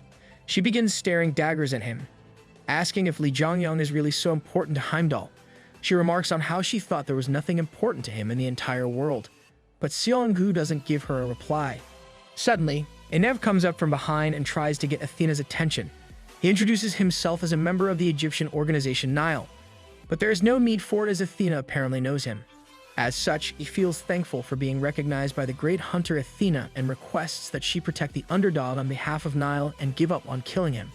He shows her the Osiris Eye, expressing that he is the representative of his organization at this point in time and pressures her into accepting his request. This leaves Athena choked, but she has no other choice other than to comply for now. And just like this, the ordeal comes to a conclusion, for now at least. Soon, the gate collapses and the hunters get out. However, while Li Zhongyang is still knocked out, he finally begins getting messages from his sponsor once again. A Sky of the Apocalypse supports him with magic energy resistance and purification. What's more, he gets the skill Mana Stream, without the help of a sponsorship, and in addition, he receives the unbelievable achievement, the one who exploits the way on his own. And so, a long time passes. In a giant manor somewhere, In Chong is seen sitting on a chair, depressed, but suddenly, she was surprised to see a small movement to her side. This movement is from Li Zhongyang opening his eyes after being out cold for numerous days. Seeing him finally wake up, In Chong bursts into tears while Li Zhongyang tries to talk to her. Learning that his voice is not working at the moment. Obviously, his entire body must be a mess right now, and so, In Chong goes out to bring someone here. As she leaves to get the doctor, Li Zhongyang notices a shield and 2 swords up above the door. As per him, this symbol belongs to the Round Table. He explains that not all strong hunters form powerful underground organizations. Instead, some banded together to create a guild with noble will and intentions that worked in secret, and the Round Table was one of them. However, he reveals that the Round Table ended up not doing anything to help. They hid in the shadows, seemingly only protecting themselves, and continued to work undercover even when England was on the brink of destruction. Although they possessed mighty strength and influence, they didn't put in any effort to change the state of things. Regardless, his first priority is to get his body in order. As he examines his condition, he soon comes to understand that he is really messed up. His entire body is creaking, his voice won't come out, and even his legs aren't moving right now. In addition to all this, even Yunmu is asleep at the time, but for now, there shouldn't be any issues that would need him anyway. Consequently, he then opens his status window, learning that he has crossed level 50. However, some of his abilities have gotten leveled down, though he figures this must be because of the red crystal's influence. Moreover, he has also received many skills that rival his unique skill and power. With this, Li Zhongyang thanked his sponsor, stating that he is continuing to seek its favor going forward. Later on, he meets with Xianggu, who asks about his body's condition. He explains that Li Zhongyang's encroachment of magic energy was proceeding. This is a very rare case, and as such, there is no treatment or solution for this. But seeing Li Zhongyang, there is not much cause for concern, he claims. Apparently, thanks to Lee Jongyung's sponsor and his new mana stream skill, he will be able to expel the demonic energy without any issue. Anyways, Seong-gu tells Lee Jongyung to commit to recovery, stating that he will conduct the questioning about the incident after Lee Jongyung has already recovered. And with this, he then leaves the room and heads into the Den of the Lions. He heads into a meeting room, where several high-ranking hunters are waiting for him, including Athena. There, Athena begins her statement by proclaiming that Lee Jongyung has shown power that is too dangerous and different from the norm and wants her organization to do a thorough investigation of his power. But Seong-gu refuses. He states that there is no reason for him to let the details of one of Asgard's members be ousted so easily, and rather, isn't it Olympus, the one who has to answer and clarify things? Asgard was promised victory in this round of the Great War, and because of this, they sent out hunters accordingly. But Olympus has broken their agreement. If Hercules was going to participate, Lee Jongyung wouldn't have been sent out in the first place. Moreover, in the situation, Asgard's member was only fulfilling his duty. As a result, he demands an explanation of Olympus' actions. But Athena doesn't back down as well. She states that Lee Jongyung already has menacing enough power. His blue flames surrounded the entire gate and even stole energy from living beings. This sort of power is unheard of, and hence, she requests Asgard hand over Lee Jongyung to them without resistance. Furthermore, she announces that in case this is not accepted, we, Olympus, are ready to wage war against Asgard. Hearing this, Seong-gu makes a blank expression in the face of this declaration of war, but it's not like Seong-gu came to the meeting not prepared. He tells everyone that Asgard is already aware of this fact. It already knows that the flames Lee Jongyung creates, which have the power to steal magical energy, are menacing and terrifying. Moreover, it is a skill that has never been seen before. But hasn't that always been the case? Aren't the existence of hunters in itself a dangerous presence? His words resonate with everyone present in the meeting. This gives him more confidence to push his point forward, and he continues, stating that all of us here are unknown beings that didn't exist until recently. In addition, the skills they possess are scary and dangerous to everyone else. Therefore, for this very reason, Olympus, who has mentioned war, has to take responsibility for their words since they have shown contempt towards other hunters. His argument sends Athena over the edge. Everything is because of you, she proclaims, condoning Seong-gu for his intervention in her actions. She claims that whenever she is confronted with the legend Heimdall, she gets annoyed and can't think straight. Hearing this, Seong-gu tries to make amends to the relationship between him and her, but much to Seong-gu's displeasure, Athena seems to be too pissed to hear him out, announcing that she hopes they never ever meet again after this incident. This makes Seong-gu sad, but marks the end of the ordeal.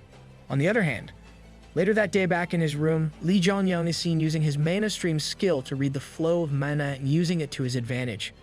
While meditating intently, he tries to mimic the mammoth flow he saw within Demetrius during their fight inside the Catalian Gate, thinking that he showed him a great example. He showed how one can amplify one's strength using magic energy available everywhere else in the body, and in a similar fashion. One can also allot the mana to defense if need be.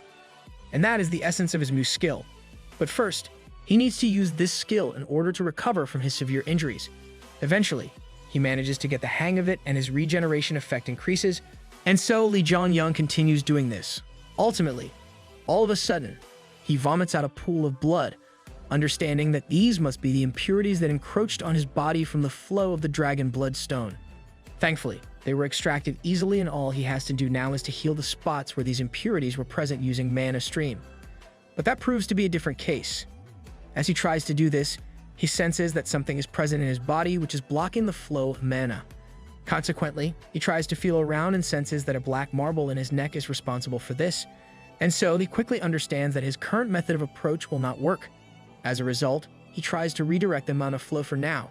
The next day, at the Manor's training ground, In-chang and George can be seen sparring with each other.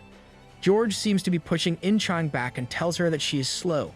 Hearing this, In-chang freaks out and decides to show her real potential. She unleashes a barrage of attacks and uses them as a distraction to swiftly close the distance between her opponent. After successfully doing so, she then swings her sword once again. But George manages to avoid the blow with ease. Rather, it looks like he isn't even taking her seriously as he keeps on giving her tips and pointers, telling her how to fight. He explains that fighting against humans and monsters are completely different things and she needs to understand this. But in catching calcium, she cannot understand his long lectures. I knew she was unintelligent, but I didn't realize it was this severe. Regardless, she keeps continuing like this. But so does George, who eventually finds an opening and almost captures In Chang, but stops mid-swing. Feeling the cold steel of her opponent's blade against her face, she instinctively takes a step back. With this, George asks if they should stop here for today, but In Chang doesn't reply. In her mind, she deems herself as useless. She was of no help at the Catali Mountain Gate, and she reveals that her sponsor wasn't too happy with her either. She was not able to protect her comrade, resulting in the sponsor looking at her with pity. Even though she thinks Li Zhongyang started with her on equal footing, he has far surpassed her, whereas she has made no progress. He deems herself to be unfit to be his peer, blaming this as the reason why Li Zhongyang almost died in the recent battle. It's all because of my lacking skills, she thinks. Therefore, while George wipes off the sweat, In Chang sneaks up behind him and asks him to go one more round with her. Seeing the look on her face, George thinks it is the same look he had. The look of regret the one has after not being able to protect someone. He knows if this attitude keeps up, she is sure to get significantly stronger in the future and agrees to go at it once again. Meanwhile, In Chang resolves herself, proclaiming that I too will become stronger. After the training session ends, George gets dressed and visits Hercules at his bedside. There, he looks to be hooked up to a lot of IVs and medication. However, George begins talking. He states that although he sensed the possibility of her growth at the Catalian Gate, In Chang is no joke. She's a great person who becomes stronger each time their swords clash, just like how George was in the past. But that's not all. He states that even Dimitri's would like her growth a lot. In addition, he mentions that the underdog has also woken up and tells his friend to get up soon as well, commenting on how the image of Hercules lying on the bed doesn't suit him. But it doesn't look like that is going to happen. On the other hand, Xianggu, after wrapping up the meeting, goes over to visit Li Zhongyang, who seems to be doing way better in such a short span of time. He appears to be stretching out his body and asks Xianggu if he has come to see him for a particular reason. Seeing this, the bald guy is happy that his friend is already able to move around, remarking on how he has a bag full of surprises.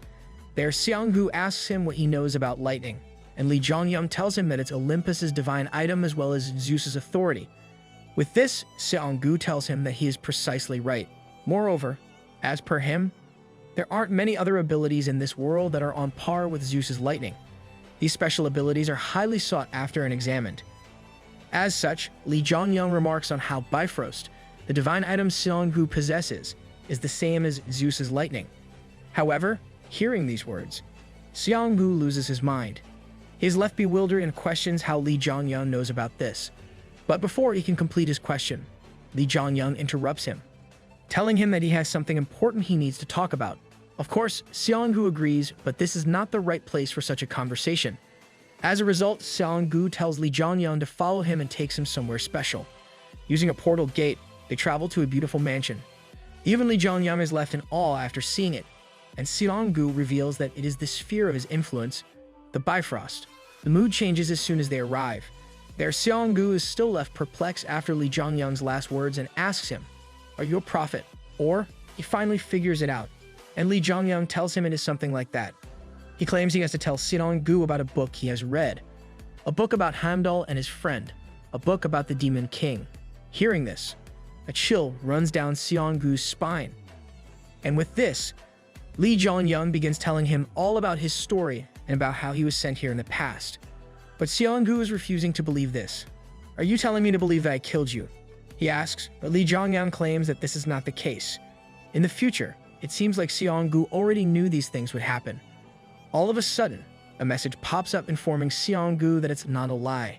What's more, Li Zhongyang even knows that he and Athena dated for a bit in the past. Xianggu had suspected something was up with these two. As such, he has no other choice but to believe this ridiculous story Li Zhongyang is telling.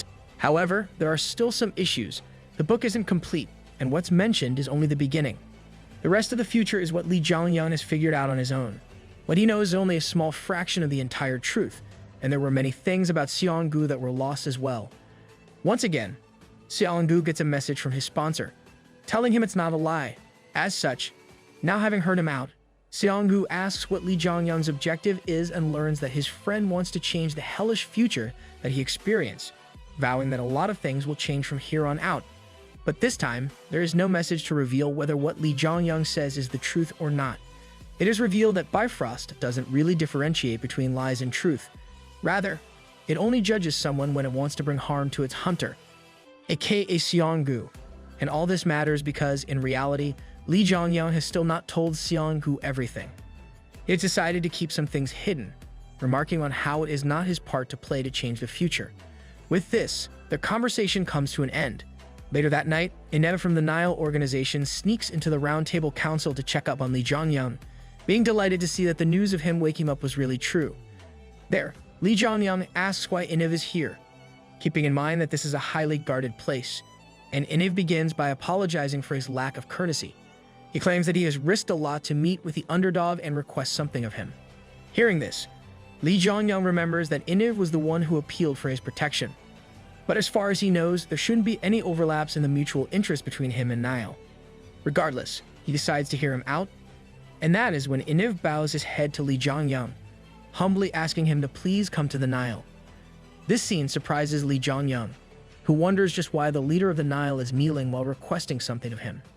In his mind, their meeting was purely coincidental, and this makes no sense.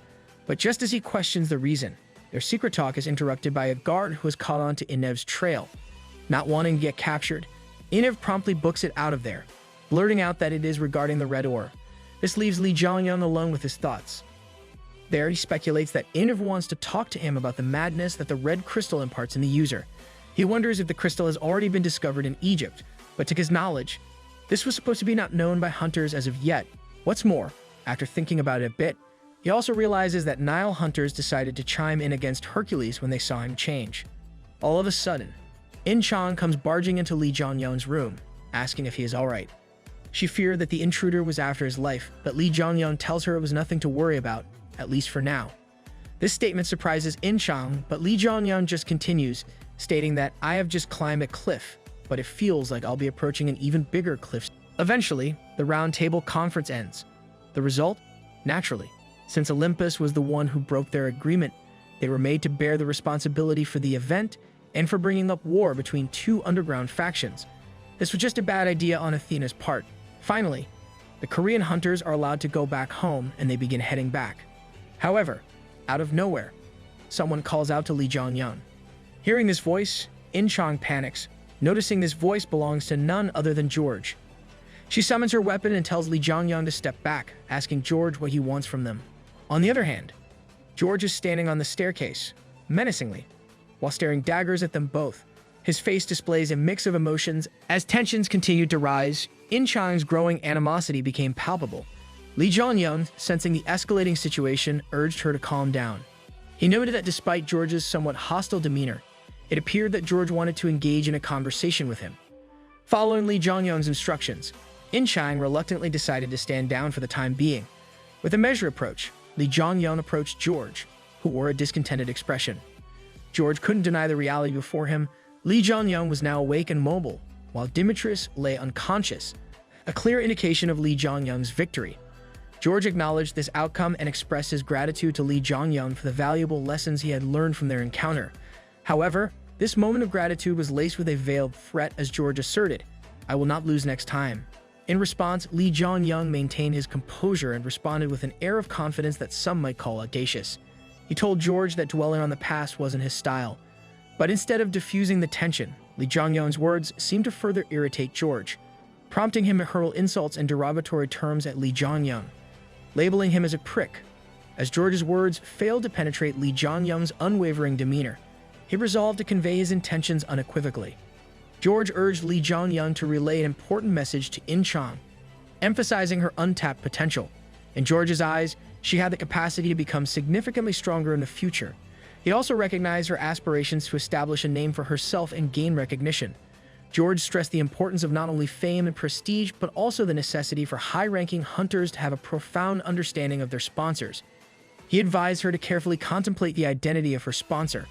Although it was evident that In Chang struggled to grasp the full scope of George's message, even Lee Jong-yeon attempted to add a touch of humor, playfully suggesting that In Chang should become the prince on the white horse, a reference to her sponsor's name, implying a knight in shining armor. However, this suggestion clearly didn't sit well with her. As George eventually decided to take his leave, he turned his back on the Korean hunters. Yet, just as he began to walk away, Lee Jong-yeon called out to him. He boldly declared that Hercules would emerge even stronger than before and would inevitably rise again. His proclamation startled George, but Lee Jong-yeon continued, expressing his hope that, should their paths cross again, they would be fighting alongside each other rather than in opposition. With these words, the Korean hunters left, leaving George to contemplate the implications of their encounter. It was evident that George harbored a sense of frustration and uncertainty. Clenching his fist, he pondered the precarious situation Demetrius now faced, having been transported to Olympus due to the injuries sustained in his battle against Lee Jong-yeon. Demetrius lay in critical condition, undergoing intensive medical care, and the uncertain future weighed heavily on George's mind. The complex dynamics of the hunter world continued to evolve. Later that same day, Lee Jong-yeon was alone at the Round Table Manor, seemingly lost in thought as he repeatedly tossed rocks into a specific moat. He continued this ritual until, unexpectedly, a voice broke the silence. "How mischievous," it said.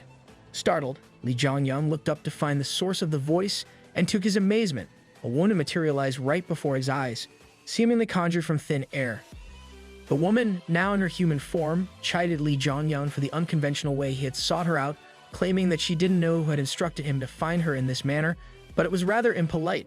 However, Lee Jong-yeon didn't appear too concerned. In fact, he seemed genuinely pleased to meet her and revealed her name to be Merlin. Merlin was surprised that Lee Jong-yeon knew about her and remarked that he didn't seem like an ordinary person.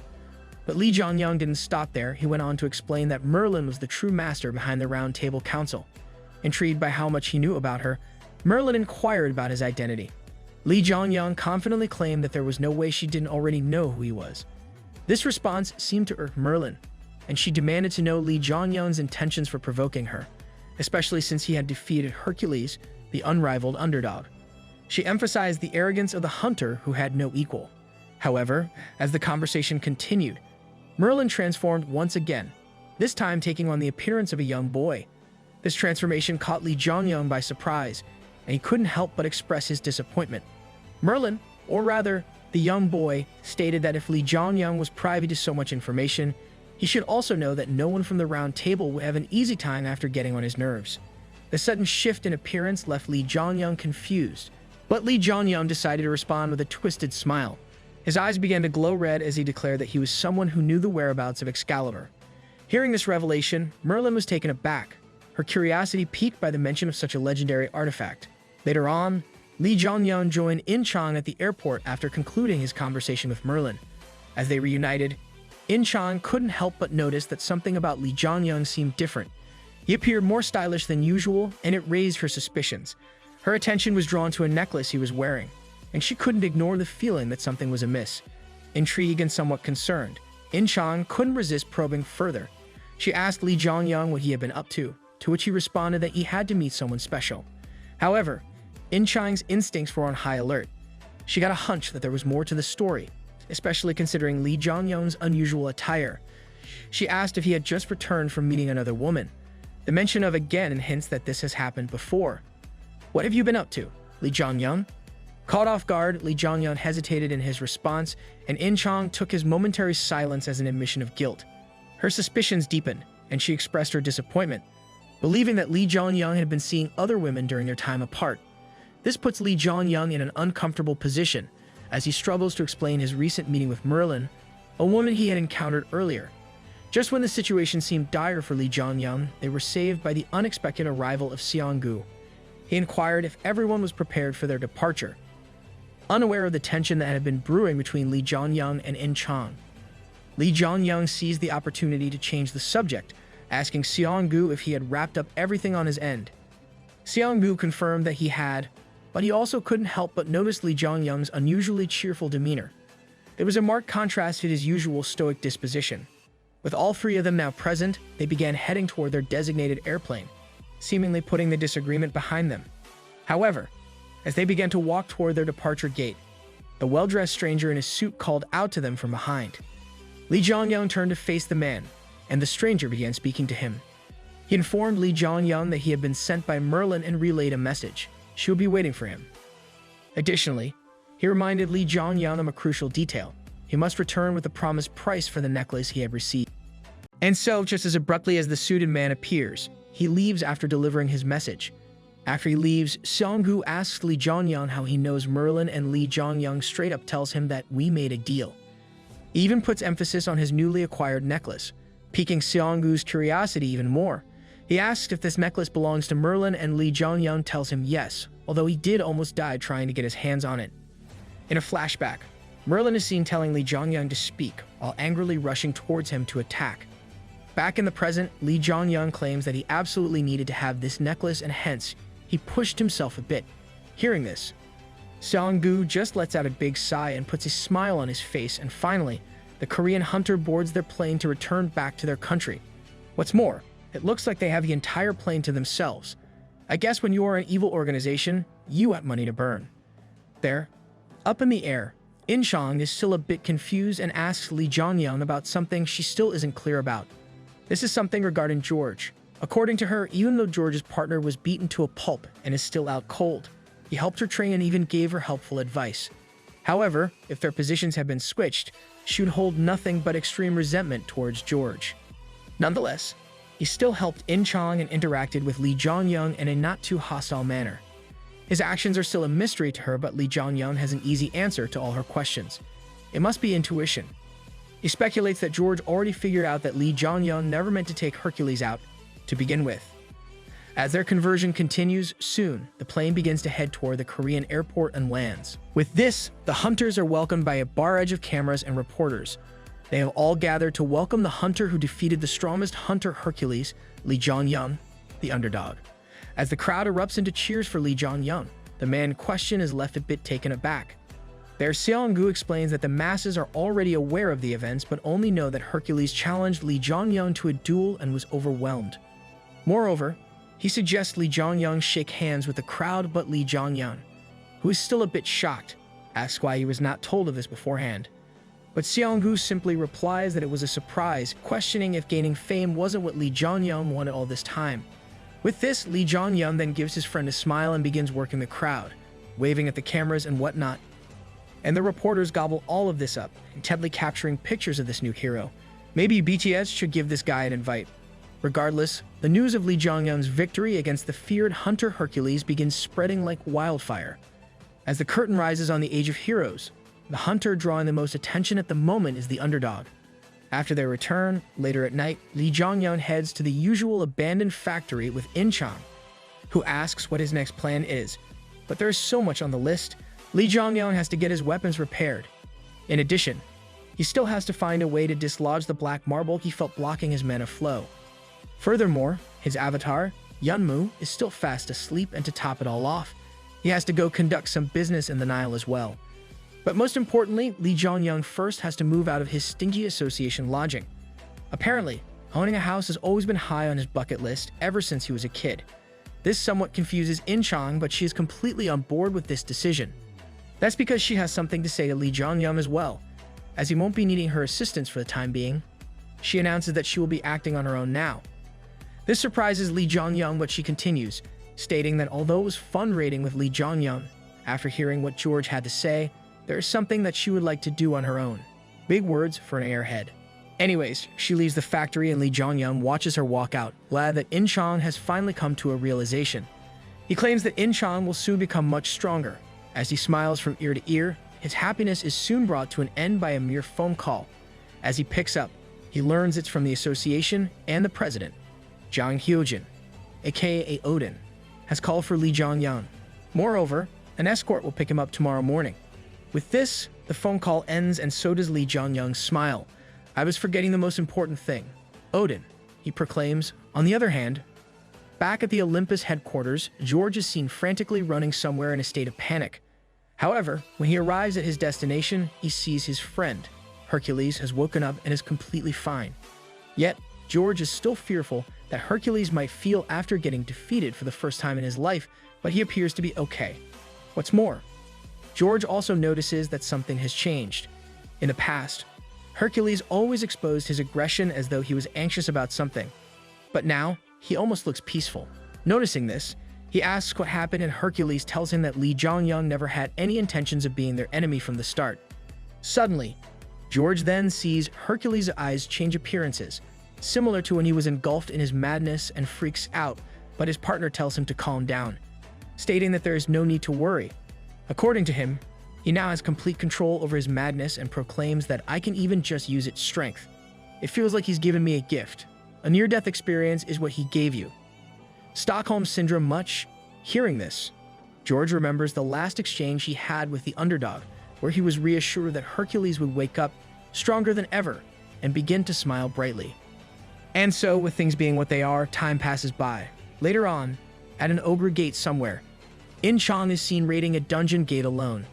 Even though many ogre corpses lay on the ground, lifeless, she is still desperately fighting back against an opponent, though she is getting pushed back significantly. Nevertheless, refusing to roll over and die here, she once again recomposes herself and takes up her stance to attack. And that's where the enemy finally shows himself, an ogre mage. Weren't these supposed to be rare? There, she reveals that she has been at this gate alone for over 3 days, but this is the first time such a fearsome monster has shown itself here. She expresses how it feels like she's facing against Hercules while fighting with this ogre mage. Suddenly, her sponsor, the prince on the white horse, helps her by restoring a bit of her health, but even with all this help, she is just barely holding onto dear life. However, the pain she is feeling is exactly what her foe is going through as well. Even though she is exhausted, the ogre mage must be worn out as well, making this a crucial moment in their battle. All of a sudden, out of nowhere, the ogre unleashes a strong swing. Nonetheless, just in the nick of time, In Chong is able to dodge the blow and in response, counters by delivering a not too deep strike. But that's just the beginning. Using her momentum, she then positions herself up above, and while spouting some nonsense about saving the princess or whatever, strikes down on the ogre mage with all her might. This allows her to pierce her sword straight into the opponent's body, but the blow is not strong enough to pierce completely. Even though she fatally wounds the monster, it manages to counter-punch In Chong while collapsing to the ground, sending her flying and crashing away. This exchange leaves both In Chong and the ogre mage in a near-death position, both of them unable to even move and end things once and for all. They both lie on the ground, completely powerless and on death's door. At the moment, In Chong thinks of herself about how she has run out of potions, though they would not be of much help anyway since she can't even move a finger. Am I going to die like this? She wonders, but out of nowhere, a full-body Yun Mu appears in front of the dying In Chong and offers her a potion.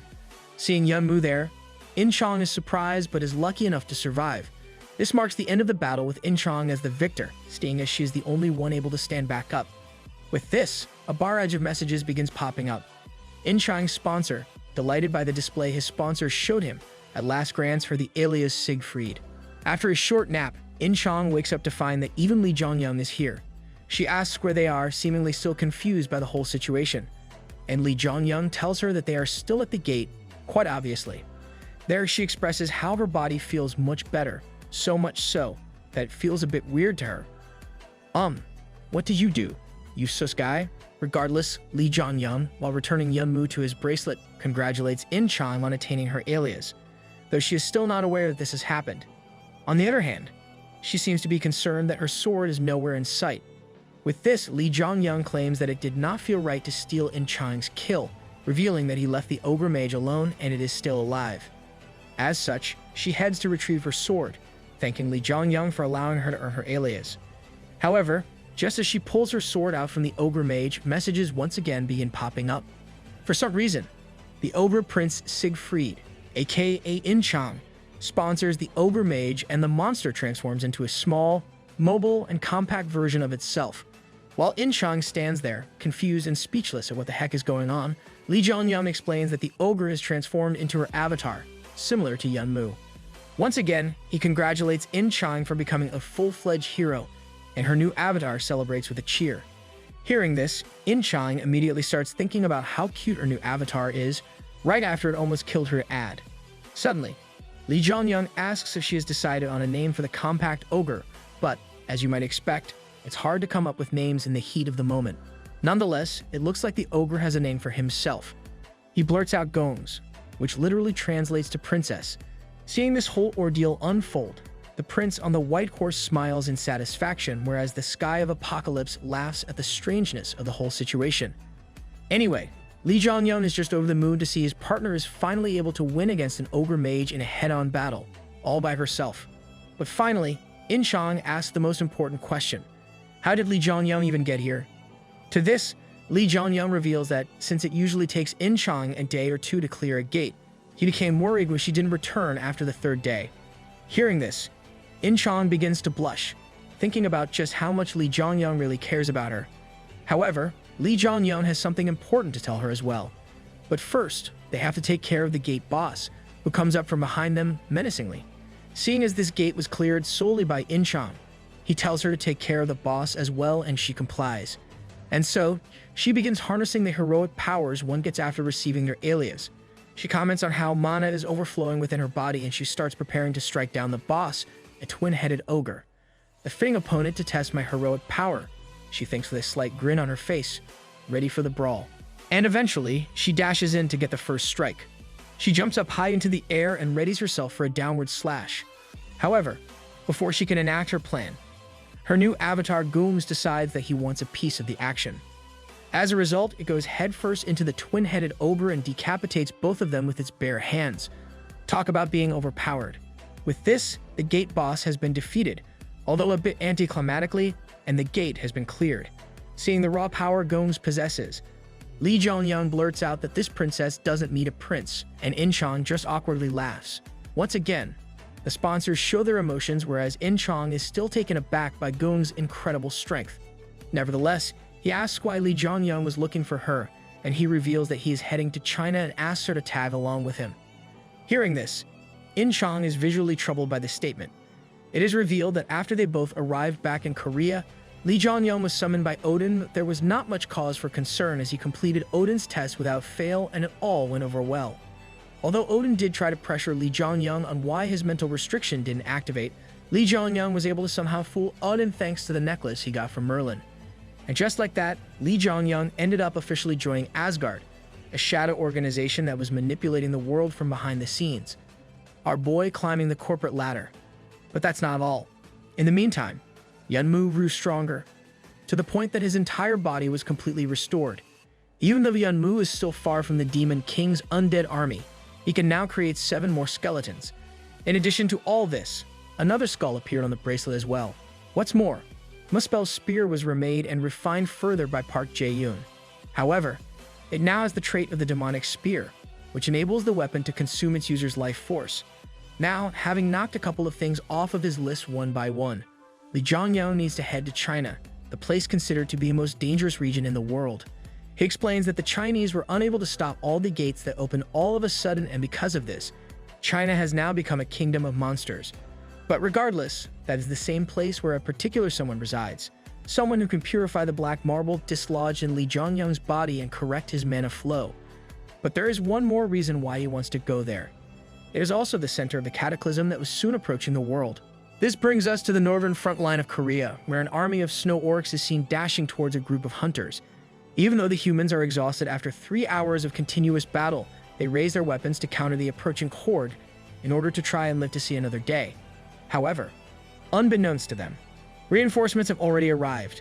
Out of nowhere, a wall of flame erupts before the hunters, protecting the humans from the snow orcs, and at the same time, burning the monsters to ash.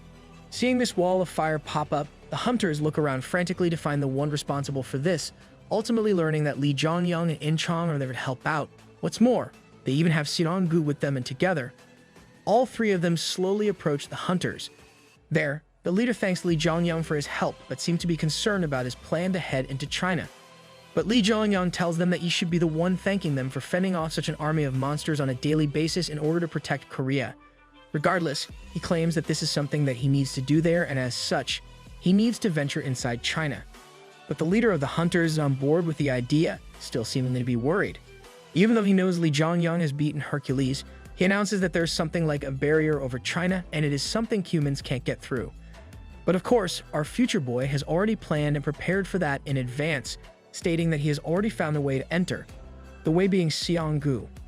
That guy may be bald, but he sure is useful. And so, the trio makes their way over to the edge of the barrier, where Seong-gu finally realizes how Li Zhongyang was planning on traveling without the help of his Bifrost. Seeing the barrier, In-chang grows perplexed and asks what this thing is, leading to Li Zhongyang explaining that the entire country of China has been transformed into a gate. But all this does is confuse the airhead In-chang even more. and Li Zhongyang tells her that she will understand soon enough after seeing it with her own eyes. But first, Xiaoyu heads closer to the barrier and tells the others to step back. He places his hand on the barrier, telling the two that you will not be able to help them both out this time if something goes horribly wrong. But to avoid this, he will come back here in a month's time. If his friends are unable to get out at that time, he will keep on coming back each month until they come back out, but Li Zhongyang tells him that there is no need to worry. If things go well inside, I should be able to make it out on my own, he proclaims, and Xianggu hopes that this turns out to be the case. With this, he then begins to use his powers and opens up the barrier, revealing the gate portal inside it. And so, Inchang and Li Zhongyang step inside. On the other hand, Xianggu sees Li Zhongyang's back as he heads inside, thinking that his friend really is working hard to save as many people as possible, just like he said. And that's why I'm going to try and lessen your burden as much as I can. As such thoughts rush into his head, Xianggu begins making his way back. On the flip side, Li Zhongyang and Inchang have successfully made it into Gate China. However, the duo finds that it is even colder than they suspected. To Li Zhongyang, this means that things are progressing faster than in his original timeline, but his thoughts are interrupted by a commotion caused by some snowworks. Hearing these monsters approach, Inchang wants to be the one to confront them, wanting to warm up in this cold weather anyway. With this, she begins slashing away at the foes, but it appears that they aren't here for a fight. Rather, as per Li Zhongyang, it looks like these monsters were being chased by something and were trying to escape. And this something is soon shown to be a horde of ice trolls, monsters that individually rival a B-rank hunter. Seeing them arrive, Li Zhongyang tells Inchang to stay careful and summons his weapon, preparing to fight these fearsome beasts. And just like that, the duo begins causing havoc in their enemy ranks and starts slashing away at the ice trolls. In a matter of seconds, they easily overpower them all without much issue. However, the ordeal has left Inchang a bit clueless. Now that's a surprise, isn't it? She claims that there are just way too many strong monsters in this place. In addition to this, they both can't control their mana as easily as they could anywhere else, and the monster's actions and battle tactics resemble that of a human. Li Zhongyang realizes that she is correct in her assessment, and to him, this means that the gatification process is proceeding much faster than he anticipated. Nevertheless, his first plan of action is to relocate themselves, and so the hunters begin their travel in this barren wasteland. As the duo navigates through the area, Inchang soon gets overwhelmed by the cold and asks how much further they have to go. But Li Zhongyang replies that it will take about a month for them to reach their destination on foot. Hearing this, Inchang freaks out, flabbergasted at how much she will have to walk. But that is not the case. Li Zhongyang states that it will take about a month on foot, but they do not have such luxury. As such, he decides they should find something that they can ride, finally revealing that their first destination is Heaven Lake on Baekdu Mountain. With this, they continue their journey, defeating all the monsters that come their way. Eventually, they decide to set up camp and light up a small campfire. While Inchang and Gongs take some rest, warming themselves up by the heat of the fire, Li Zhongyang tells them that he is going out to scout their surroundings. And soon enough, he returns back with a pair of monster-like elks, which he has somehow domesticated in this short span of time. Using these animals, the hunters are able to quickly traverse this barren land and manage to reach Baekdu Mountain without any problems. As they arrive at the base of the mountain, Inchang comments on how they are going up in altitude. But despite this, even though it should be getting colder, it looks like the surroundings are getting warmer. Moreover, on the way here, the hunters also didn't face any monsters, making her a bit skeptical. But there is no cause for concern. Li Zhongyang explains that the master of the mountain is protecting the mountain. But this leaves her even more confused. She asks if this master of the mountain is a person, but Li Zhongyang replies no. As a result, she thinks that it might be a monster or an animal, but Li Zhongyang expresses how he isn't sure what to call them. Nevertheless, they will soon encounter the master and his disciples and tell Inchang to leave the elks behind us from here. They will have to break through a barrier. Back under the bright blue sky of Korea, Odin is seen gazing at the city from on top of a tall building. There, he thinks to himself about his story. When the agents started to appear throughout the world, they brought chaos with them. In the difficult time, Odin awakened to a power stronger than anyone else. And that is when he decided to find Asgard and devote himself to humanity. However, after he started using his power to save humanity, he soon realized something. It is natural for those who can't use magic to fall behind in such a dog-eat-dog world. Because of this, his goals started to become twisted and warped. He thought that the hunters who managed to survive the calamity were the ones he really needed to protect. He then begins thinking about Li Zhongyang and how he went to China. According to him, China didn't quite meet his expectations. The weather changed drastically and the monsters became rampant everywhere. But even that was not enough to satisfy him. But Li Zhongyang is different. He is the man who defeated the strongest hero Hercules without even possessing the power of a hero. Odin thinks that Li Zhongyang might be able to find something that he missed. As these thoughts rush his head, he begins grinning with an evil smile on his face. This is quite interesting, he proclaims as he licks his lips. However, he immediately stops himself after noticing what he is doing. He states that he cannot devour Li Zhongyang so quickly, announcing that I need to slowly savor him. He's the best dish to satisfy my hunger. Back in the frozen wasteland known as China, the hunters ascend to the peak of Baekdu Mountain. Seeing that this place is completely different from the base, the sky is open, and the weather seems to be actually quite pleasant. As they look at the scenery, Inchang questions if they have arrived, and Li Zhongyang confirms that this place is the Heaven Lake. But their conversation is cut short when they are suddenly confronted by a group of humans. Seeing fellow mankind here, Inchang asks if Li Zhongyang knew that people still resided there, and he explains that he already knew. Furthermore, he reveals that these people are the survivors of the old North Korea. Hearing this, the other hunters are caught off guard, perplexed at how this man knows about them. As such, Li Zhongyang tells them his intention for coming here, to meet with the master of the mountain. But all this does is fire up the humans even more. They deem these two hunters as dangerous intruders, and everyone gets into a position to fight. Seeing this, Li Zhongyang announces that he wants to avoid fighting if possible, but in this situation, it doesn't look like he has a choice. And so, both parties prepare themselves for a bloody battle. But just before the show begins, a small girl appears out of nowhere. And of course, it had to be a loli. This child stops the men from fighting, announcing that the Mountain King has ordered her to bring the guests over. It is explained that North Korea disappeared a long time ago. After the country failed in its nuclear experiments, it became a wasteland even before the gates started appearing in the world. Because of this, many of the surviving North Korean citizens started to migrate towards China or South Korea. Damn, that escalated quickly. R.I.P. Kim Jong-un.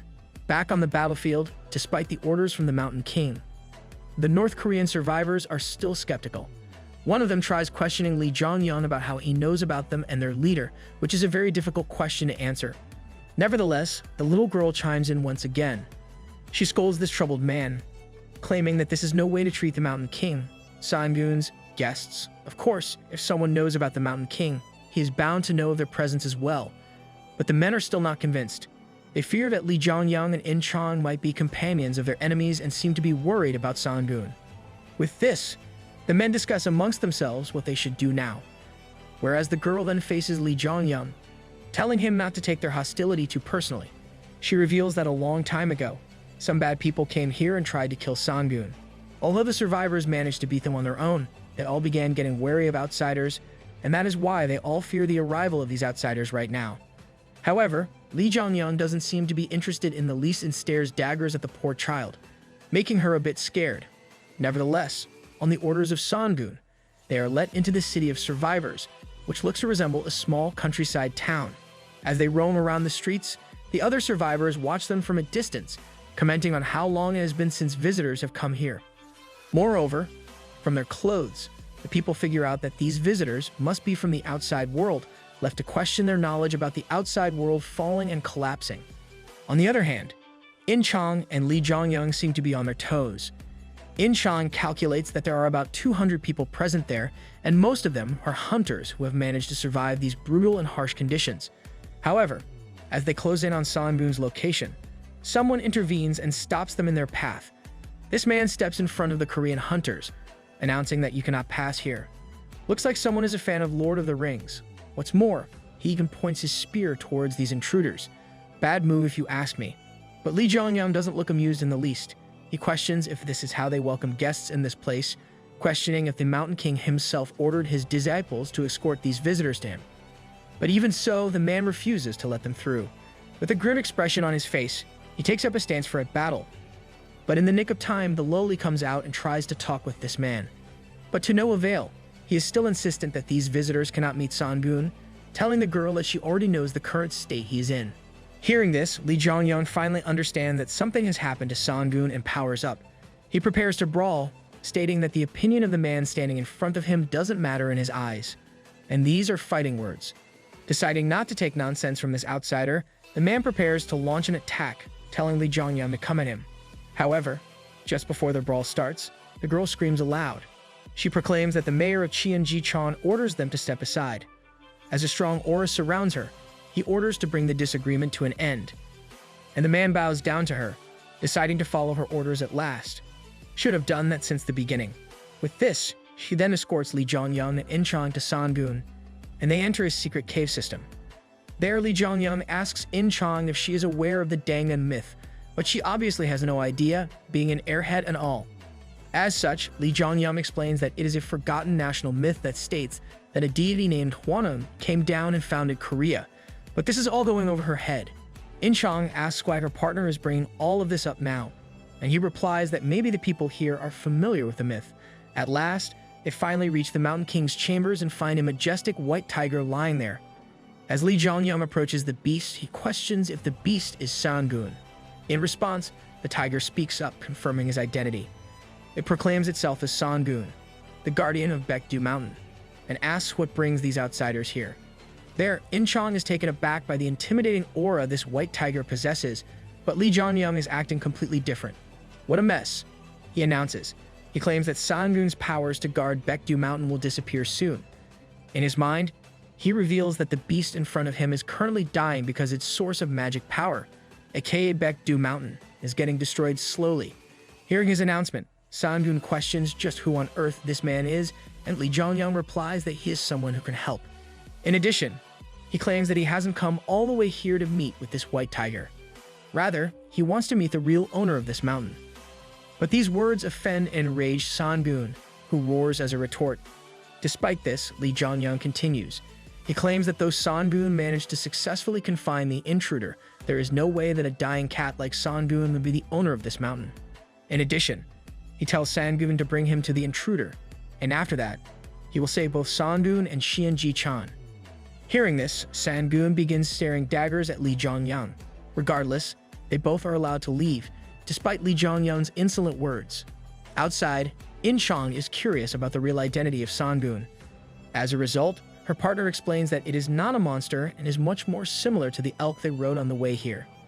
In layman's terms, after absorbing magical power from the ground caused by the gates, the animal's personalities and form change.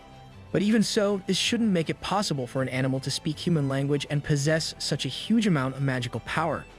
But Lee Jongyun reveals that Sangun is much more than a normal animal. Even before absorbing mana from the ground, he was different. He was an alpha. Sangun watched too many Andrew Tate clips. He expresses that alphas have a bigger body and are stronger and smarter than other animals of the same species, but even that is not the extent of Sangun's uniqueness. Maybe he also has a Bugatti. In addition to everything mentioned above, Sangun is also a sponsored hunter, just like Lee Jongyun and In-chang, and is currently injured after fighting the intruder who invaded Baekdu Mountain. This leaves In-chang shell-shocked, but Lee Jongyun continues, stating that he isn't the one they must hunt. It's the intruder who wounded him. Anyway, after their conversation with Sangun, Lee Jongyun, and In-chang follow the lowly mayor to a secluded place up in the mountains, where she mysteriously opens a gate using her magical powers, as a beam of light appears and spreads across the sky.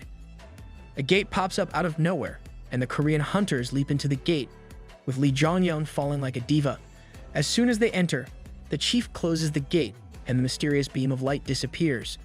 With this, the lowly pray for their safe return. On the other hand, a message screen informs Lee Jongyun and In-chang that they have entered an instant gate named Sealed Grounds. Inside, In-chang questions what an instant gate is, and Lee Jongyun explains that it refers to a gate inside a gate. According to him, since North Korea and China have both become gatified, all the gates inside these countries are instant gates. Moreover, even though it was cold until earlier, it was too hot in the gate. As per In-chang, but Lee Jongyun tells her to think of it as temporary and a passive way for them to get stronger. All of a sudden, maybe because of all her nagging, In-chang's sponsor blesses her with heat tolerance, but it looks like she is still not satisfied, remarking that maybe her sponsor should have given her cold tolerance as well. Regardless, now that they have entered, they begin traversing this instant gate and begin plowing down enemies left, right, and center.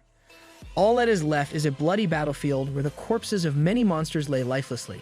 Suddenly, Lee Jongyang gets a message informing him that his control over fire has been increased, and he has leveled up. Just as I thought, he thinks. Apparently, an instant gate with strong flame is a great place for leveling up. However, there is still something bothering In Chang. She asks who that loli is, referring to the village mayor, and questions if she is the one who created this sealed ground. To this, Lee Jongyang responds that she is somewhat correct. Although she did not create this area, she trapped the invader who injured Sangun here. According to him, this place is the center of Baekdu Mountain, and is where all its power is concentrated. Furthermore, the source of Sangun's power also lies here, and the mayor Loli, whose name is Anmyo, can use and manipulate the energy of this mountain. Thanks to her power, she is able to give Sangun its power. This explanation does nothing but confuse In Chang even more. She wonders if Sangun isn't actually the strongest, but the chief Anmyo is. However, before she can finish her thought process, Lee Jongyang interrupts and announces that the invader is in a deeper and stronger part of these sealed grounds, stating that their target is probably stronger than any boss monster they have faced up until now. But his efforts prove to be of no use.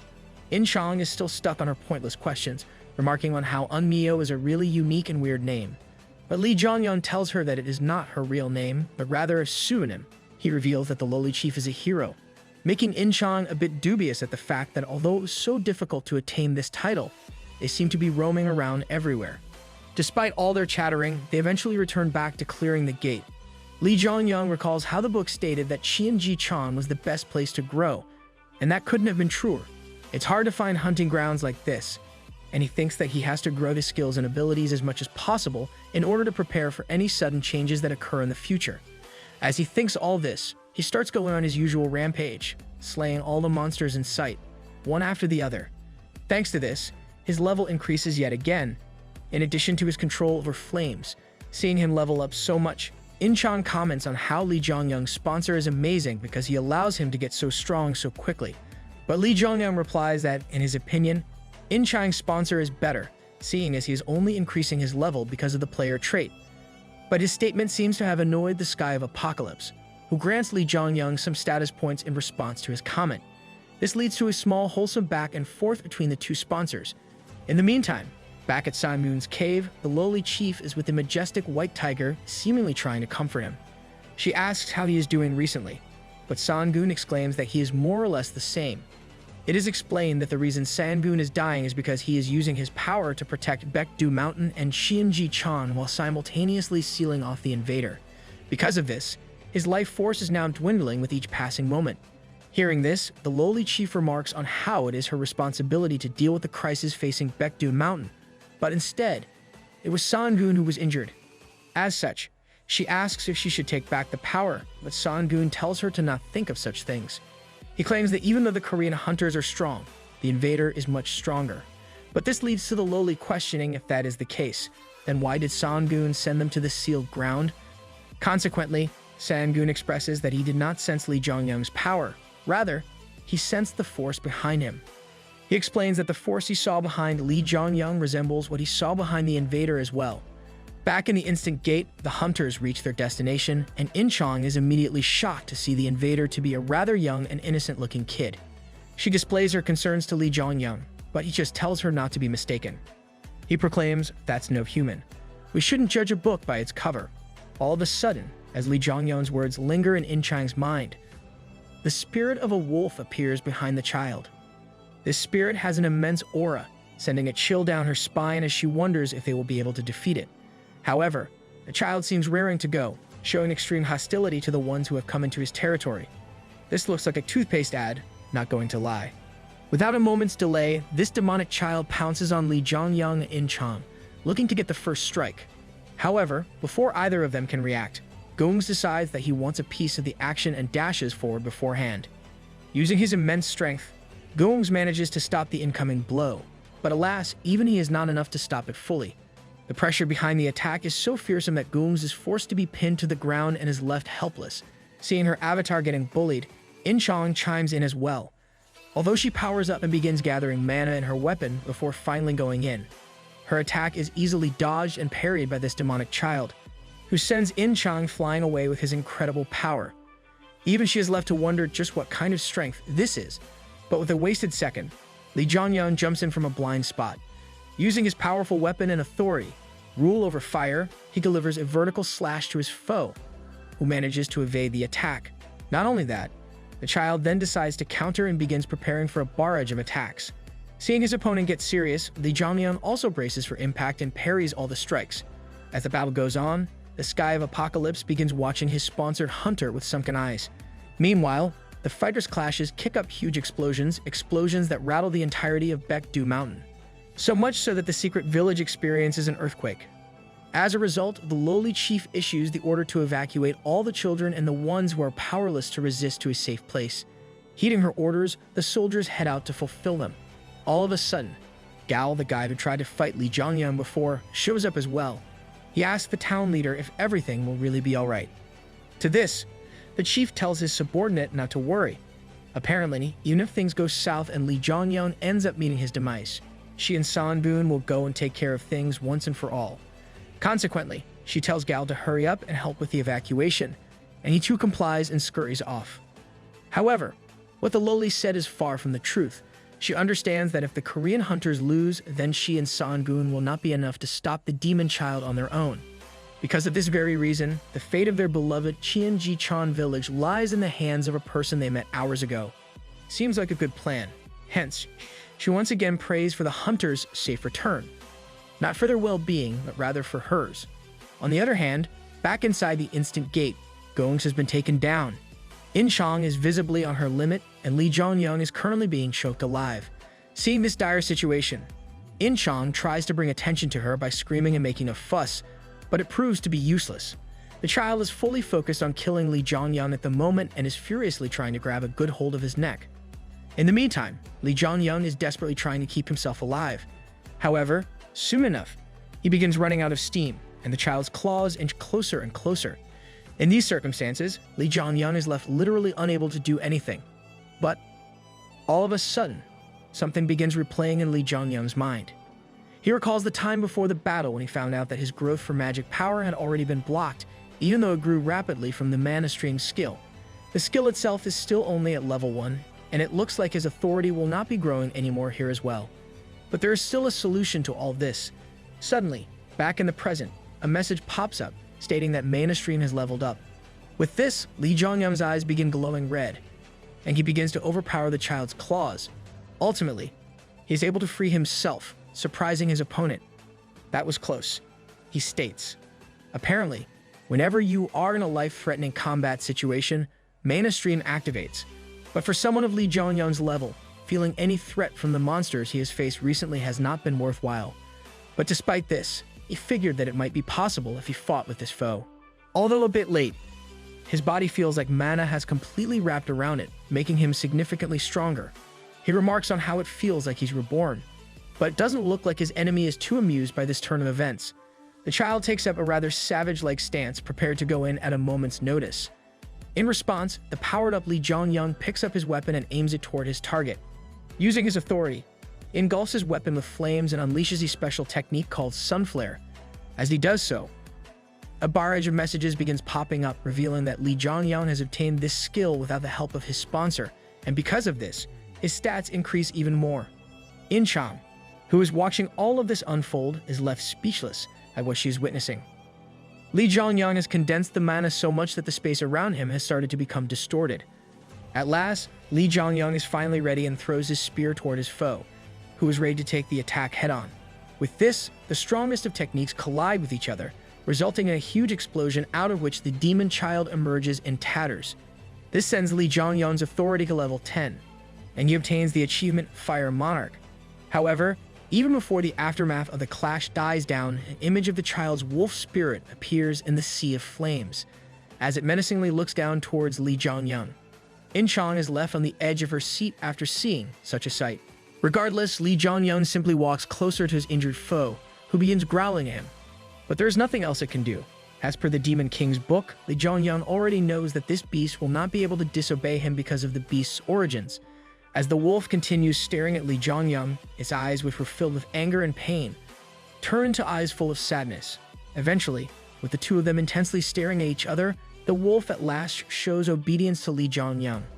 It gets closer to Li Zhongyang, allowing him to pet it. Suddenly, a message informs Li Zhongyang that the Sky of Apocalypse has sponsored a bond. There, Li Zhongyang reveals that even though this beast is currently docile, it was once a demon who put the entire world into a state of chaos along with the Demon King. The wolf was an ally of the strongest hunter, who treated this demon as if it were his child. In the future, this beast had many names, such as the Snowy King monarch of the beast god Jaws. And so Li Zhongyang decides to name his new pet Fenrir. With this, the bond is then transformed into submission, and the Sky of Apocalypse asks his sponsor Hunter if he wants to activate it. This marks the end of the ordeal. Back on the surface, the lowly chief notices that the vibrations have stopped, wondering if things have come to an end. As she thinks, she hears footsteps approaching her, finding that the Korean hunters have returned safely. However, upon further notice, she is left perplexed after seeing Li Zhongyang has brought the demon child in his arms up to the village. This leaves her in a state of panic, and she hastily calls for Sanbun, who immediately shows up and backs her up. Consequently, the chief asks what the meaning of this is, but Li Zhongyang replies that he has kept his promise. But Sanbun doesn't look convinced. He questions if this hunter is trying to deceive him, claiming that Li Zhongyang said he would kill the intruder. But that is far from the truth.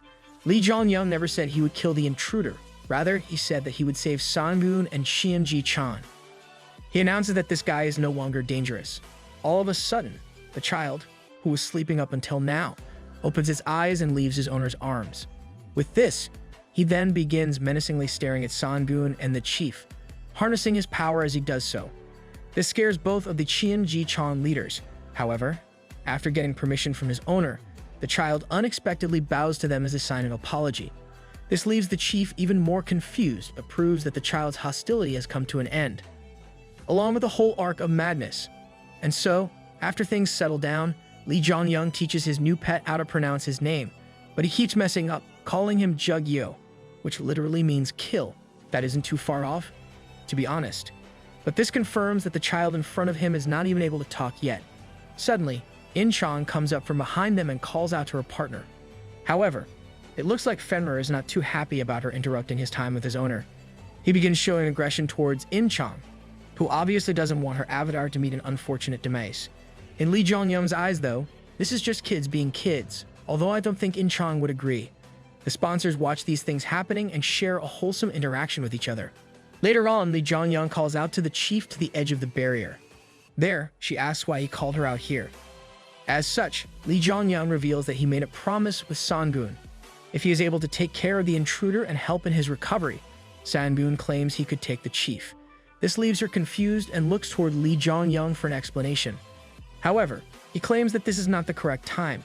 He still has some business to conduct in China and states that he will be back to pick her up after he's done with it, telling her to be ready for when that time comes. Moreover, he summons a sword and throws it into the lake in front of him. As the weapon sinks to the bottom, he also tells the lowly chief to guard it until he returns. He tells her that it would be great if she could use her powers and perform a ritual on it, similar to how she trapped Fenrir.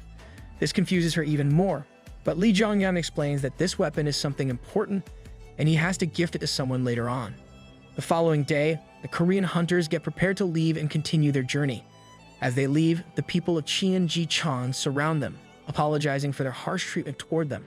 They chalk it up to the outsiders who came before them and try to plunder the village, and Li Zhongyang states that he can understand their skepticism. Suddenly, the lowly chief shows up, asking if Li Zhongyang is already leaving. To this, Li Zhongyang replies that yes, as he has no time to waste, but he promises to be back for her soon enough. However, the chief seems to have no idea as to what he is talking about. Hearing this, Li Zhongyang figures out that she no longer remembers their conversation yesterday, questioning, did her side effects worsen? Regardless, he tells her to ask Sanbun about this. At last, the Korean hunters bid farewell to the people in Sanbun and finally head out on their journey. On the other hand, deep in his cave, Sanbun tells Li Zhongyang to hurry. And so the Korean hunters, now with their new companion, began their descent down from Baekdu Mountain. There, as they continued their descent, In-chang suddenly stopped walking. Noticing this, Li Zhongyang turned back to take a look at what happened. Seeing that In-chang was not feeling very happy, She announced that her footsteps were getting heavy after leaving the people of Qianjiquan like this. However, Li Zhongyang revealed that he plans to come back to the village. As he thinks about how truly compassionate Inchang is, he claims that when they finish their business in China, they will visit Qianjiquan again. Hearing this, Inchang begins joking around, stating that since Li Zhongyang will be taking care of this whole gate situation thing, they will be able to come back easily with a plane or a port or something. This statement leaves Li Zhongyang a bit troubled, as he didn't really claim he would do so. But Inchang seems to be confident in her partner. According to her, Li Zhongyang has already attained countless unbelievable achievements up until now. With a bright smile, she begins boasting of Li Zhongyang's power. After all, he is the man who brought the fearsome Hercules to the ground and even tamed the demonic child Fenrir. For someone of his caliber, wouldn't he be able to bring down the whole gate situation in China as well? But Li Zhongyang tells her, "I can't." His response leaves her a bit taken aback, and he explains that he cannot stop the gates on his own. Not only that, there is no one in the entire world who will be able to stop the gates in China.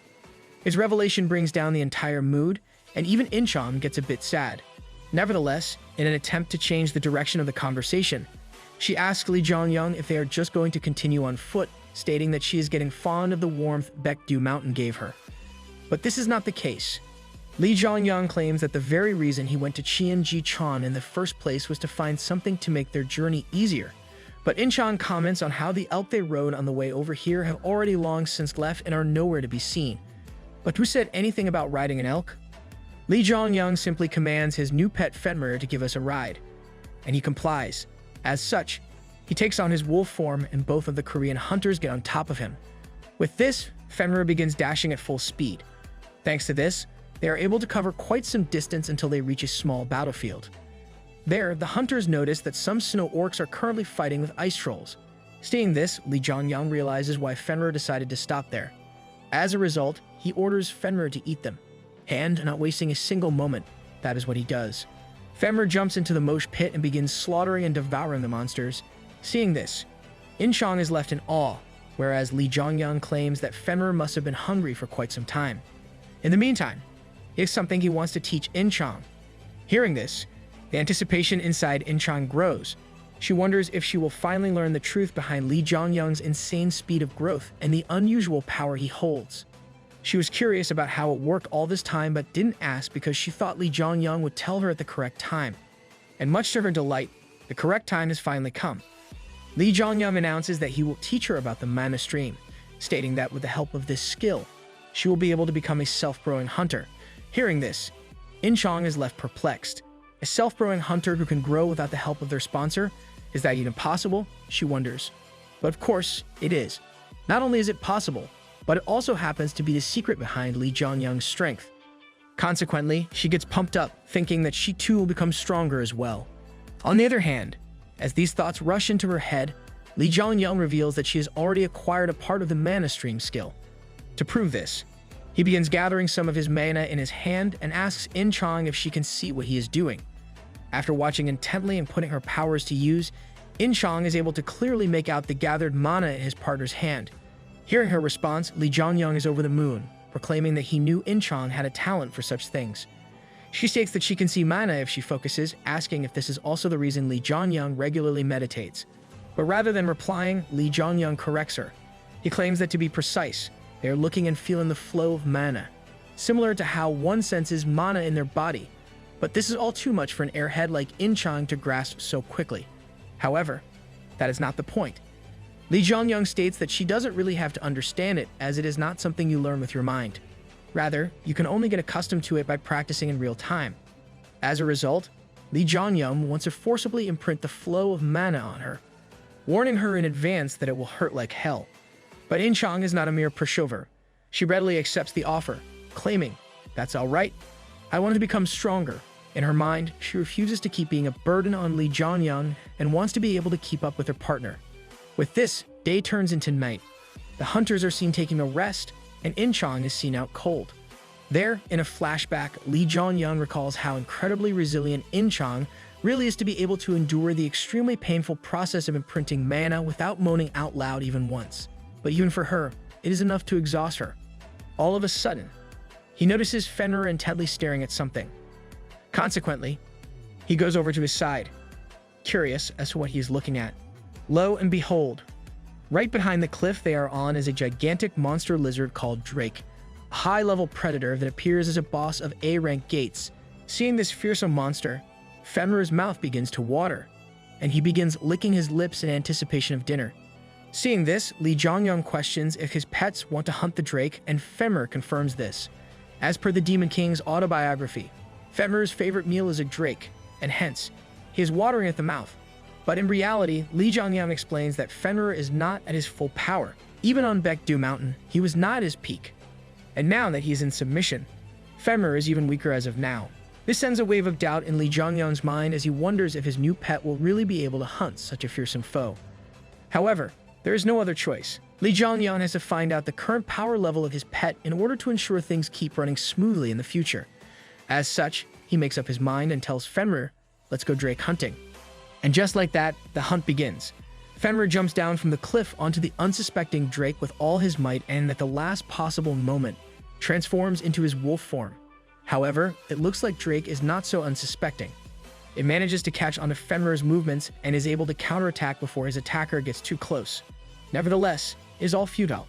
Even though the Drake sends a powerful blast toward Fenrir, he is able to completely destroy him with a parry blast.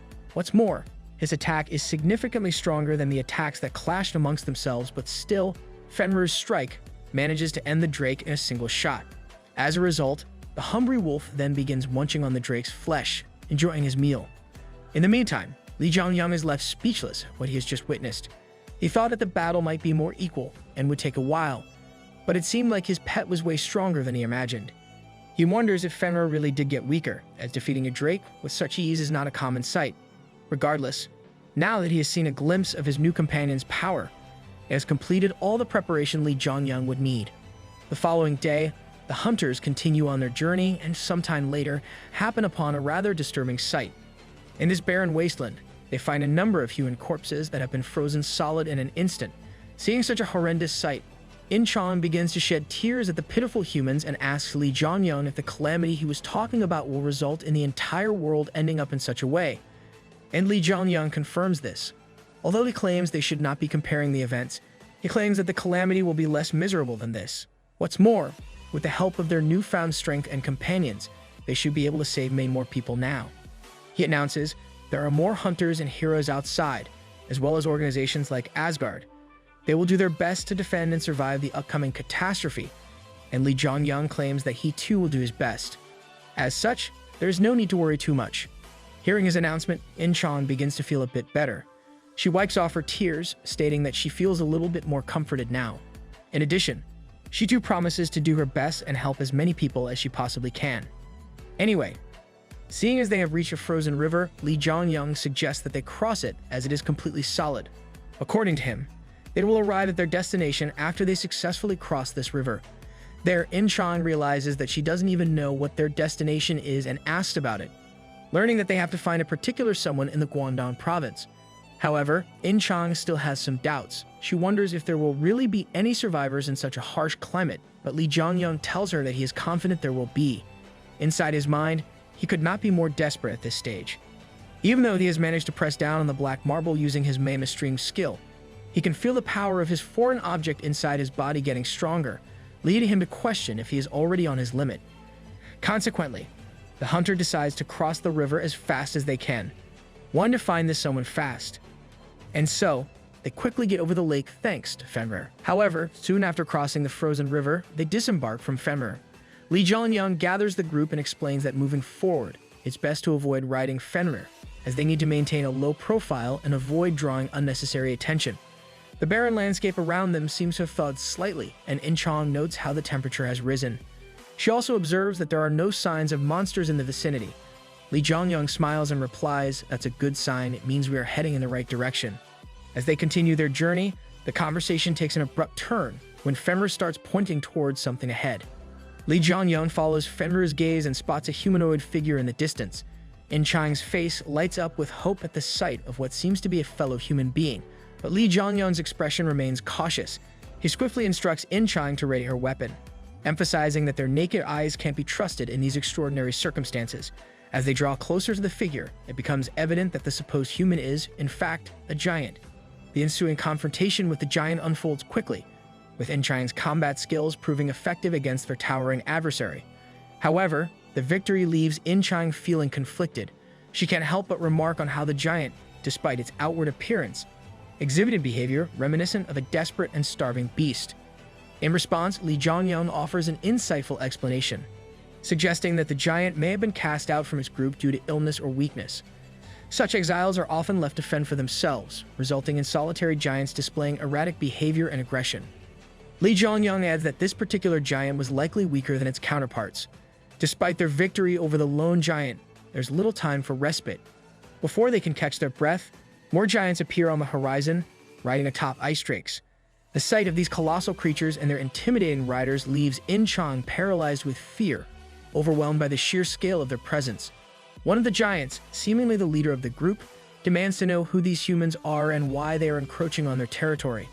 However, upon closer scrutiny of the group, the giant leader appears taken aback by something. Meanwhile, Fenrir, the ever-hungry wolf, can't contain his excitement at the sight of the ice drakes. His mouth waters as he eyes the magnificent creatures, eager for a potential meal.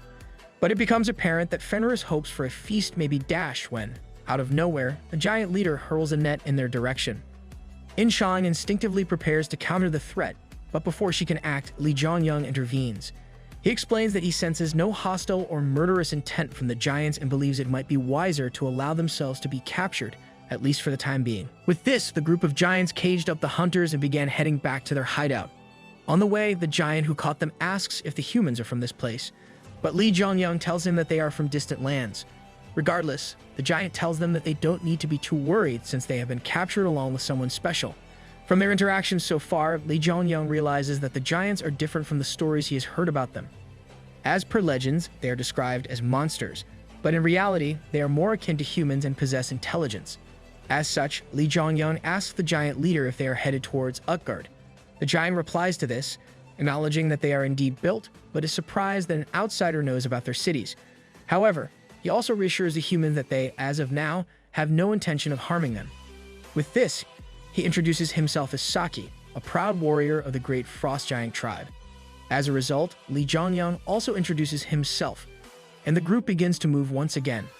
On their way, they run into many other opponents from different tribes as well, but they prove to be no match against Saki, who easily confronts and kills all those who stand in his way. Despite his strength, Saki also appears to be a rather compassionate person. After the battle, he turns back to Li Zhongyang and wants to ask him some questions. He even claims that humans will be allowed to go if they want afterward. But all this seems to be too good to be true. Li Zhongyang speculates that the gangsters must be trying to hide something. According to him, there should be survivors within the City of Giants. Anyway, Saki promises that the humans will be able to safely make their decisions on his name and honor. But for Li Zhongyang, this is the best possible thing. This unexpected turn will allow them to reach their destination with ease. On top of everything, the man Li Zhongyang is looking for is also at that place. At last, they finally reach the city border. Seeing it in the distance, In-Chang becomes surprised, whereas Saki proudly shows off his city to the outsiders, welcoming them to Utgard. Soon after, they reach the gates and enter the city, where Saki is immediately recognized and welcomed back from his journey. There, the caged humans look around at the surroundings and exchange comments on how this place feels like they are back in medieval times. She jokingly asks if they are traveling through time and space or something, but her thought process is interrupted by the civilians against her, who have gathered around Saki and have noticed the humans in the cage. But even to them, this sight is rather unusual. They discuss amongst themselves why the humans are captured in the cage, wondering if they did something wrong. But the answer is soon given to them when Fenrir begins acting unruly. Seeing him, the gang announced that there was a special one among the humans, something they called a Banargand. Nonetheless, Saki announced that there was nothing wrong. He wished to go and pay the city chief a visit, telling the others to clear the way. On the other hand, inside the cage, we see Fenrir, who seems to acknowledge the giants as his enemies and wants to kill them for some reason. I guess Fenrir isn't fully domesticated yet. Better put him on a leash. Nevertheless, they reach the chief's manor and Saki is granted an audience with the leader. As soon as they enter, Fenrir starts getting antsy again, making Li Zhongyang speculate that this must be the enemy Fenrir was going on about earlier. He thinks that he must be the one Fenrir wounded before heading to Baekdu Mountain. There, Saki reveals that he has captured a Banargand, along with his comrades. However, it looks like the Banargan refuge is separated from them. Hearing this, the chief is left perplexed and in an enraged state, tells Sachi to leave the intruder and return. But Saki tells his chief that he has promised these humans a safe passage out. In his name, he vowed that they would not be harmed and would be allowed to return back home.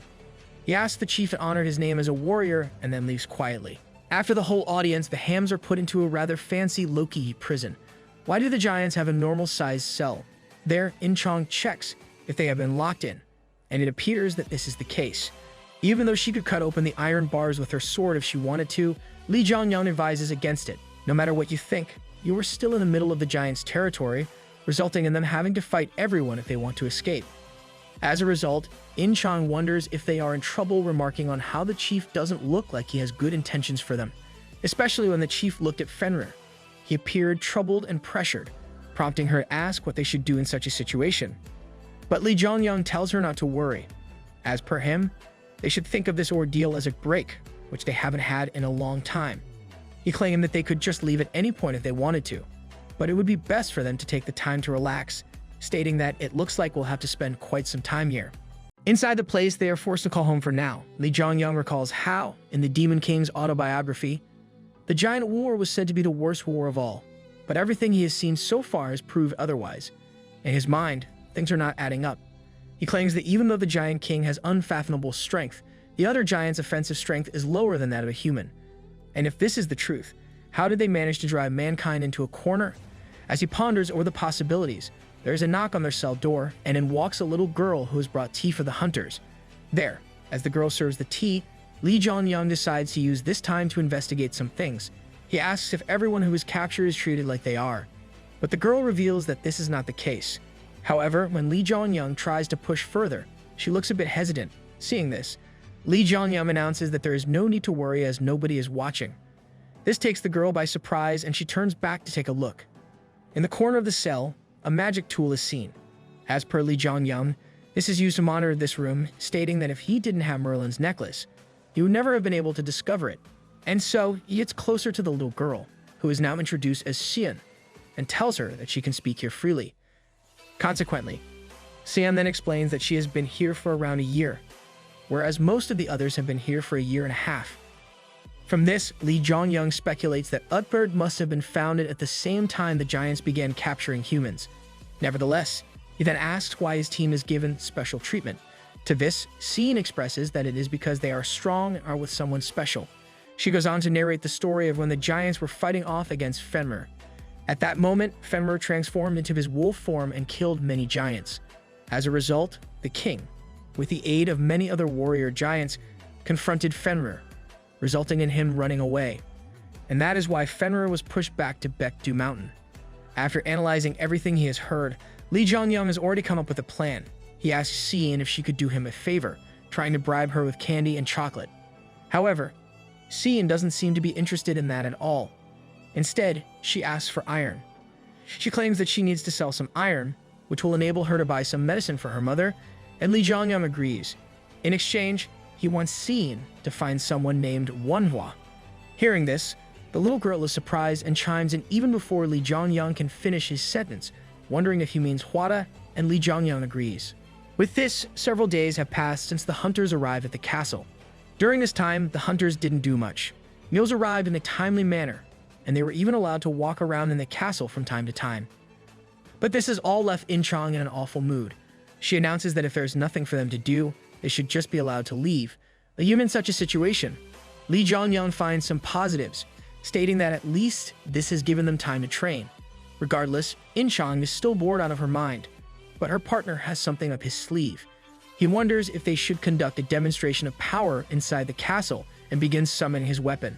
Seeing and hearing this, In-chong also gets ready, asking if they are finally going to tear everything down. But her words leave Lee Jong-yeon perplexed. He wonders why In-chong, the epitome of justice, wants to bring this place to destruction. Learning that In-chong really dislikes this place. Good enough of a reason, I guess. Moreover, according to her, something about the king feels off to her. And so, to test her theory, Lee Jong-yeon decides they should fight it out and display their prowess, despite this concerning In-chong a little bit. Nonetheless, Lee Jong-yeon uses some playground insults to get her riled up. and to no surprise, it ends up working. The two powerhouses begin clashing with each other, where they both decide the loser will have to do the winner a favor. And just like that, their fearsome battle ensued and ultimately brought the downfall of the castle's garden. Later on, Sachi is informed about the situation, and he begins to laugh out loud after hearing about the whole situation. It is revealed that after consolidating with another tribe, the chief began changing. He started wanting to be referred to as king and began gathering iron and soldiers. However, no one knows the enemy their leader is planning to wage war against. For Sachi, an honorable and proud warrior, he found it difficult to understand his leader's will. Suddenly, Sachi is approached by a fellow giant who informs him that the Nars are attacking.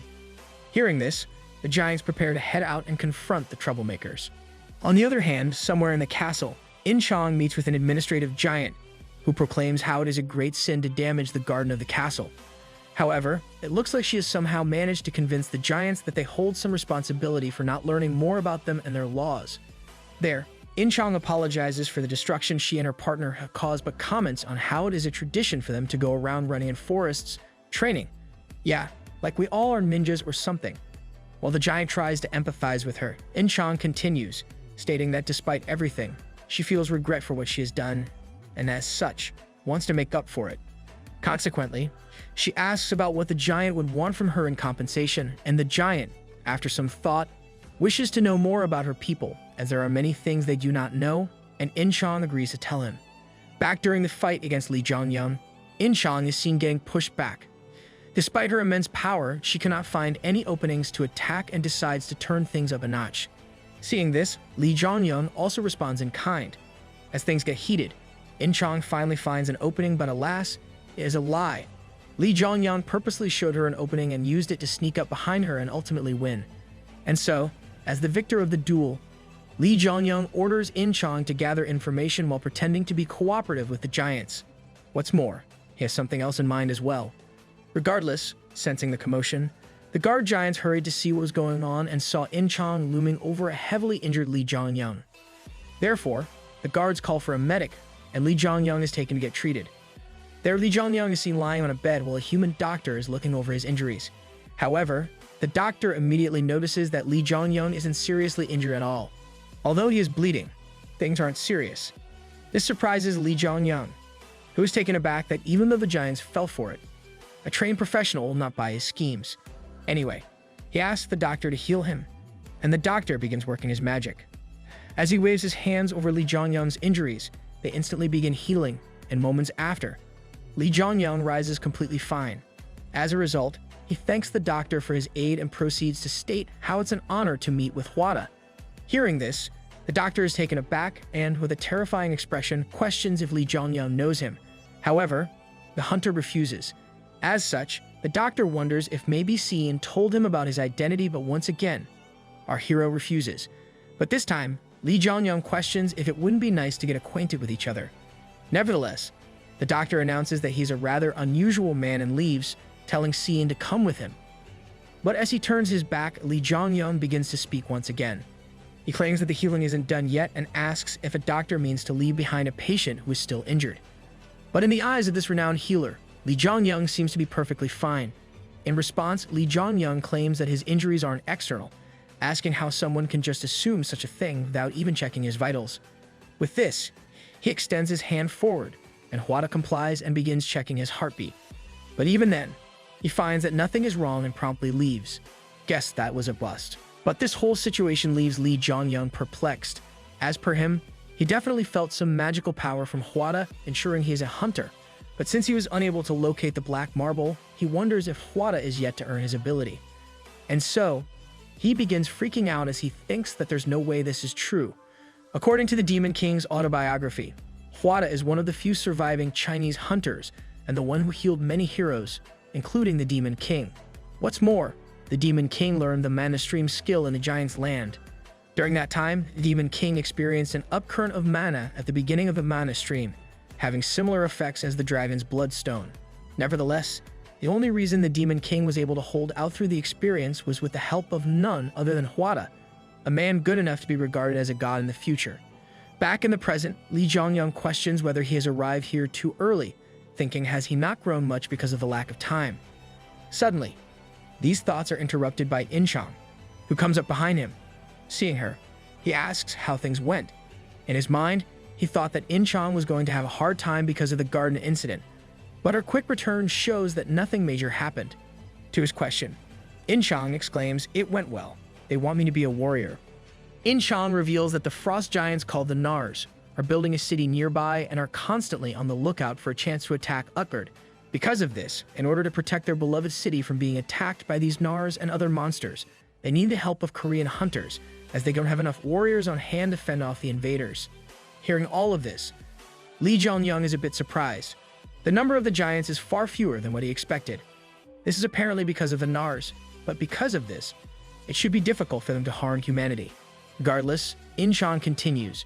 She expresses that except for this, all the giants did was ask a lot about the outside world, the population, culture, characteristics, and even information about the armed forces as well. Hearing all of this, Lee Jong-young compliments his partner, telling her that she has done well. As such, Inchang then questions what Lee Jong-young found, and he tells her that he has found nothing and will have to look further into things. Moreover, he states that they were meant to return after finding the people they needed to find. But as Inchang has received an offer to become a warrior, he asks if there is a reason she decided to stay here for longer. To this, Inchang expresses that the giants are not confining the people here.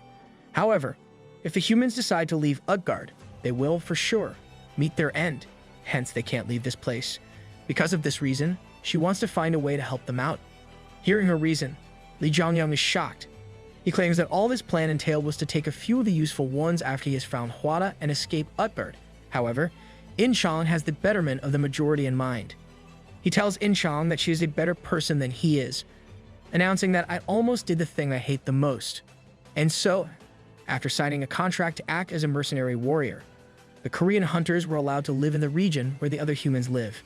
As such, they both go over, but the others seem to be distant. They wonder why the owner of Fenrir is here, deeming him as a dangerous person. On the other hand, the hunters also notice how the residents seem to be rather closed off to outsiders and how they are not welcome in this place. Suddenly, Steen comes running to them with a huge smile on her face. She thanks Lee Jong-young for what he gave her as it helped heal her mother. What's more, Hwada himself also comes to greet them and asks how Lee Jong-young is doing. Seeing him there, Lee Jong-young proclaims that he is much better thanks to Hwada's efforts and extends his hand. In response, Hwada shakes his hand, telling him to come to him if he is feeling unwell. And so, Seen and Hwada leave after their short greeting, leaving Lee Jong-young in bigger pinch. He reveals that this time, he purposefully switched the current of his magic power, but still, Hwada didn't notice anything off. According to him, Hwada must have noticed something was wrong this time, leading him to question if he had misunderstood something about the old doctor. Seeing him in a depressed state, Inchang asks if he is alright but claims that he is not. Regardless, his partner tries to cheer him up and it works. Well, that was easy. As a result, Lee Jong-young decided to begin their information gathering. They go around the town, asking others about the number of giants here, but there is no consensus. What's more, he asks just what the Nars are, learning that there used to be at least 3 to 4 times more giants in the past. But then, there was infighting between the giants, and one of the chiefs gathered a group and left Utgard. This group is the true identity of the Nars. In addition, many died while fighting each other, and before that, there was a disease of some sort as well, which further decreased the population. But this is news Lee Jong-young didn't know before. He tries probing further, asking if there have been other foreigners who came here, and the residents tell him that there were. Hearing these words, Lee Jong-young wonders if they are talking about the Demon King. It was said that he ventured into China and came to the City of Giants, and since Lee Jong-young is now in the past, he might be able to find clues about his existence. Nevertheless, the outsiders that arrived before the Korean hunters have already long left. Even the residents haven't seen those people and only know of them because of what the giants have told them. With this, Lee Jong-young returns, thinking about how fruitful his investigation was. He's gotten information that there was someone who stopped the infectious disease in the giants, and the same man gets called to the castle often. The Hwada I'm looking for must be that person. He thinks while deciding to go and ask the giants for more information. Consequently, Lee Jong-young, along with Fenrir, heads to Sa-chi, who is delighted to see the human who set the castle's garden on fire. There, he thanks Lee Jong-young for helping his tribe in such a troublesome time, even though they are not the same species, adding that the dwarves and Banner, some of the other species that reside in this area, hate them. Moreover, he states that he has to go outside today as the frequency of the Nars attacks has increased recently. As such, he asks Li Jiangyang to help him out, and the duo embark on their journey to fend off the attack. However, on their journey, they get involved in an unexpected situation. They are suddenly confronted by the Nars and their leader Shrim. There, as Sachi and Shrim face each other, Li Jiangyang thinks about how this situation could end badly, stating that he's strong, referring to Shrim. There, Li Jiangyang's attention is quickly brought to the fact that this Shrim is way stronger than Sachi, probably on par with the king of giants he met in the castle previously.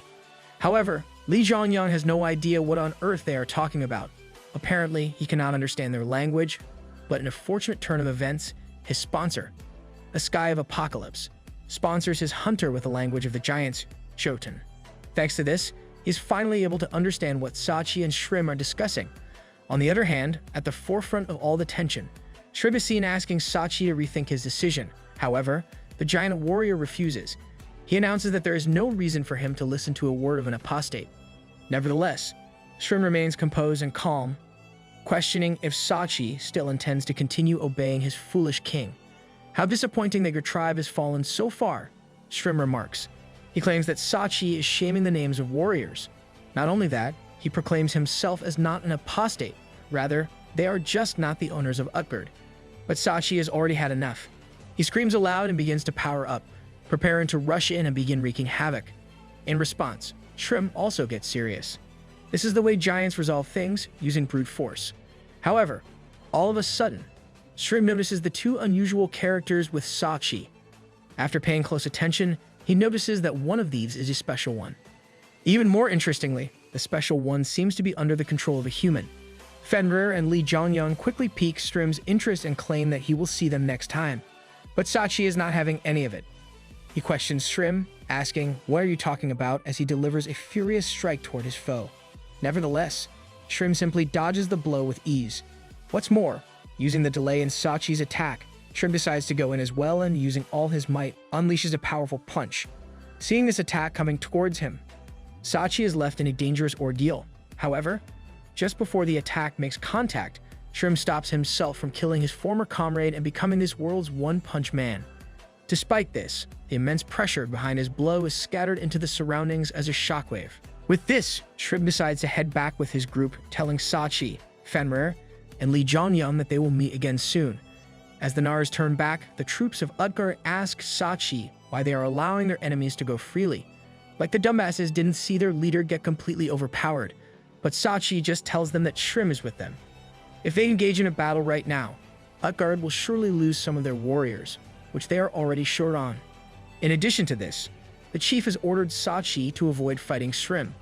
And so, the Utgard fighters return to their city with defeated expressions painting their faces.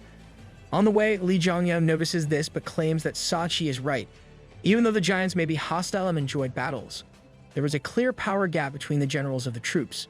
It also seems like Sachi and Shrim had some kind of relationship, perhaps that of friends or family members. But suddenly, Li Jiangyang notices something. He sees a single man in the barren wasteland. He thinks about what this person is doing here, wondering why the giants have given off no reaction despite surely having seen him. As a result, he asks Sachi who this person is, and he reveals that this person is a mere mercenary soldier as well who is helping Utgard. With this, he comes closer to this man, finally revealing that this man is Hwada, the doctor Li Jiangyang was so diligently trying to find. At last, they all return to Utgard and Li Jiangyang heads to his lodging. There, Inchang looks happy, explaining that today a group of attacking Nars was fended off just because of her presence. In response, Li Jiangyang also tells her what happened to him and his group. But Inchang is full of surprises. He reveals that she was attacked by a Chinese man among the Nars who was able to block her blows. This man used a long, strange-looking spear. Regardless, Li Jiangyang also adds that he has found the man he was searching for. Now he wants to have a chat with him and leaves after entrusting Merlin's necklace to Inchang, along with a task. Later on, he heads to Hwada's clinic, where he is overwhelmed by the number of patients in this place. Seeing this, Li Jiangyang hands over a literal bucket of potions, telling the doctors to use them as they like. Thanks to this, the patients were dealt with quickly, and Li Jiangyang was able to talk with Hwada, aka Manhua. And the first thing this Manhua wants to do is check Li Jiangyang's pulse. He claims that he found something peculiar when they shook hands earlier and wants to confirm something, solidifying in Li Zhongyang's mind that he has found the guy he was looking for all this time. With this, manhua then takes hold of Li Zhongyang's hand and begins staring at it intently. The conclusion he comes to is that he must check a few things, though it may be a tad painful. But when was Li Zhongyang ever to shy away from a little pain? As such, he agrees, and manhua immediately begins pouring his mana inside Li Zhongyang's body to check his pulse and condition. According to Li Zhongyang, this is exactly why Inchang was in pain during the mana stream training session. Apparently, it is a huge burden to have another person's mana flow through you. But in this situation, he feels nothing. In fact, it feels like it's my own mana, he proclaims. Because of this, Li Zhongyang understands that the doctor is a user of the mana stream as well and gives a bit of resistance. Manhua senses this immediately and lets go. Surprised, he questions if Li Zhongyang has also learned internal cultivation, also known as the Chinese version of mana stream. Consequently, the two sit down and have a conversation about their shared ability. There, Manhua reveals that there are others who also know of this skill, though they are with the Nars. This makes Li Zhongyang think that it must be one of the people Inchang confronted in her battle. But for now, the black marble is the first priority. Therefore, he asks Manhua about his condition. Although the doctor noticed something off, there was no cause for concern in his eyes. As a result, deciding to trust him, Li Zhongyang expresses how his mana was mixed with the demonic energy of monsters, and now there is a marble inside of him. Hearing this, Manhua wants to examine Li Zhongyang once again, this time properly. Once again, Li Zhongyang agrees despite the danger, and they quickly get onto it. Soon after, the examination ends. Manhua compliments Li Zhongyang's tenacity in enduring pain akin to that of having one's internal organs torn apart. But Li Zhongyang would rather listen to what the doctor found. And so, Manhua expresses how the marbles inside Li Zhongyang are very unique. Usually, they eat away at a person's life force, causing them to die. But the black marbles are actually stimulating his flow. This confuses him. But Manhua continues, claiming they aren't causing any internal damage, and the pain he feels is because of forced stimulation. Regardless, it is still dangerous. He announces that just as Li Zhongyang is getting stronger, so are the marbles. And if they become stronger than him, you may end up a psychopath, obsessed with carnage. Surprisingly, Li Zhongyang is able to suppress the urges thanks to his mental fortitude. However, Li Zhongyang still has questions. He asks if the psychopaths Manhua mentioned are the abandoned Nars, and he confirms this. But at least for now, the black marble is relatively safe. As such, he begins getting dressed but still wants to talk with Manhua, which they do. There, he asks why there are so many human patients, even though they don't fight, and Manhua explains it is because of the amount of energy. Hunters might benefit thanks to their interaction with the energy, but normal people cannot handle it. That is also why when gates opened, it created lands people couldn't survive in any longer. What's more, Manhua then asks what Li Zhongyang's intentions are for coming to such a place, asking if a rescue party is coming. But Li Zhongyang denies this. There was no record of a rescue party, and he claims there will be none in the future. Hearing this, Manhua is visibly depressed, but Li Zhongyang elaborates that it's because the party is already here. However, Manhua just thinks of it as a joke. With only 2 people, there is no way for them to escape with everyone. But there aren't just 2. With Fenrir and Yunmu, there are 4 of them. But still, that is not enough. As such, Li Zhongyang determines to know more about the people with the Nars, exclaiming that I need their help. But to Manhua, this is a load of rubbish. Li Zhongyang knows nothing about the Nars. But Li Zhongyang isn't talking nonsense. He asks why most of the hunters have left Utgard in favor of the Nars, but Manhua doesn't know. He was apparently gone or collecting, returning to find the hunters had left Utgard. There, Li Zhongyang notices how the look in Manhua's eyes is similar to his past self. They want to help others but are unable to do anything. Nevertheless, they still need the help of the hunters if they want to make out alive with this many people. Consequently, he asks Manhua a favor, stating that I want to learn internal cultivation. This persuades Manhua, but he continues on, proclaiming that if I learn internal cultivation, I can take one step closer to the power of the Demon King. This brings us to the outskirts of Utgard, where Li Zhongyang, Fenrir, and Manhua are seen diligently training on the ground. Manhua is setting up a barrier around their location to avoid any energy escaping, ensuring no one will notice them if they train here. This confuses Li Zhongyang, who asks why he needs this to train, leading to Manhua explaining that internal cultivation requires absorbing the energy around you. In this process, The change is great, and the giants might catch on. But Li Zhongyang has always absorbed the energy in the air naturally.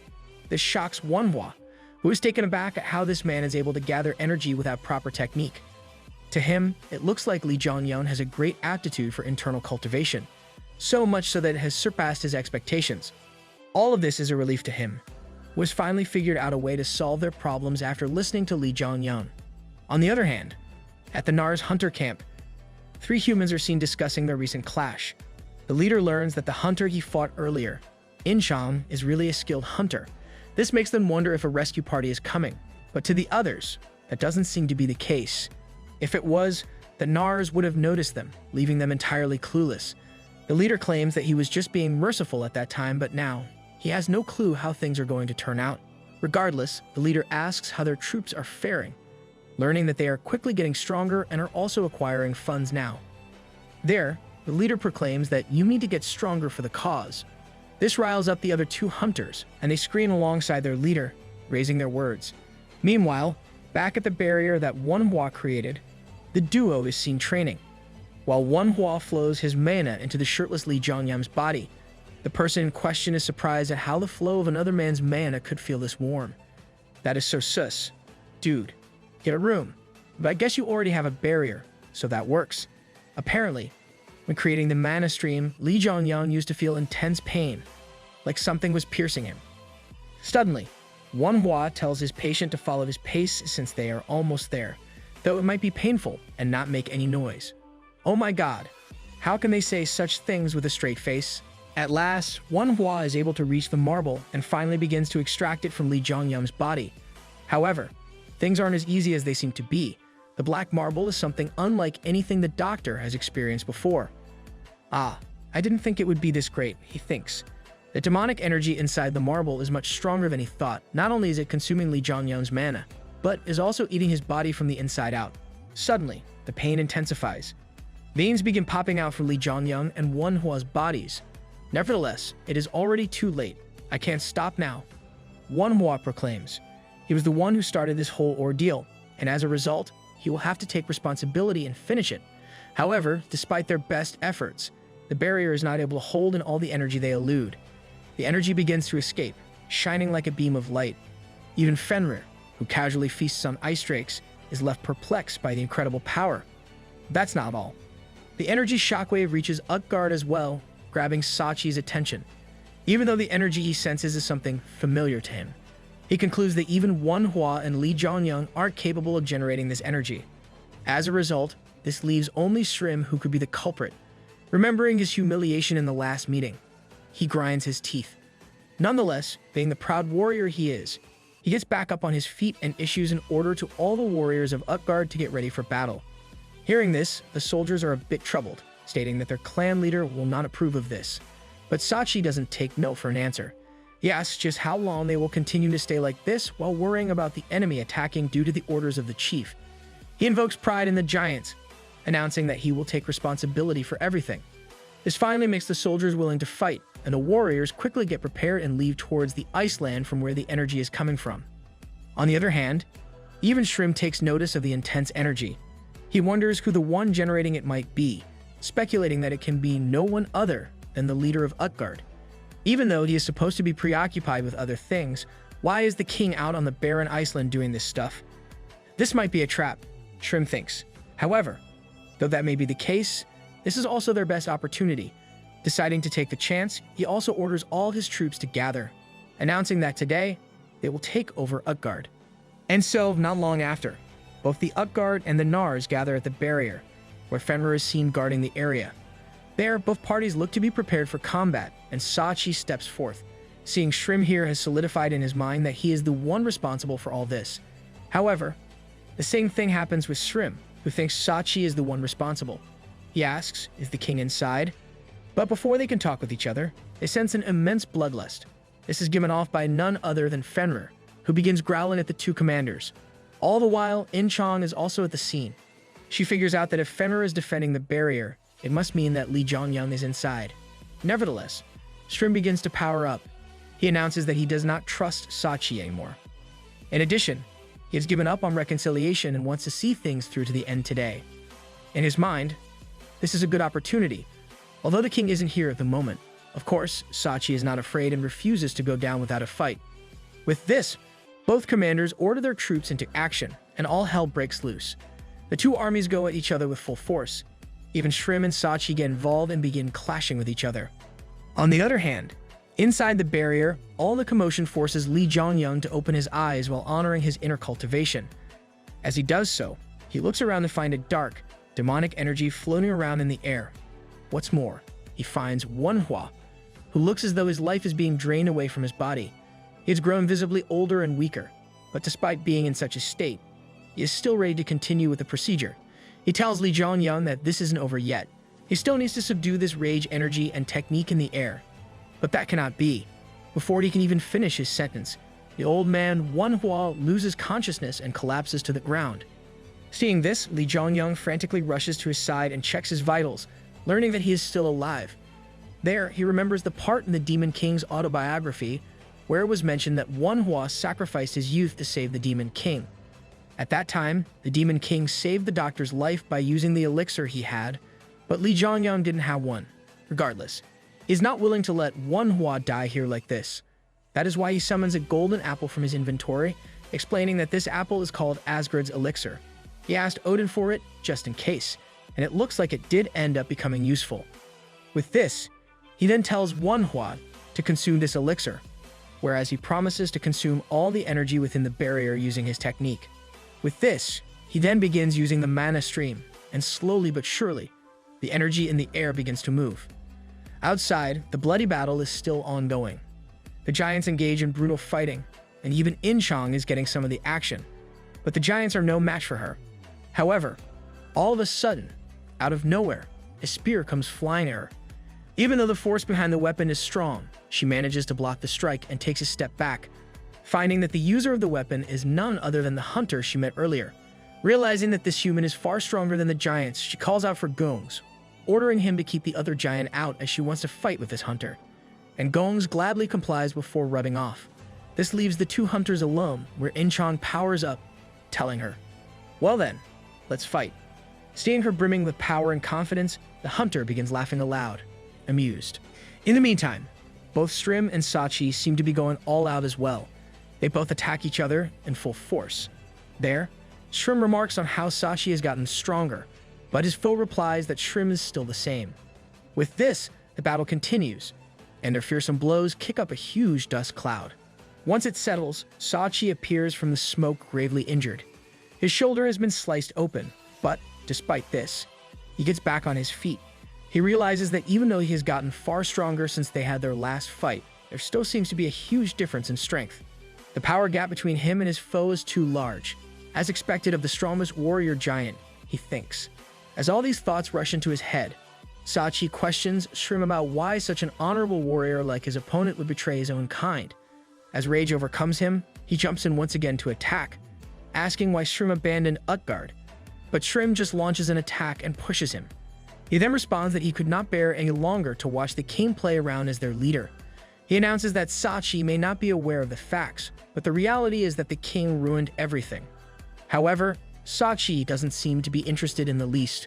While Shrim is still speaking, he attacks him, but his strike does no damage whatsoever. But it does infuriate the Narsleer, who lets go of his weapon and punches Sachi, sending Sachi flying backward. As such, Shrim then continues speaking, claiming that the one who killed my friend and your father, Olvaldi, was him. This announcement leaves Sachi confused and speechless, but Shrim doesn't stop there, stating that Loki, the one who calls himself the king, is in fact the one who murdered Olvaldi. Hearing this, Sachi's mind breaks down. All of a sudden, the barrier Wanhua cast breaks, unleashing a strong burst of magical energy that it withheld inside. The immense pressure of this energy causes everyone to momentarily stop and find out just what on earth is happening.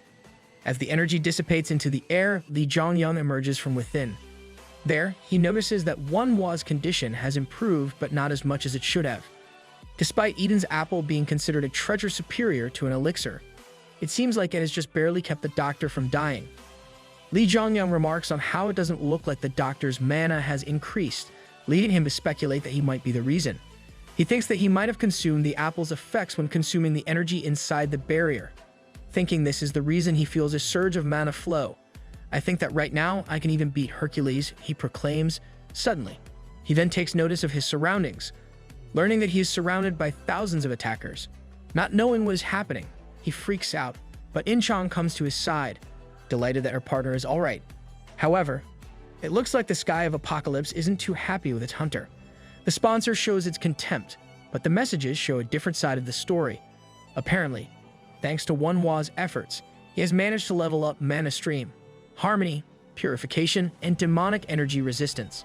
What's more, Yunmu has also powered up in addition to Fenrir's seal being unlocked by 1 level. On the other hand, the Nars, after finding out that there is only a mere human inside the barrier, get even more pumped up and think of this as their chance to crush their foes. As such, the battle continues on. There, Li Jianyang calls out for his avatar, Yunmu, who looks significantly stronger. He tells his master to leave everything to him, asking if he should dispose of the giants, but Li Jianyang has something else in mind for him, ordering Yunmu to take manhwa to a safe place. Hearing this, Yunmu is visibly sad but complies with the instructions nonetheless. And so, now that the doctor's safety is ensured, Li Jianyang jumps into the middle of the battle. At high speeds, he closes in on the fight between Sachi and Shrim, punching the latter with all his might and sending him flying. Seeing this, Sachi is left perplexed, remarking on the fact that the man in front of him is incomparably stronger than the Li Jianyang he first met. As the bloody warfare continues to unfold, after finally being released from the barrier, Li Jianyang also orders Fenrir to go wild, which he immediately does by transforming into his wolf form and heading into the midst of the chaos. With this, Li Jianyang then turns his attention toward the men standing behind him, asking, "Shall we talk?" Behind him are the 3 hunters affiliated with the Nars. The leader steps forth and asks Li Jianyang who he is. Meanwhile, in his mind, Li Jianyang thinks that he should not take the opponents lightly. All 3 of them are hero class, and the 2 behind the leader are on par with In-chan. Consequently, he replies that he wants to ask his foes the same thing. As a result, the leader of these hunters introduces himself as Yubi. However, that name has never been mentioned before. Someone of such caliber should have been documented in the autobiography, but there is no record of it. Hence, Li Jianyang then questions why Yubi betrayed the humans, asking if it was because they weren't hunters. But this accusation enrages Yubi. He angrily proclaims that "I didn't betray them. That was a path meant for them. It was for a greater cause." Not wasting a single moment, he dashes to attack, but Li Jianyang is already prepared and parries the incoming blow. What's more, Li Jianyang sends him flying back, claiming that Yubi is spouting nonsense. He questions what this supposed great cause is that he was even willing to forsake his own species. To this, Yubi replies that Shrim has promised to rebuild China if Utgard is defeated. But such a response isn't enough to satisfy the Korean hunter. He states that such a deal could have been made with the king of Utgard as well and jumps into the attack. However, Yubi is able to dodge and calls out for his subordinate, the guy In-chan was fighting earlier, who comes to provide aid. His sudden interference renders Li Jianyang in a pinch, but nonetheless, is able to dodge a fatal blow and counterattacks equipment instead, sending him flailing away. As such, Yubi continues on. He claims that it is impossible to deal with the king of Utgard. He's killed countless people in secret just because of some infectious disease. Because of this, Yubi has decided that it is pointless to join hands with such a man. Hearing this, Li Jianyang is reminded of the conversation he had with the Utgard humans and connects the dots. Nevertheless, there is still a hole in Yubi's thinking. Even though he claims to want to rebuild China, here he has abandoned the people. However, just like before, this further enrages Yubi, who once again announces that "I didn't betray them." With this, Yubi's subordinates also recuperate and rise back up. At this moment, Li Jianyang is still lacking vital information. Because of this, he first has to beat the living daylights out of all his opponents in order to listen to their stories. Consequently, he tells them, come, as they all prepare to clash. Back to Sachi and Shrim, who are seen talking with each other. There, Shrim explains that Olvaldi, Sachi's father, noticed the king was planning something, wanting to make this land Jotunheim, the land of the giants. Loki, the king, wants to massacre all the species that are not giants, and Olvaldi died trying to stop his plan from coming to fruition. But all this is too much for Sachi to process at once. He questions why Shrim is only telling him all this right now and prepares to attack. In response, Shrim also braces himself, and the duo engage in a bare-knuckle fight. Sachi asks why Shrim hasn't said anything up until now, but Shrim states that he couldn't bear to lose Sachi as well. He is a loyal giant warrior who would not have been able to betray the king even if he knew his father was killed by the same man. Even after learning the truth now, betrayal is not inside Sachi's body. With this, Shrim then unleashes an enduring blow and makes direct contact with Sachi's abdomen, knocking him out once and for all, and telling him to sleep until everything is over. But suddenly, out of nowhere, he hears a voice telling him to wait. As such, he turns back to seek who it is, finding that the Nar hunters have already long been defeated. What's more, this voice belongs to none other than Li Zhongyang, who now faces the leader of the Nars. Seeing the human brimming with power and confidence, Shrim also gets excited, exclaiming, "How amusing." Before the fight begins, Shrim takes notice of his opponent. The human standing in front of him is a special one, someone who is currently as dangerous as Sachi, or rather, he is on par with the king of Utgard, Loki himself. And so, after assessing his opponent, Shrim then unleashes a special technique called Gorda. Apparently, he was trying to save this from going against the king, but at this moment, he has no other choice. However, instead of bracing himself, Li Zhongyang throws his hands into the air, proclaiming that "I forfeit." His sudden announcement of surrender leaves Shrim perplexed, as well as Inchang and all the other giants. What's more, he then gives everyone a healing potion and tells them to drink up. Seeing and hearing this, Yubi is confused and asks why he is doing this. As a result, Li Zhongyang explains that he doesn't have a reason to fight anymore. The Utgard commander has been knocked out, and he has also learned the reason why the hunters took the Nar's side. After learning this, he has lost his will to fight and claims that he will not take part in the battle. As such, Shrim dispels his technique and gladly accepts the forfeit. With this, the Nars begin to celebrate their victory in this battle, whereas the Utgard warriors are left depressed over their loss. However, Shrim then orders his men not to kill anyone else, stating that enough of the Frost Giant's blood has been spilled in this internal conflict. What's more, Li Zhongyang tells Yubi that he will watch over his cause, telling him to show him the results. There, the other two hunters also introduce themselves as Wanwu and Jambi. Regardless, Shrim announces that they will now be advancing to Utgard and killing the king. This riles the Nars up even more, and they begin marching for Utgard. In the meantime, messages reveal that the Sky of Apocalypse is looking at everyone uncomfortably and is scoffing. Seeing this, Li Zhongyang is left confused as to why his sponsor is uncomfortable. He speculates that it all started when he heard the king's name. Nevertheless, Shrim intervenes with his thoughts. He shows his curiosity as to why Li Zhongyang suddenly backed down and asks for the reason. But Li Zhongyang just responds that they are mercenaries, stating that if the Nars compensated them well, he would be inclined to help them out also. To this, Shrim gives a positive response and heads off to yet another battle. And so Li Zhongyang reunites with his group. There, Inchang asks if Li Zhongyang will be alright with his decision, but to him, there is no cause for concern. To him, they were neutral from the start, seeing as they have already achieved their goal of coming to China. He has opted for the best course of action. Yubi and the other hunters will assist the humans, helping them stay in Utgard without any issues. Hearing all this, Inchang also thinks this is the best outcome. And so the advance toward the Nars proceeds smoothly. As most of the people lost their will to fight after getting defeated, the warriors were able to quickly infiltrate. Soon after, Manhua finally awakens from his slumber and is met with Li Zhongyang. However, as he looks around to find the city of Utgard in complete disarray and Nar warriors at every corner, he loses his patience and lashes out at Li Zhongyang, asking if he is a traitor from the beginning. But Li Zhongyang tells him that the rescue party has arrived, as he promised. Suddenly, Yubi and the other hunters arrive from behind him, and Li Zhongyang orders them to gather the people of Utgard, telling them to leave if they find an opening. Moreover, he tells Manhua to look over the humans, stating that if he is there, they will be able to proceed without any trouble.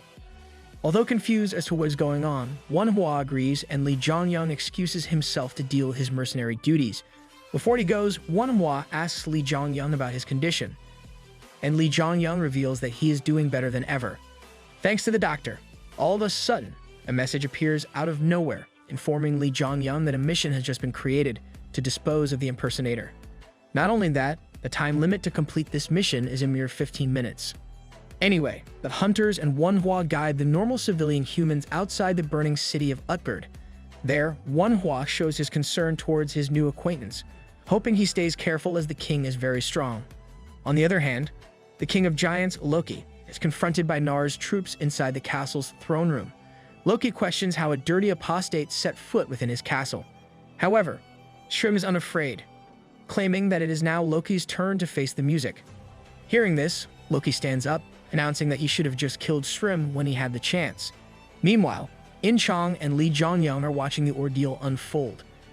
Lee Jongyang remarks on how the king is calm, despite being surrounded by hundreds of giants in front of him. He comments on how the foe is exuding an intense aura, leaving him to question if Loki has an ace up his sleeve. Nevertheless, Shrym's confidence is unwavering. In a mocking tone, he asks if the king regrets not killing him as he did with Olvaldi. Hearing this, Loki begins to smirk. He already knew that Olvaldi was the reason for Shrym's rebellion. Seeing the murderer of his friend chuckle at his heinous actions, Shrym is infuriated and begins to power up. Not only that, he unleashes a powerful technique, so strong that even Loki has no choice but to compliment his foe. But that's not all. In response, Loki gives a hand signal, and just like that, hundreds of mutated giants barrage into the throne room out of nowhere. These giants possess immense power and seem to be glowing red, similar to when Lee Jongyang and Hercules were consumed in their madness. As they come out, Loki once again begins to laugh out loud manically, whereas Shrym questions just what on earth Loki has done. Seeing this, Lee Jongyang is left perplexed. This is the first time he has ever seen a giant without conscience. He wonders if the information he got about many giants dying because of an infectious disease was, in fact, not true. Not only that, he notices that, unlike when he was in madness, the giants seem to not be going crazy and are still under the command of the king. Finally, the puzzle pieces are coming together. The king sacrifices people to make an army of his own, Lee Jongyang proclaims. Meanwhile, Loki is still manically laughing while explaining his reasons. He needed an army that only obeys him, and the giants have become that army. How honorable is that? He chuckles. But Shrym has had enough. Unable to withstand the defilement of his fallen comrades any longer, he pounces toward the king with full force, wanting to end things as quickly as possible to bring his fallen comrades to rest. But of course, things won't be so easy. The king gets out of his throne and powers up, counterattacking the incoming Shrym and sending him flying back. The strike is so powerful that it leaves a gaping hole in the castle's roof, seemingly pulverizing Shrym in one hit. But that's not all. With this, Loki orders his soldiers to rip that rebel's corpse apart, and the mutated giants go crazy. They bum-rush the Nar's warriors, who are left in a defeated state after witnessing their commander get overpowered in a single hit. As the rest of the Nars panic, Shrym, seemingly uninjured, emerges from the attack. Upon his return, he orders his troops to charge, telling them to get rid of the king as he has lost all his pride. Now with the commander on their side, the Nars get pumped up and charge in as well. As all hell breaks loose, In Chang is left confused by the situation, as she can't understand the giant's language. As such, Lee Jongyang explains to her that the king wanted an army of his own, and as a result, he sacrificed and renovated the giants to fulfill his cause. This leaves In Chang visibly shaken, leading her to proclaim Loki as an insane king who sees people as his tools. Nevertheless, the battle continues. Loki's army senselessly attacks the Nars. Even though they get injured, they show no pain and pursue charging in, using their bare hands and mouths to literally rip apart their foes. Even Lee Jongyang notices them dashing in like insane berserkers, making him realize that the Nars, as of now, have no chance of winning. But there is one method.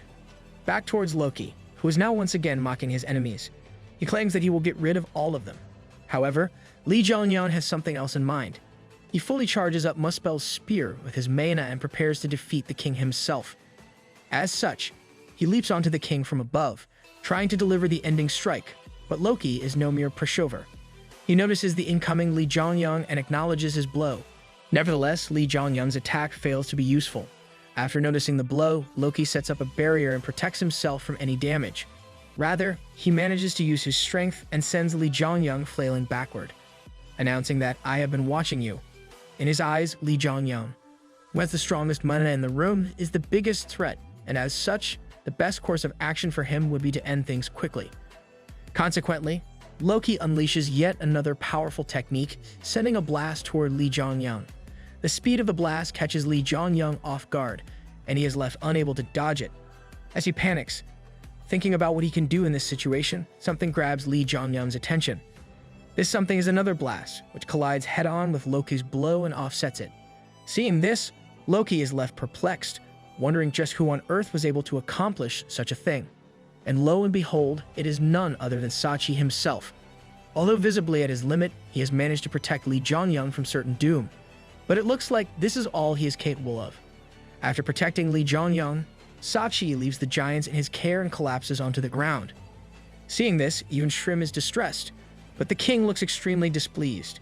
He calls Sachi a weakling for asking the human for a favor, deciding that after he has dealt with all the insects, he will turn Sachi into one of his soldiers first. But Li Jianyang won't allow for that. In this desperate situation, he calls out for his ace, Fenrir, who arrives at his master's command, and after taking his wolf form, attacks Loki. However, it looks like Fenrir has gotten significantly weaker, and Loki easily overpowers him in a single hit. In addition to all this, the time limit for Li Jianyang's mission is already down to 5 minutes, and the Sky of Apocalypse orders Li Jianyang to get rid of the disgraceful individual. On the other hand, even In-chang is taken aback at just how much power the King of Giants possesses. She asks Li Jianyang what their next plan of action is, leading him to tell her to hold Loki for 1 minute. Of course, In-chang knows how outrageous of a demand is to hold back someone who was able to so swiftly deal with Fenrir. Even though Shrim is boldly engaging with the king, he will not be enough. As such, Li Jianyang tells In-chang, "I need you." Hearing this, In-chang begins to blush and promptly agrees.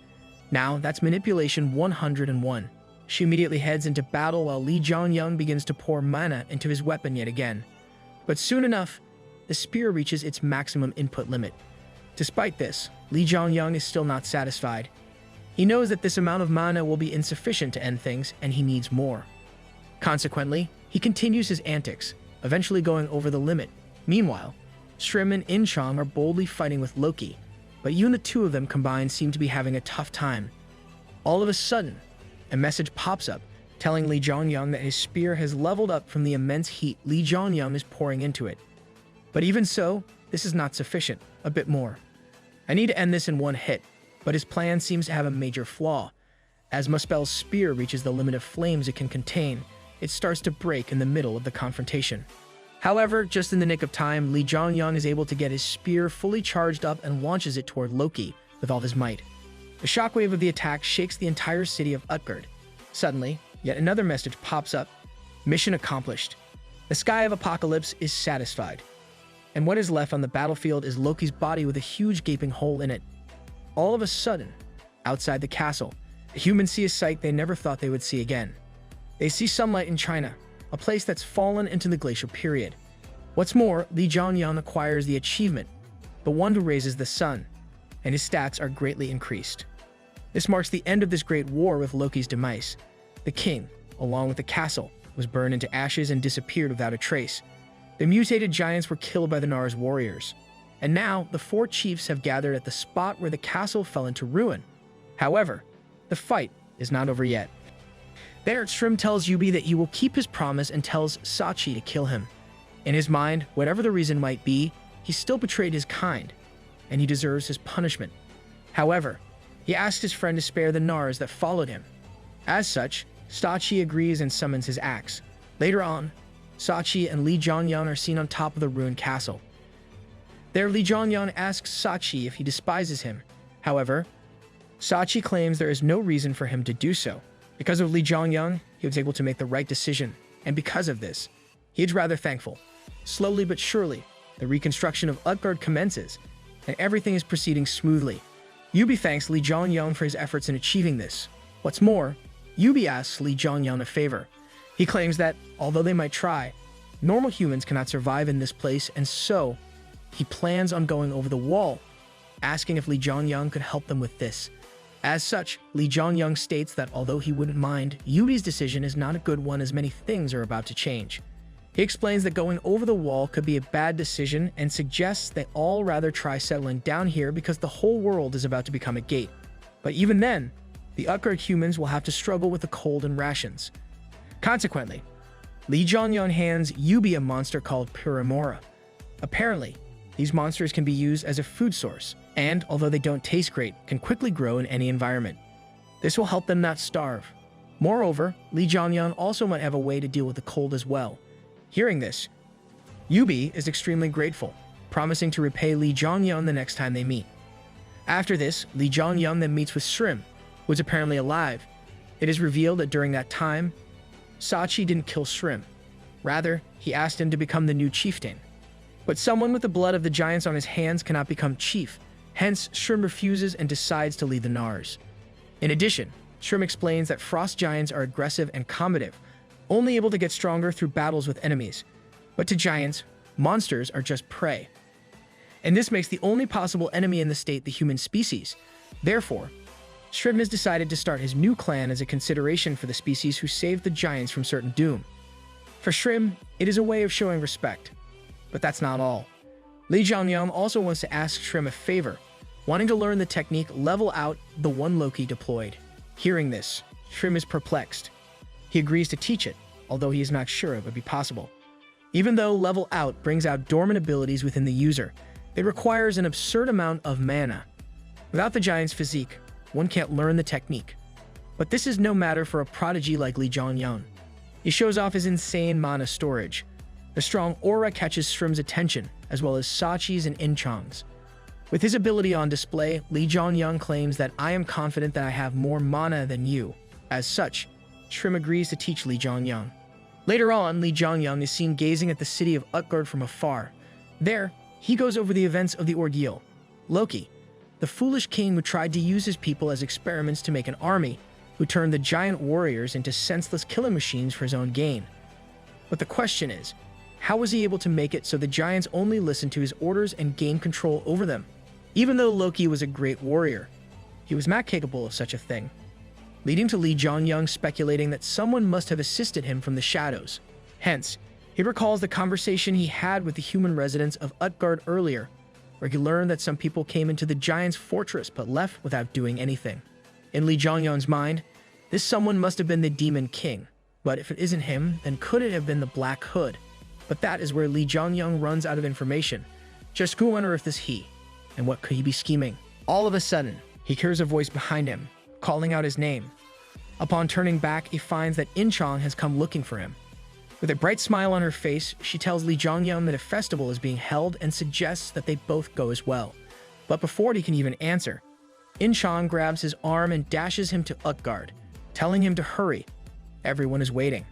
And so, they hastily make their way into the city, finding that it has been all decorated. The people are seen eating food and leisurely chatting around, happy that their conditions have improved. Although it is still quite hard, they are grateful to have survived up until now. Seeing all the laughter and joy in the air, both Inchang and Li Jianyang are delighted and hopeful for the future after seeing a festival in a place that has been gatified. As such, Li Jianyang suggests that they decorate the finale of the festival. With this, he takes the stage. As he climbs on top, the humans recognize this man as Loki, the one who killed Loki in the ancient giant language. Even though they don't know his real name, they get excited, thinking that Li Jianyang is going to show them something amazing. Consequently, the crowd erupts into cheers and begins to power up.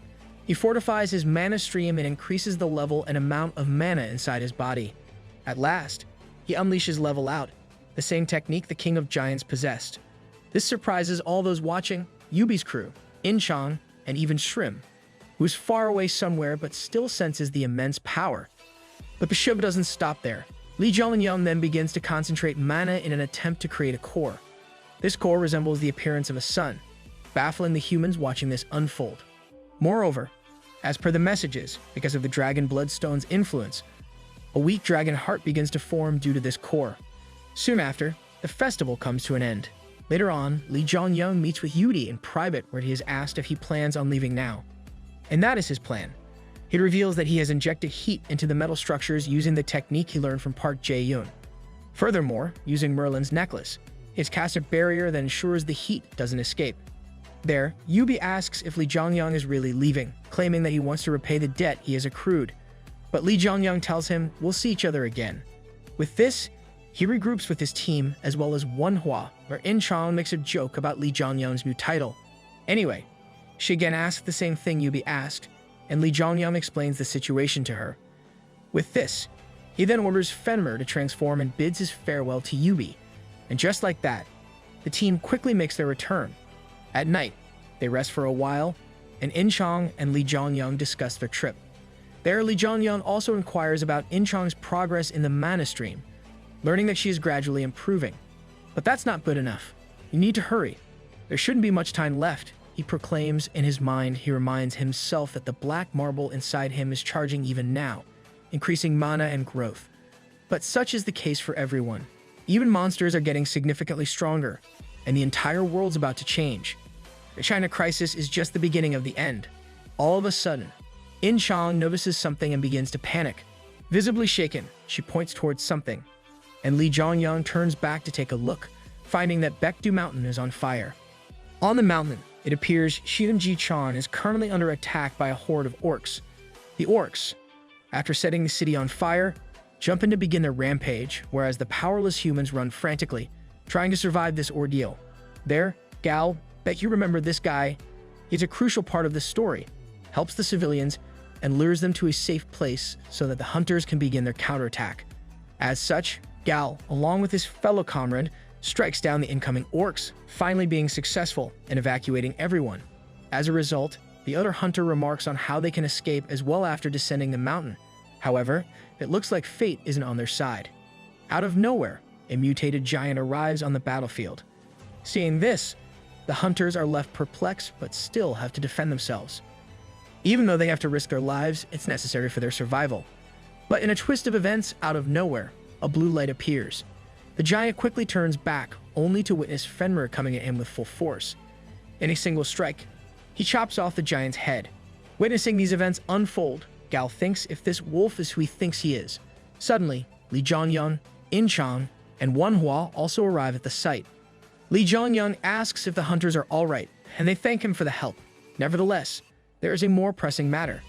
Li Zhongyang asks where San Gun and the lowly chief are, claiming that he cannot feel their presence. But, much to his horror, he learns that the chief has gone to Chimamji to seal San Gun. Hearing this, Li Zhongyang panics and orders In Chang to take charge of the situation here along with manhua and hurries away to find the chief. Somewhere else, San Gun and the chief seem to be involved in a fight. San Gun is acting extremely hostile, roaring loudly and expressing aggression. On the other hand, the chief looks to be rather empathetic. She also looks older. Just how long was Li Zhongyang in Utgard?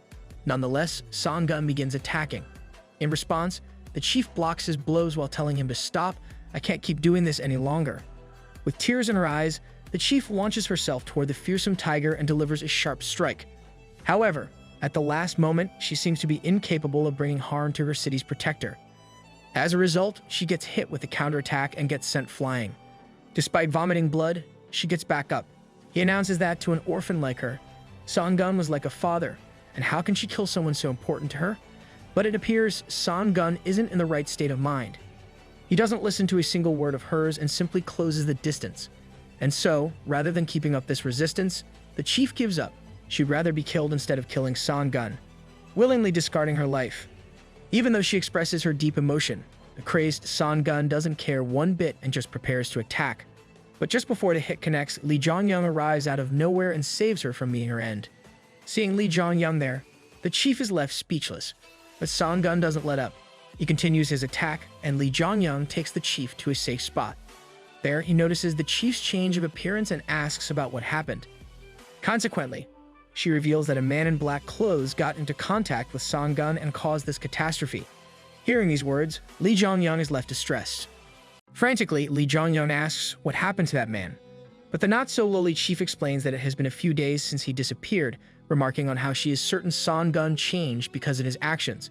Nevertheless, they have to capture San Gun first.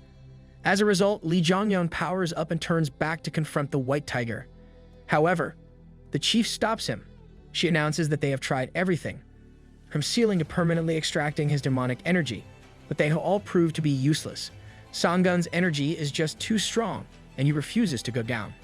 Hearing this, Li Zhongyang understands that their last and final option is just to kill San Gun, and the chief agrees. With this, he then summons his weapon and pounces in to attack, telling Unmyo to rest. I might have a way. And so, the battle begins. Both San Gun and Li Zhongyang repeatedly attack each other, going all out with each blow. Their clash causes explosions and shockwaves to go off, destroying the surroundings. Meanwhile, Unmyo is left speechless after witnessing the fight. She wonders just how on earth Li Zhongyang can become that strong in such a short amount of time. In a span of just days, he has changed so significantly that it seems like a few years have passed. Back on the forefront, Lee Jong-young charges up his spear in authority, dashing in towards Son-gun to land a decisive blow. At last, he succeeds in stabbing the cat through the chest. Seeing this, the chief screams aloud. However, Lee Jong-young tells her not to worry as he claims that he will not kill Son-gun. It is explained that the dragon heart, born from the dragon bloodstone, is at its peak in Lee Jong-young. Because of this, he can feel Son-gun's and Baekdu Mountain's power through it. Not only that, from the power coming out of Son-gun, Lee Jong-young plans to absorb only the madness that's making Son-gun crazy. But of course, things don't always go as planned. Because of the spear's recently acquired demonic trait, it is changing into a demonic spear and is sucking Son-gun's life force, draining his strength. But problems of such level don't even faze the mighty underdog. He has plot armor. You know, the mightiest of weapons. He begins getting serious, stating, "I need to return his life force and energy." And so, having his skill purification get active, he decides to use this chance and end things, once and for all.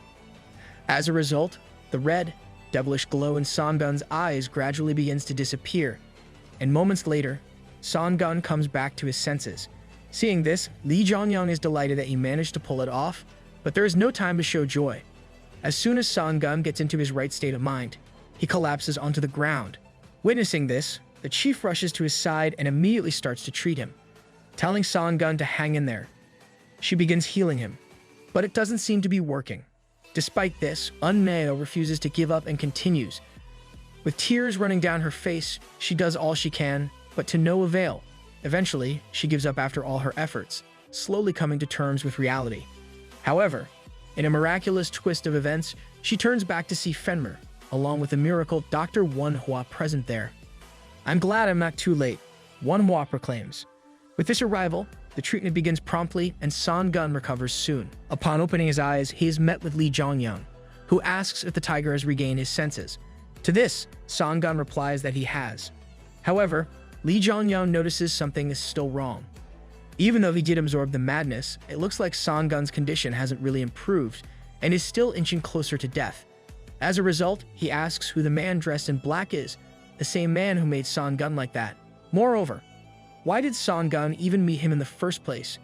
Lee Jong-young just can't understand how a smart, mythical creature like the Son-gun agreed to meet with someone so suspicious. Consequently, Son-gun claims he will tell Lee Jong-young everything slowly. But first, he confirms if Eun-meo is alright, and Lee Jong-young tells him that she is okay, though she was exhausted after worrying about Son-gun. In a flashback, Manhua is seen telling the chief about Son-gun's condition. Although he has treated the external wounds, everything else is not very good. The internal injuries are very severe, so much so that performing further treatment will be necessary. This announcement sent Eun-meo into a severe state of shock. Back in the present, Son-gun confirms if the promise they made regarding Eun-meo being taken away from this place is still valid, and Lee Jong-young agrees yet again. At last, this leads to the White Tiger finally revealing what happened. As per him, the man in black, though very ominous, has a very familiar power. He claims that the man didn't come to him. Instead, Son-gun went to him, stating that he was at Cheonji. When Son-gun went to him, he saw this man standing around, gazing at the city, and he slowly started to approach him. As the suspense builds up, Lee Jong-young grows more and more curious to know what happened next. But all his dreams and hopes are shattered when Son-gun claims he cannot remember more than this. That is literally the dumbest plotline I have read in a while. Hearing this, Lee Jong-young is taken aback, whereas Son-gun continues, stating that he cannot recall what happened after meeting with the black-dressed man. As a result of the dumb feline forgetting the most important thing, the real identity of the man remains still unknown. Regardless, this marks the end of this ordeal. Later on, back at the village, In-chong addresses the crowd and gives them two choices, stating that they can choose either. The residents of Cheonji-chan can either rebuild this place, and although it will be very hard, this way they will be able to keep their home. On the other hand, they can also choose to follow her and Lee Jong-young to Korea. She promises to provide shelter to all the residents after getting government permission, of course. What's more, she reveals that her team plans on leaving this place in 3 days, telling everyone to make their decision by then. In addition to this, Eun-meo is seen approaching Lee Jong-young. There, she claims to be worried about Son-gun's condition and asks him to accompany her for a visit. Seeing the distress in her eyes, Lee Jong-young agrees and the two venture into Son-gun's cave. However, what they find is unbelievable. They see Son-gun in a near-death state. as his body lies lifeless on the ground. Mio goes closer to him. At first, she tries to use her healing powers, but upon seeing that it has no effect, she finally comes to terms with the fact that San Gun, a father figure to her, has finally passed away from this world. With this, she begins to cry tears of grief, announcing that you were an important family member to me. You were my friend and my father. As she says her goodbyes, all of a sudden, San Gun's body begins to glow brightly. He then turns into a bluish hue and disperses into the air. Outside the cave, the residents part ways with their savior, showing utmost respect by bowing down. And so, the 3 days go by in a flash. The residents ultimately decide to leave this place, although they still believe they will come back here one day and rebuild their hometown. There, In-chang is seen ready with a horde of monster elk, like the ones she and Li Zhongyang used earlier to make the journey quicker and easier. She calls out to everyone, warning them of the cold and telling them to dress accordingly. Suddenly, her attention is brought to Li Zhongyang, who jumps down from the sky with Mio in his arms. In addition to this, in Mio's arms, a small, rather cute, white tiger is seen. At first, In-chang questions what this thing is, and to this, the lowly chief happily shouts that it's San Gun. Consequently, Li Zhongyang confirms her claims, stating that it is a similar situation as with Gong's. Apparently, a sponsor by the name of Big Male. This could be a translation error, but it's a pretty good name. Put the deceased San Gun as an avatar for Mio. However, he was not revived completely. As he was reborn, he lost a significant amount of his memories and powers, once again shrouding the black-dressed man's real identity. Nevertheless, it is finally time for the Korean hunters to return back to the country. In-chang shows her deep excitement for their return, asking what her partner plans on doing after getting back. But there are too many things for him to do. Suddenly, he summons a sword from his inventory. Seeing this sword, In-chang is surprised. She comments on how high the mana inside this weapon is, making Li Zhongyang think that Mio did a good job. Finally, it's explained that this is the sword Li Zhongyang threw into the river when he was at Baekdu Mountain the last time. Li Zhongyang proclaims that it's a gift, but it appears to have struck a nerve with In-chang. With anger on her face, she announces that she has finally understood what Li Zhongyang wants to do after getting back. He wants to give secret presents to all the secret women he has. At first, this takes Li Zhongyang aback, but after thinking for a bit, Li Zhongyang thinks that this statement is not wrong, seeing as he has to give this sword to Merlin. However, In-chang doesn't like his response and storms off, pissed. Someone sounds jealous. Despite the minor hiccup, the group departs on their journey and eventually reaches the barrier. There, Li Zhongyang remembers how Seong-hu promised to open the barrier every month until Li Zhongyang returned, but it has been over a month now. Thinking that it would be pointless to wait for another month, he decides he wants to open it himself. He claims to have grown significantly stronger in the time he has been here and tells everyone to step back, attempting to open the barrier without anyone's aid. As a result, he begins powering up, even unleashing the giant's technique, level out. But even then, it's not enough. Li Zhongyang then decides to add a mana stream as well, but to no avail. This brings us to his last and final resort, using the dragon heart that absorbed San Gun's madness. On the other side of the barrier is the northern battlefront. There, at a watchtower, two soldiers are seen surveying the surrounding area. As they fulfill their duties, watching over any monster activity, they begin chatting with each other about how it's been infrequent lately. After Li Zhongyang went inside the gate, the monsters have been acting rather calmly, and the frequency of the attacks had died down a bit. However, the other soldier deems it to be a coincidence. Despite his comrade's disbelief, the soldier is still insistent that this could very well have happened, stating that maybe Li Zhongyang has wiped out all the monsters in the North Korean area. But he is told that this is impossible. Before the underdog, many other hunters and heroes alike have crossed the barrier in hopes of succeeding in this task, but none were ever able to do so. All of a sudden, they notice something wrong.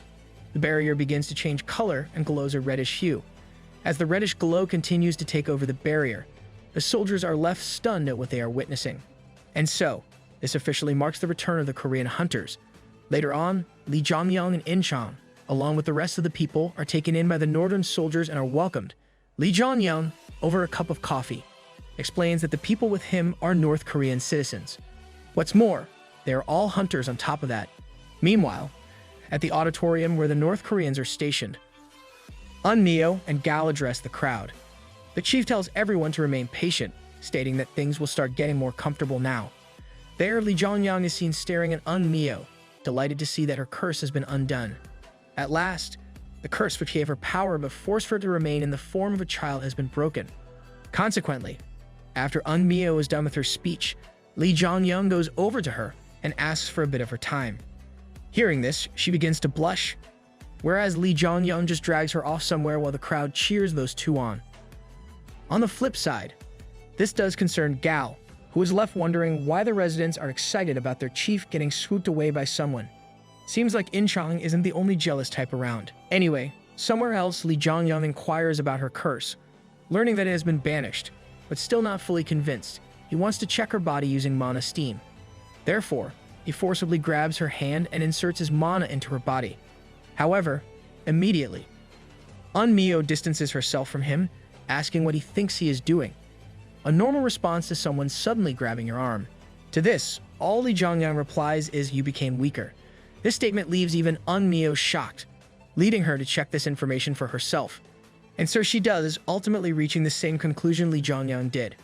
Regardless, Lee Jong-young speculates that the chief is strongest near Baekdu Mountain because she controls its energy. Hence, she was a child there. But all this does is sadden Eunmyo, leading to Lee Jong-young comforting her, telling her not to worry as he himself will help her become stronger. This makes Eunmyo blush once again, but nonetheless, she asks if this was everything he wanted to talk about. But of course, it isn't. As a result, Lee Jong-young tells her that people from the government and association will come to find her soon and ask her a lot of questions about Cheonji-chan. He claims that the North Koreans have powers stronger than he anticipated. If all these hunters join the association, it will elevate the organization higher than it has ever been. But the question is if the organization is even trustworthy in the first place. In the first place, they all could be kicked out of Korea, or maybe they could be forced to sign an unfair contract.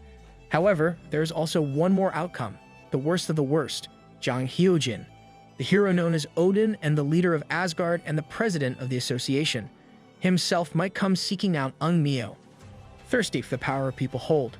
To avoid a sticky situation like this, Lee Jong-young has decided to offer the Cheonji-chan residents a good offer, although it's up to them if they want to agree to it or not. Consequently, Eunmyo's curiosity is piqued, and she asks what it is.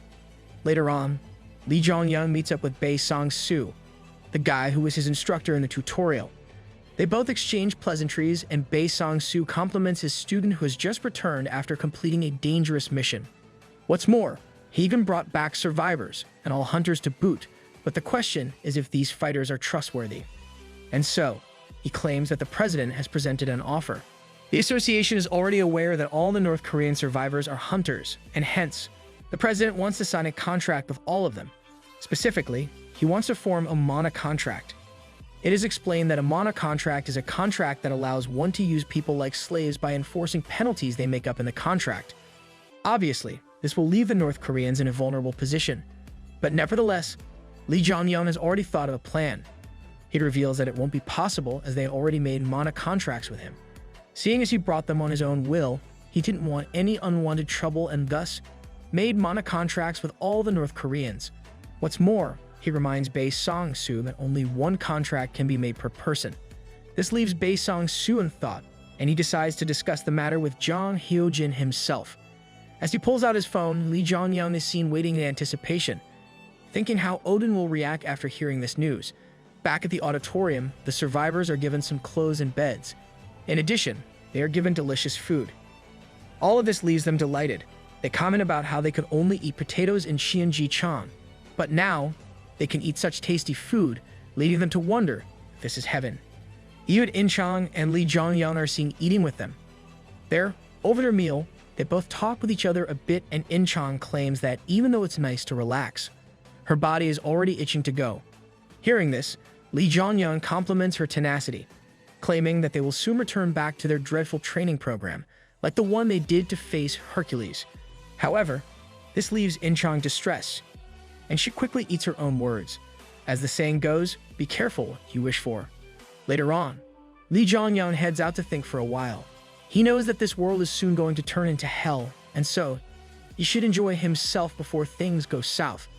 However, unbeknownst to him, the lowly chief, who is no longer a lowly, appears behind him. Seeing her there, Lee Jong-young is left extremely shaken and taken aback. There, the chief finally reveals that her name is Choi Yeon-seo. However, Lee Jong-young could not be less interested. Instead, he asks how she was able to hide her presence, stating that despite his amazing skills, he could notice her. If she was an enemy, I could have died. As such, she proclaims that it's because of her skill. Nonetheless, she has more important issues at hand. She asks what Li Zhongyang's next plan is, as the others are anxious about what they will have to do after the mana contracts they made. But Li Zhongyang reassures her that he will not do anything drastic, and the hunters will only have to fulfill their duties. Moreover, as they have made a contract with Li Zhongyang, someone affiliated with Asgard, the security organization cannot do much to stop him. Satisfied, Yansu takes her leave when a message pops up informing Li Zhongyang that the weak dragon heart has been stabilized. With this, he begins to wonder how strong his newly acquired power really is. In his mind, he can defeat Hercules now, even in his berserker state, leading him to proclaim that I have definitely gotten stronger. All of a sudden, one of the northern battlefront soldiers comes to find him, revealing that someone from the organization is here to see him. As a result, Li Zhongyang follows the soldier, where he gets to be reunited with his bald friend, Xianggu. Damn, that thing is even shinier now. As the two exchange pleasantries, they soon get onto the topic at hand. Li Zhongyang asks what the association is saying about this situation, and Xianggu claims that it's a mess. Apparently, almost all members of Asgard came back to Korea. This is because of the appearance of special gates. They are typically a sign of violent upheaval, which produces monsters that are a lot stronger than usual and thus brings much dire consequences once opened. And such gates have been popping up all around the world. Because of this, many hunters return to their homelands. Even Odin called for the other members. What's more, Xianggu states that they all had a meeting a few days ago. There, they also discussed Li Zhongyang's actions, expecting him to come back sooner rather than later, that they didn't think he would come back with such a gold mine. In Li Zhongyang's mind, the North Korean hunters are worthy of being labeled as a gold mine. Just the number of hunters alone is very powerful. However, the problem at hand is that the owner of this gold mine is Li Zhongyang. According to Xianggu, mana contracts only have one purpose: to force loyalty and obedience. Since Li Zhongyang ventured into China, a place no one goes to, and brought back a lot of hunters who will now all be his subordinates, he's going to make a lot of enemies. He warns him, announcing that mana contracts and guilds are different things. But Li Zhongyang tells him that it's okay. Regardless of the situation, he is still a member of Asgard, and as such, no one will act recklessly around him. With this, the group's topic of conversation comes to an end, and Xianggu hugs his friend, congratulating him for coming back safely. Later on, along with Xianggu, he heads into the auditorium and tells everyone that they will be departing on their last trip. Although the North Koreans are happy that they have had time to rest, Li Zhongyang informs them that they will soon be getting busy. All of a sudden, Yansu catches Xianggu's eye. He asks who this girl is, jokingly asking if she was the reason why Li Zhongyang went to China in the first place. To this, Li Zhongyang claims that it would not be a wrong way of putting it, but all this does is bewilder Xianggu. Suddenly, Inchan also pops up behind them, refuting Li Zhongyang's claims. She states that this is not the case because Li Zhongyang already has a lot of women here anyway. However, hearing herself speak, Inchan is left in an even more depressed state, wondering about just how many rivals she has. Things just keep getting worse and worse for her. Poor Inchan. Regardless, the trip soon begins. Everyone boards their bus and eventually reaches the association headquarters in Seoul. There, the North Koreans are left speechless after seeing the dazzling city. The tall skyscrapers, the abundance of people, and all the latest tech have left them all flabbergasted. Seeing this, Li Zhongyang tells Yansu to watch over her people, but to no avail. Yansu is just as captivated by the sight as her people, if not more. Of course, this was always going to happen seeing as everyone was living on a mountain up until now, with this being the first time they have seen civilization. As such, he puts Inchang in charge of the Cheonji-chan people, telling her to follow the people from the association, and she agrees. What's more, he even tells Fenrir to follow Inchang. However, Fenrir is not too happy with this place. He begins staring at the sky and starts growling intensely. Seeing this, Li Zhongyang pats him on the head, revealing that Fenrir felt the incredible power coming from the president of the association, Jang Hyujin. This ensues a staring contest between Odin and Li Zhongyang, after which Li Zhongyang warns Fenrir to stop growling at others. In order to be able to use your teeth when necessary, you also need to know when to hide it, he proclaims, and his pet complies with his order. And so, once the North Koreans have been taken care of, Li Zhongyang and Xianggu head to Hyujin's office, where they are welcomed by the president. Odin is delighted that Li Zhongyang has brought back a lot of interesting things with him, including over 100 hunters, 2 hero-rank hunters, and even 3 weird specimens. Of course, Yansu and Manhua are the hero-rank hunters, and Fenrir and Son Gun are the weird things. But what is the third? To this, Odin claims that the third thing is Li Zhongyang himself. Of course, the guy with the god complex calls people things. But before they can have a conversation about Li Zhongyang's trip to China, there is something that needs to be addressed beforehand. With this, Odin opens a golden gate and walks straight into it. There, Seong-gu explains that today is the day they will introduce Li Zhongyang to Asgard and host a conference for him. In addition to this, all the heroes of the organization are here, curious to learn more about the underdog.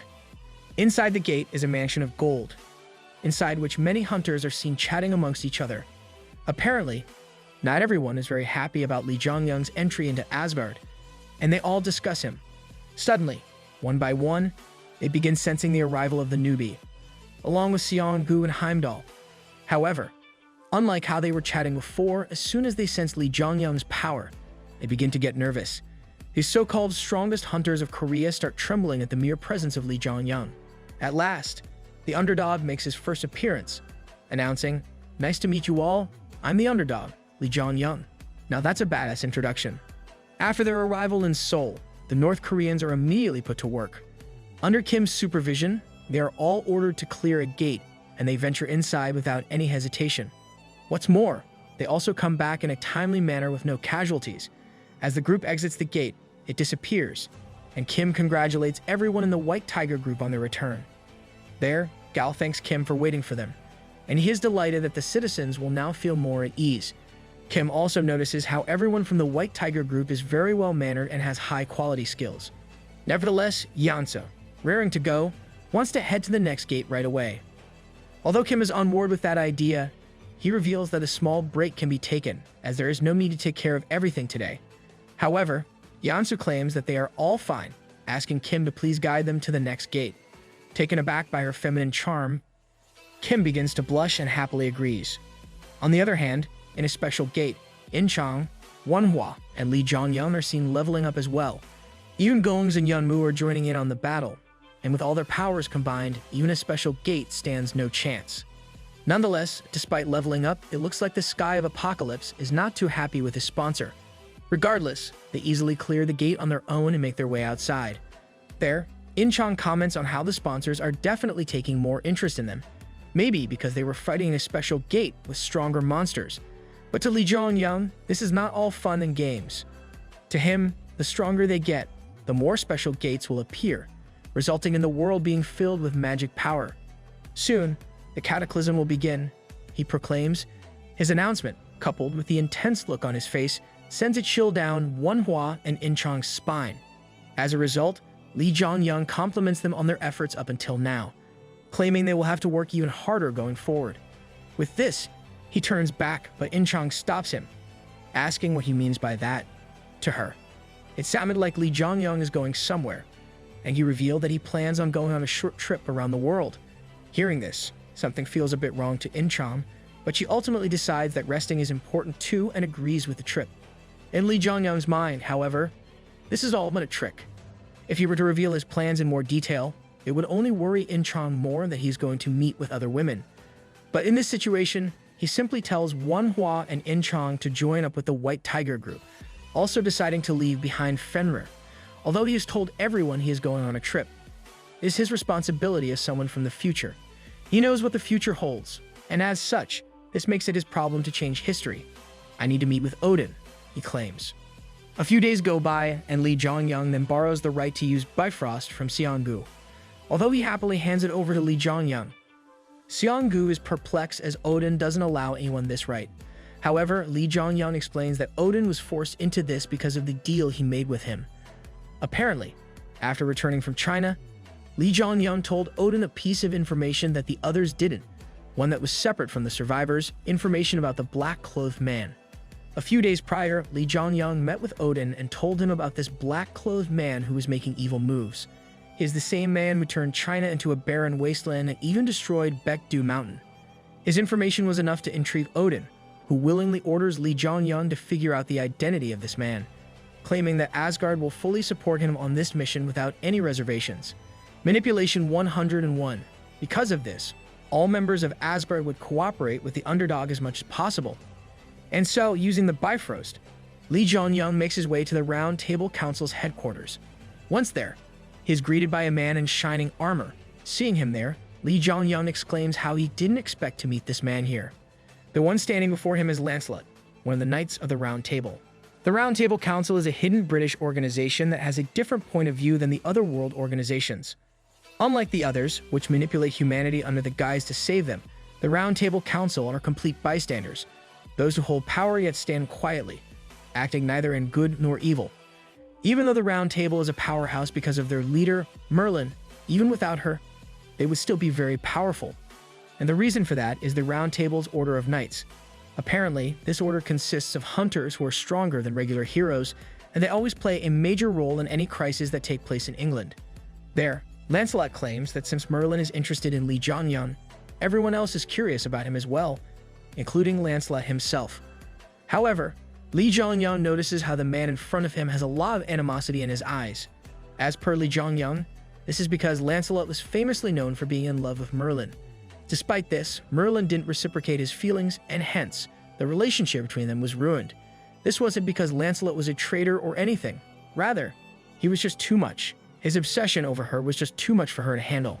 One might even say he exhibited yandere tendencies. What's more, the rumors are that most of the issues in the Round Table are because of Lancelot, making Lee Jong-young think he has stepped into something troublesome. Regardless, Lee Jong-young wants to get on with his business and wishes to meet with Merlin. However, he keeps getting interrupted by the knight. Eventually, Lee Jong-young has had enough and asks what he is doing. He simply wants to meet with Merlin for their official business, but Lancelot is acting rudely to him. Hearing this, Lancelot asks how he is acting rudely, but in response, Lee Jong-young claims that a knight who doesn't even realize his rudeness doesn't deserve to be called a knight. In reality, he is simply provoking Lancelot, knowing that Merlin is watching this unfold. But the proud hero is gravely insulted by this comment. Immediately, he stands up infuriated and tries picking a fight with the underdog. Nonetheless, before things get violent, at last, Merlin shows up. There, Yunshi scolds Lancelot for disrespecting her guest. As a result, overcome with emotions, the knight challenges Lee Jong-young to a duel. Of course, Merlin is against this idea, but Lee Jong-young willingly agrees, telling Lancelot, "Let's head to the tournament hall. Lancelot is going to get wrecked." The news of their duel spreads like wildfire, and all the knights come to watch the duel. What's more, even Gawain and Galahad, the leaders of the Order of Knights, come to witness the fight. There, it looks like the knights hold their leaders in high regard. Anyway, the duel soon begins. There, Gawain comments on how Lancelot and Lee Jong-young use the same weapon, a spear, remarking that it is going to be an interesting duel between the spears of the East and West. As the battle is about to begin, Lancelot works the crowd, resulting in Lee Jong-young mocking him even more. He calls his opponent an entertainer, deeming it unfit for him to be called a sir. What's more, Lee Jong-young confirms if you can even kill someone in the Round Table's duel, learning that this is the case. As a result, Lancelot claims that he was going to show mercy and not kill his opponent, but Lee Jong-young just mocks him further, proclaiming him as the fake knight Lancelot. Having been disrespected enough, Lancelot becomes enraged and moves in for the kill. Meanwhile, Lee Jong-young reminds himself about how Lancelot is known as the one-shot knight, capable of piercing through anything in a single strike. Regardless, unafraid, he too unleashes an attack and, using the tip of his spear, stops Lancelot's fearsome incoming blow. Seeing this, the other knights are left in shock, and even Lancelot is left in a pinch, unable to even move. On the other hand, Lee Jong-young is completely in control of the situation. Suddenly, Gawain intervenes in the duel, claiming that that's enough. I guess that this much humiliation is enough for one day. After hearing Gawain introduce himself, Lee Jong-young immediately recognizes him as the Green Knight. According to him, when he awakened as a hunter, he cleared gates like a berserker. His entire body was always covered with the blood of his fallen prey, earning him the nickname the Green Knight.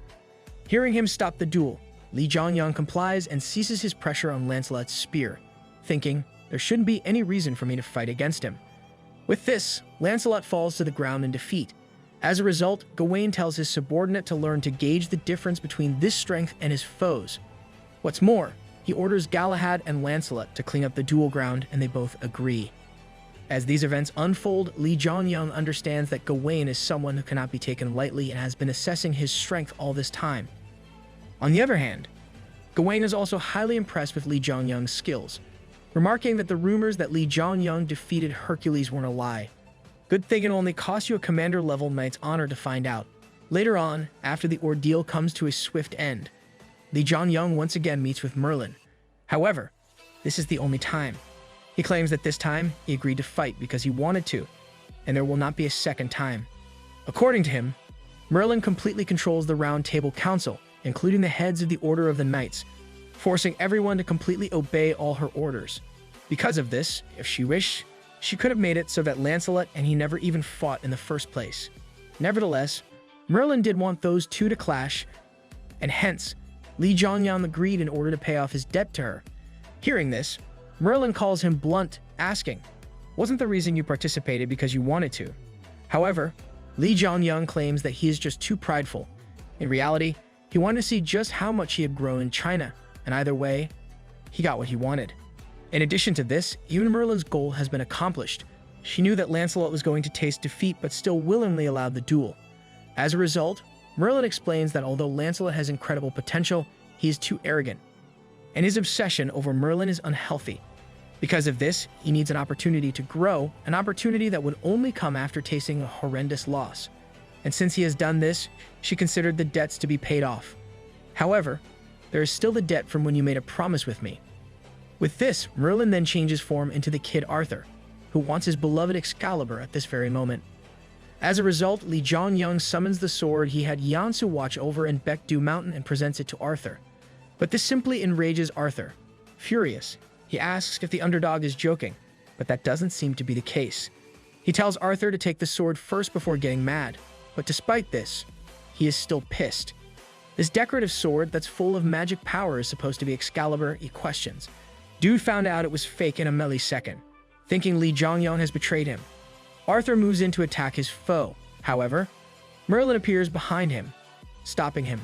Seeing Merlin, Arthur is left speechless, finally thinking that this sword really might be the Excalibur he was seeking.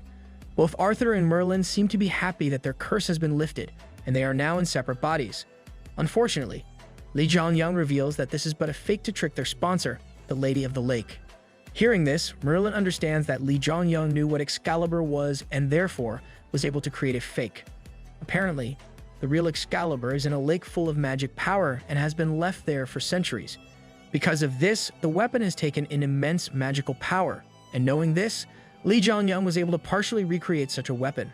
However, as per her, when the sponsor realizes that this sword is fake, the curse will once again be set in place.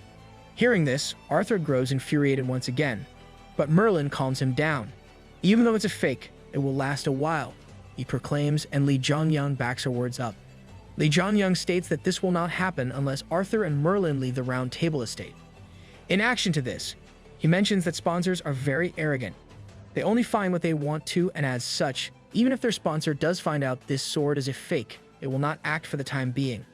Plot armor back at it again. With this, Lee Jong-young's job is done, but to Arthur, this is not enough. He was the one suffering from the curse more than Merlin, being forced into the body of a child. As a result, to quench his anger, Lee Jong-young claims that I'll tell you one more thing, the location of the real Excalibur. On the other hand, somewhere else in a forest, explosions are wreaking havoc and destroying the pristine scenery. These explosions are revealed to be from Hercules' attacks, who is currently fighting against a white-haired guy. This guy is easily dodging all of Hercules' blows despite the fearsome hunter still being in his state of madness. Regardless, Hercules doesn't stop for a single moment and keeps up his barrage of attacks. Nevertheless, his attacks don't reach his foe, who calls Hercules slow and swings his sword toward him. Hercules dodges the strike. However, using the dust storm kicked up, the white-haired man sneaks up behind him and hits Hercules in the back. Even though the blow is not very powerful, it causes Hercules to shriek aloud in pain. What's more, the evil red color in his eye also disappears, bringing him back to his senses. With this, Hercules asks just what the hell is up with that sword, and his fool claims that he recently picked it up not too long ago. In Hercules' mind, the moment that sword touched him, he was unable to control his magic power and fell to the ground. Regardless, the guy is satisfied with Hercules' progress, so much so that he has forgiven him for breaking the pact and acting on his own. As a result, Hercules wonders if he will not have to face any disciplinary action, but that is not the case. Only this guy has forgiven Hercules, but the others still want to punish him. Someone like Athena, who has been watching over the fight all this time. Hearing this, Hercules turns around and sees her standing there, and freaks out at the fact he couldn't even sense her presence. There, Athena reveals that she has come here to report something about the underdog. Hearing news about Li Zhongyang even riles Hercules up, and she continues. According to her, after Li Zhongyang's return from China, he is now in the UK at the Round Table Council, though his intentions and reasons are still a mystery. Hearing this, the guy orders Athena to continue keeping an eye on him for the while and tells Hercules to not neglect his training. And so, both of them comply with this guy's orders, finally revealing this white-haired man to be none other than Zeus himself. Back at the Round Table, Li Zhongyang tells Merlin and Arthur that Zeus has possession of the real Excalibur. But Arthur still seems to be unconvinced that this is the truth. What's more, Arthur asks why Li Zhongyang is talking to him so casually, learning that the reason is because Arthur is doing the same. Anyways, Arthur then questions the next step of their plan. However, Li Zhongyang has none. In his eyes, he has done what he promised, found an Excalibur that can release the curse. What's more, he has even told them the location of the real sword, and so, it's you guys who have to pay me back, he claims. Of course, Arthur already knows that Zeus will not be willing to negotiate over the Excalibur, but Li Zhongyang states that Merlin will find a way, commenting on how smart she is. Of course, this is the one thing Arthur can agree on with Li Zhongyang, and hence, he asks what he wants in return. However, Li Zhongyang wants Merlin to return from her meeting first. Regarding the recovery of the sword first, eventually, she does. And at last, Li Zhongyang tells them both, "What I want is for you two to survive." His words take the Round Table leaders by surprise, but Li Zhongyang continues. He wants them two to also trust his words and follow what he says, claiming, and if they do so, he will be willing to settle their debt. Of course, being the child he is, Arthur still has problems with Li Zhongyang asking for two things in return to settle only one debt. However, if surviving is really too big of a hassle for the leaders of the Round Table Council, they can meet their end, but the underdog is rooting for their survival. Hearing this, Merlin accepts these terms but asks for a better explanation. As a result, Li Zhongyang claims that soon, something significant is going to take place. He claims that both Arthur and Merlin must have felt the strange mana and the appearance of the special gates, hence the reason they ordered the Order of the Knights to return. In response, Merlin states that she has noticed that the magic power density across the UK has risen at an alarming rate. Li Zhongyang blames the special gates for this, adding that more and more of these gates will appear in the future. As such, Merlin asks if this is the something major that will take place, but that is not the case. It's when all of those special gates disappear. We have to prepare for that time. His seriousness ensures the Round Table leaders that he is not joking around. Later that day, Li Zhongyang joins Arthur in his special training place he often trains at. Because many of the Round Table aren't aware of his existence, he has to stay hidden and ask Li Zhongyang to have a fight with him, commenting that the underdog has gotten stronger since the last time they met. Not one to shy away from a fight, Li Zhongyang agrees, remarking that he is different from before. But before the duel starts, he questions if Arthur has ever fought with Zeus. "Dude, I know you are the protagonist and all, but don't get too cocky." Hearing this, Arthur chuckles a bit, claiming Li Zhongyang will die if he keeps on asking such things, but confesses that he indeed has. This riles up Li Zhongyang even more, and at last, the battle is about to begin. Not wasting a single second, Arthur summons his weapon and jumps in to unleash a strike. But for someone like Arthur, this attack is too slow. He mocks his foe and deflects the attack, making the underdog take a few steps back. There, Li Zhongyang realizes that a duel against Arthur is not just a test of his fighting prowess. Rather, he will have to use everything he has got to have a chance of winning.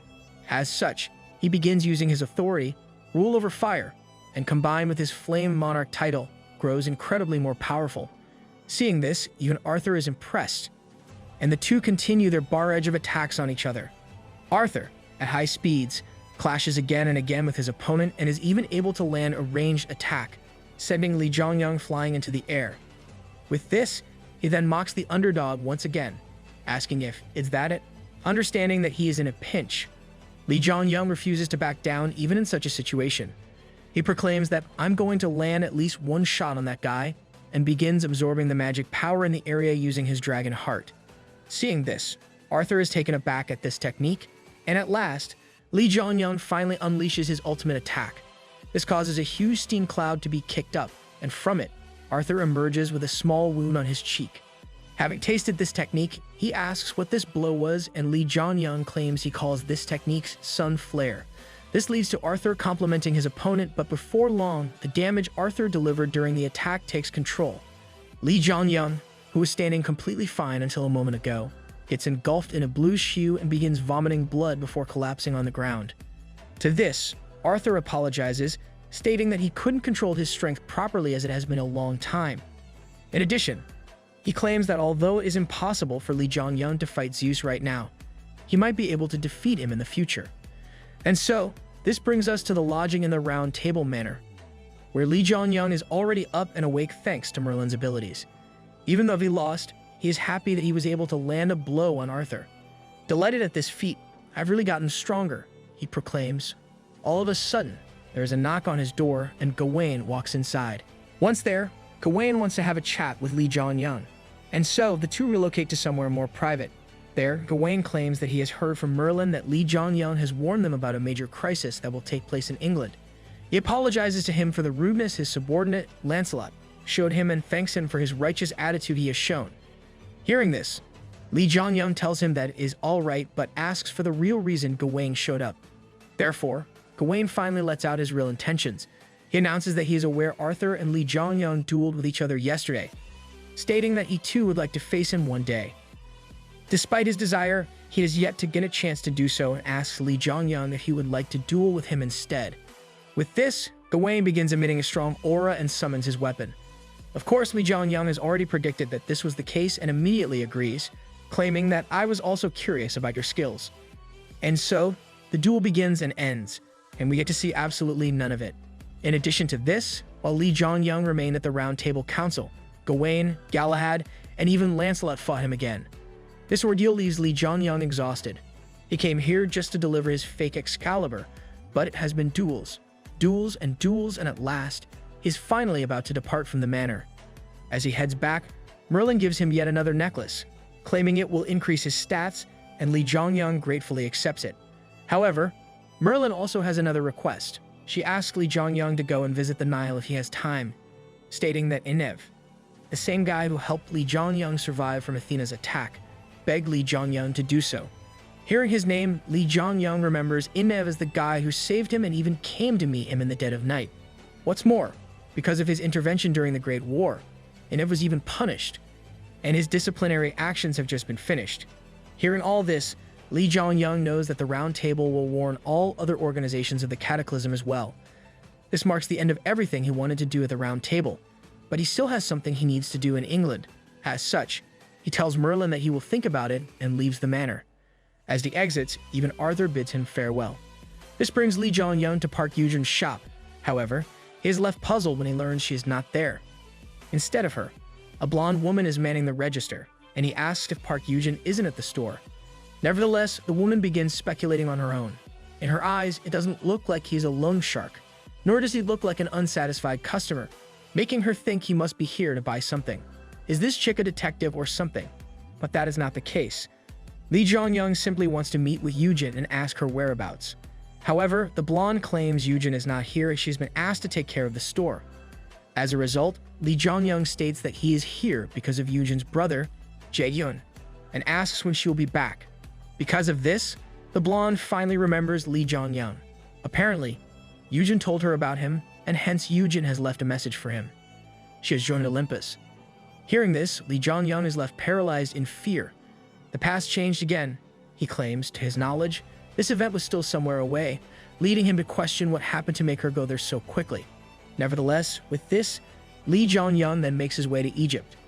Once there, he calls upon In-chang, who is enjoying her rest time at the beach. "Children, please close your eyes." Upon receiving the call, In-chang is told to get ready and come to Egypt along with everyone except the White Tiger group. Of course, In-chang complies, stating that she has been aching to do something for a while. Moreover, Li Jianyang also calls up Seong-gu and informs him of his presence in Egypt. This confuses Seong-gu, who thought Li Jianyang was going to come right back. According to him, Egypt is already in a troubled state, and his appearance will not cause more issues. As such, Seong-gu tells him to stay quiet until he gets things settled on his end. But the underdog, like the trouble magnet he is already in some trouble. Back in Egypt, an unarmed Lee Jongyang is seen being confronted by a horde of Egyptian warriors.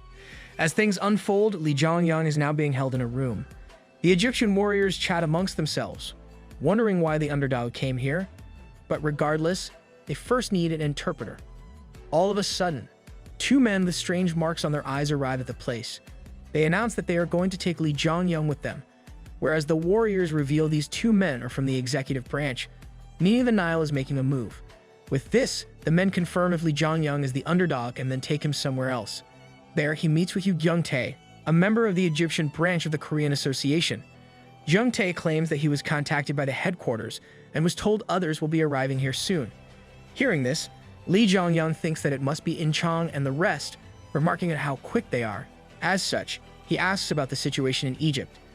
Consequently, Young-tae explains that as of right now, Egypt is under the total control of the Nile. The Nile is largely divided into three branches: Memphis, which governs politics; Hermopolis, which controls the business district; and Heliopolis, which rules over the hunters and the association. Apparently, all three are in a constant state of power struggle and are always trying to take over each other's power. As a result, the situation is a mess. Previously, Heliopolis had the most power, but after the recent Horus incident, there was an issue within the branch. Hearing this, Lee Jongyang remembers that Iniv was from the Heliopolis branch as well and asks why the Horus incident was. However, even Young-tae is unsure of the details. It is something so secret that even his sources haven't been able to figure out. However, it is certain that the crisis started while attacking a gate. This makes Lee Jongyang remember Iniv telling him about the red ore, the same ore which turns a normal ogre into an ogre mage. Thus, Lee Jongyang wants to meet with Iniv, the hero hunter. Of course, Young-tae prepares for this. In the meantime, at the airport, In-chong, along with Fenrir, Gongs, and Manhua, arrive. There, Lee Jongyang is seen waiting for them and welcomes them. However, it appears that an uninvited guest has also tagged along. This man is none other than Balder, one of Asgard's strongest heroes and also Odin's right-hand man. Here, unannounced, Lee Jongyang questions what he is doing here with a hostile expression on his face. In response, Balder also threatens Lee Jongyang, asking if you were showing your true colors from the start. You are going to make me upset. As he utters these fighting words, Fenrir, In-chong, and Manhua ready themselves for an attack. Nonetheless, Balder then quickly gets back to normal, stating that Odin has sent him to help the underdog accomplish his expedition aboard. According to him, all of Korea's special gates have been taken care of quickly, and therefore, there is no need to worry. With this, he announces that I'm looking forward to working with you until you return to Korea, and then turns to Young-tae. Hearing this, Lee Jongyang realizes that this trip is going to be rather uncomfortable. You don't say. The next day, Young-tae informs Lee Jongyang that his request to meet with Iniv has been received. As per him, something is happening within the Nile. Similar to everyone else, the Egyptian organization is also calling back all their hunters from abroad, and Set, the second in command of Heliopolis, has returned. If Horus is unable to get back his status, which fell because of the recent incident, the position will be given to Set instead. To boot, Set is the strongest hunter in the Nile at the moment. Hearing all this, Lee Jongyang begins contemplating if he could beat Set. It took all he had to fight Arthur, and even then, he was only able to scratch him. Is Set just as strong, or is he even stronger than Arthur? With this question in mind, Lee Jongyang stands up and tells Young-tae to keep on requesting the meeting with Iniv. To this, Young-tae asks what Lee Jongyang is planning on doing, and he claims he will find a way on his own to meet with him. On the other hand, back in Korea, Odin is seen chatting with Seong-gu on top of the association building. There, Odin claims that up until this point, he has not asked anything regarding the underdog to Seong-gu. But now, I need to know. He claims that Lee Jongyang always stimulates his curiosity, but never seems to give him an answer. Odin just cannot understand Seong-gu's excessive kindness towards him. As per him, Seong-gu has never been one to easily believe in others. Hence, it is so strange to see him showing so much blind trust in the underdog, as if he has known him for a long time. Consequently, he asks just what the underdog's goal is, claiming that he has no idea what he really wants. In response, Seong-gu reveals that Lee Jongyang's goals are something which coincide with Odin's. This reminds Jang Hyojin about the same thing Bei Sang-soo said. Lee Jongyang might help him achieve his goal once he grows. However, it seems like that is not really the case. Lee Jongyang really has a contingency plan for all situations. In Seong-gu's mind, he reveals that Lee Jongyang has already prepared him for this question if Odin ever asks. Because of this, he already has a perfect script in mind. Seong-gu announces that your goals and his are the same: killing the sponsors. Hearing this, Odin is taken by surprise, but Seong-gu continues on. He states that hunters that are sponsored by the one who rules the riverside have lost all their power. This is the first time something like this has happened. It only happened after Lee Jongyang killed Gunther. Hearing this, Odin begins to chuckle. This is great. He proclaims, back in Egypt, Lee Jongyang calls for Balder and asks him which hero in the Nile is affiliated with Asgard. Hearing this question, Balder tries to avoid answering, but Lee Jongyang questions to what extent Odin ordered him to help the underdog. Of course, Balder states that he needs to comply to the best of his abilities. And so, Lee Jongyang once again asks which hero in the Nile is affiliated with Asgard. As a result, Balder claims he will get back to him on that, stating that it is a secret. With this, Lee Jongyang agrees and takes his leave. There, Lee Jongyang then reminds himself of the conversation he had with Jung Tae, speculating that a hero-class hunter must be here, and that should be enough for him. Later on, he and his team pay a small visit to the city. There, In-chong comments on how hot it is here, but to Manhua, this heat is way better than the icy cold of China. As they walk and chat, Manhua also asks what Lee Jongyang's final goal is. Hearing this, In-chong also chimes in, stating that even she hasn't heard his final goal as well. To this, Manhua adds that it always seems like he's working toward a goal, and even though his short-term goal is clear, his long-term plan is still a mystery. He jokingly asks if it's something like world domination. Consequently, Lee Jongyang suddenly stops and turns back, proclaiming that I think it is something like world domination. Of course, he's joking, but the way he said it, both Manhua and In-chong are left speechless, wondering if this is really a joke or not. You never know, might not be. All of a sudden, Fenrir senses a powerful and ominous aura coming toward them. Upon closer inspection, it looks as if the Nile members have come to them. Lee Jongyang tells his teammates to stand back, and from the horde of warriors emerges Set, the soon-to-be leader of Heliopolis. Upon seeing him, Lee Jongyang remarks at how he is comparable to Arthur in strength. With this, both Set and Lee Jongyang exchange pleasantries, after which Set claims he needs to discuss something briefly with the underdog. As a result, both of them head to a secluded rooftop. There, Set tells Lee Jongyang about the history of Egypt and how it became independent from the kingdom. However, the truth is, Egypt is still under control by the Nile dynasty. Consequently, Lee Jongyang asks if Set is trying to succeed the Nile dynasty, and he confirms this, complimenting Lee Jongyang. As such, he then asks Lee Jongyang if he wants to try guessing why he wants to succeed Osiris as the head of the Nile.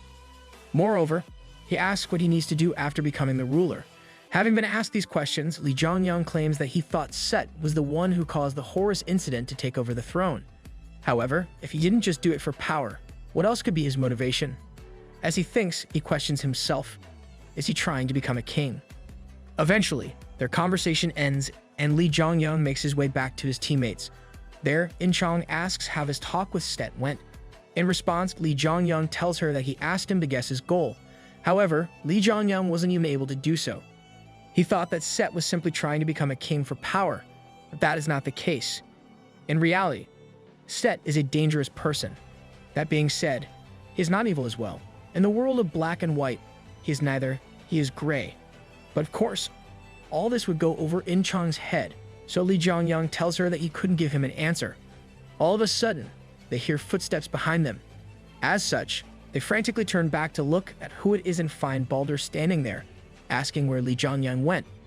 Obviously, In-chong is pissed that this guy is taking away her precious Lee Jongyang time and angrily asks if Balder doesn't have anything else to do. However, Balder has questions of his own. In his eyes, it's very strange. Lee Jongyang's team comprises of all hero-level hunters, but none of them have joined Asgard. Hunters that aren't a part of Asgard knowing secrets of the organization. Is there anything more dangerous? Hearing these words, In-chong becomes more and more pissed. Having been provoked, she powers up and prepares for battle, but Lee Jongyang chimes in, telling Balder to stop joking around. In addition, He asks for the answer to the question he asked previously, and Balder claims that he has been ordered to comply with the best of his abilities. As such, he finally begins to tell who the hunter in the Nile, affiliated with Asgard, is. However, their conversation is interrupted when both Lee Jong-young and Balder sense something dangerous. With no prior warning, a blue light appears in the middle of the city. This blue light is nothing less than a special gate, which has just opened, but in the very center of the city. What's more, as soon as the gate appears, its magical power begins to expand. Seeing this, Incheon becomes distressed, thinking that if this continues, lots of people will be in danger. Consequently, she tells Lee Jong-young that they have to stop it now or else it will collapse soon. But Lee Jong-young doesn't look too concerned. He tells Incheon to calm down. However, Incheon is not hearing a word. She asks how Lee Jong-young can ask her to remain calm when the lives of so many people are in danger.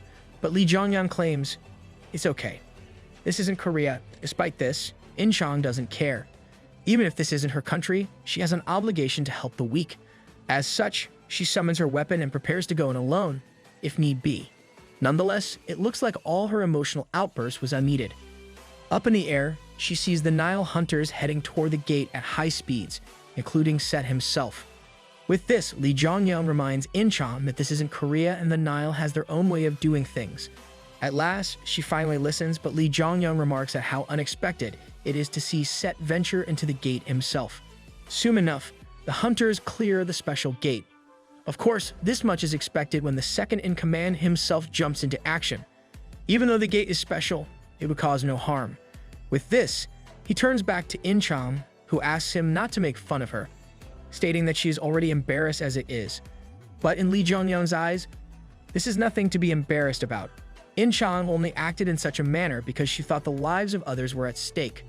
However, their conversation is interrupted yet again by a loud noise. Hearing this, Incheon heads in to investigate and finds a group of hunters assaulting a normal person. Seeing this, she grows enraged and questions what these men are doing. Of course, there's a language barrier, but thankfully, Lee Jong-young soon follows up. Thanks to Merlin's necklace, he's able to communicate in Arabic, and he asks why these hunters are harassing this man. He claims that he just cannot unsee someone getting attacked in such a manner and announces that the hunters need to tell him. He even threatens to call the association. But it really looks like this place isn't Korea. The hunter reveals that in Egypt, hunters can punish normal people whenever they want.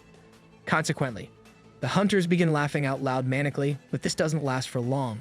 In a split second, the arm of the group leader is chopped off and lands on the ground.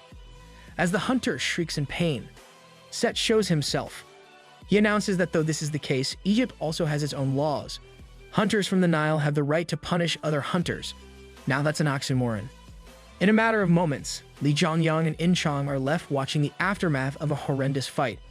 The corpses of the arrogant hunters lie lifelessly on the ground, while the earth is painted in their blood. Witnessing such a sight, Incheon questions Lee Jong-young if Set is a good person. Even though he did such an act to save the normal person, this was clearly too excessive. In Lee Jong-young's mind, he was going to save the man, disregarding the Nile's influence. Even though Set was aware of this, he still killed hunters he didn't need to. Once again, Incheon questions if Set really is a good person, but unable to answer, he replies that he is not sure. After this ordeal, the two return to their lodging, and the next day, Lee Jong-young is finally allowed to meet with Inev. Although the meeting was allowed, both of them are accompanied by other hunters. Inev is with Lamia, alias Bastet, and Lee Jong-young is with Balder. Of course, both the Nile and Asgard are keeping a close eye on them. There, as they exchange pleasantries, Inev asks what the reason for this meeting is. However, Lee Jong-young claims he just wants to chat, but in reality, this is far from the truth. Using magic, he sets up a link between him and Inev, and using it, they can communicate with each other in their minds. Using this mind link, Lee Jong-young tells Inev to give a positive answer to affirm something, and if he wants to do the opposite, give a negative reply. Hearing this voice in his mind, Inev is taken aback at how incredibly skilled Lee Jong-young really is and agrees. With this, they start a seemingly normal, friendly chat, but behind the scenes, Lee Jong-young asks him if the incident is related to the Red Core and Hercules' strength. He also asks if the Horus incident is related to the Red Ore as well. Inev confirms this, leading to Lee Jong-young asking if Horus was affected by the Red Ore, just like Hercules was. Once again, Inev confirms this. At last, Lee Jong-young finally asks if Set is the culprit. However, to this, Inev gives an uncertain answer.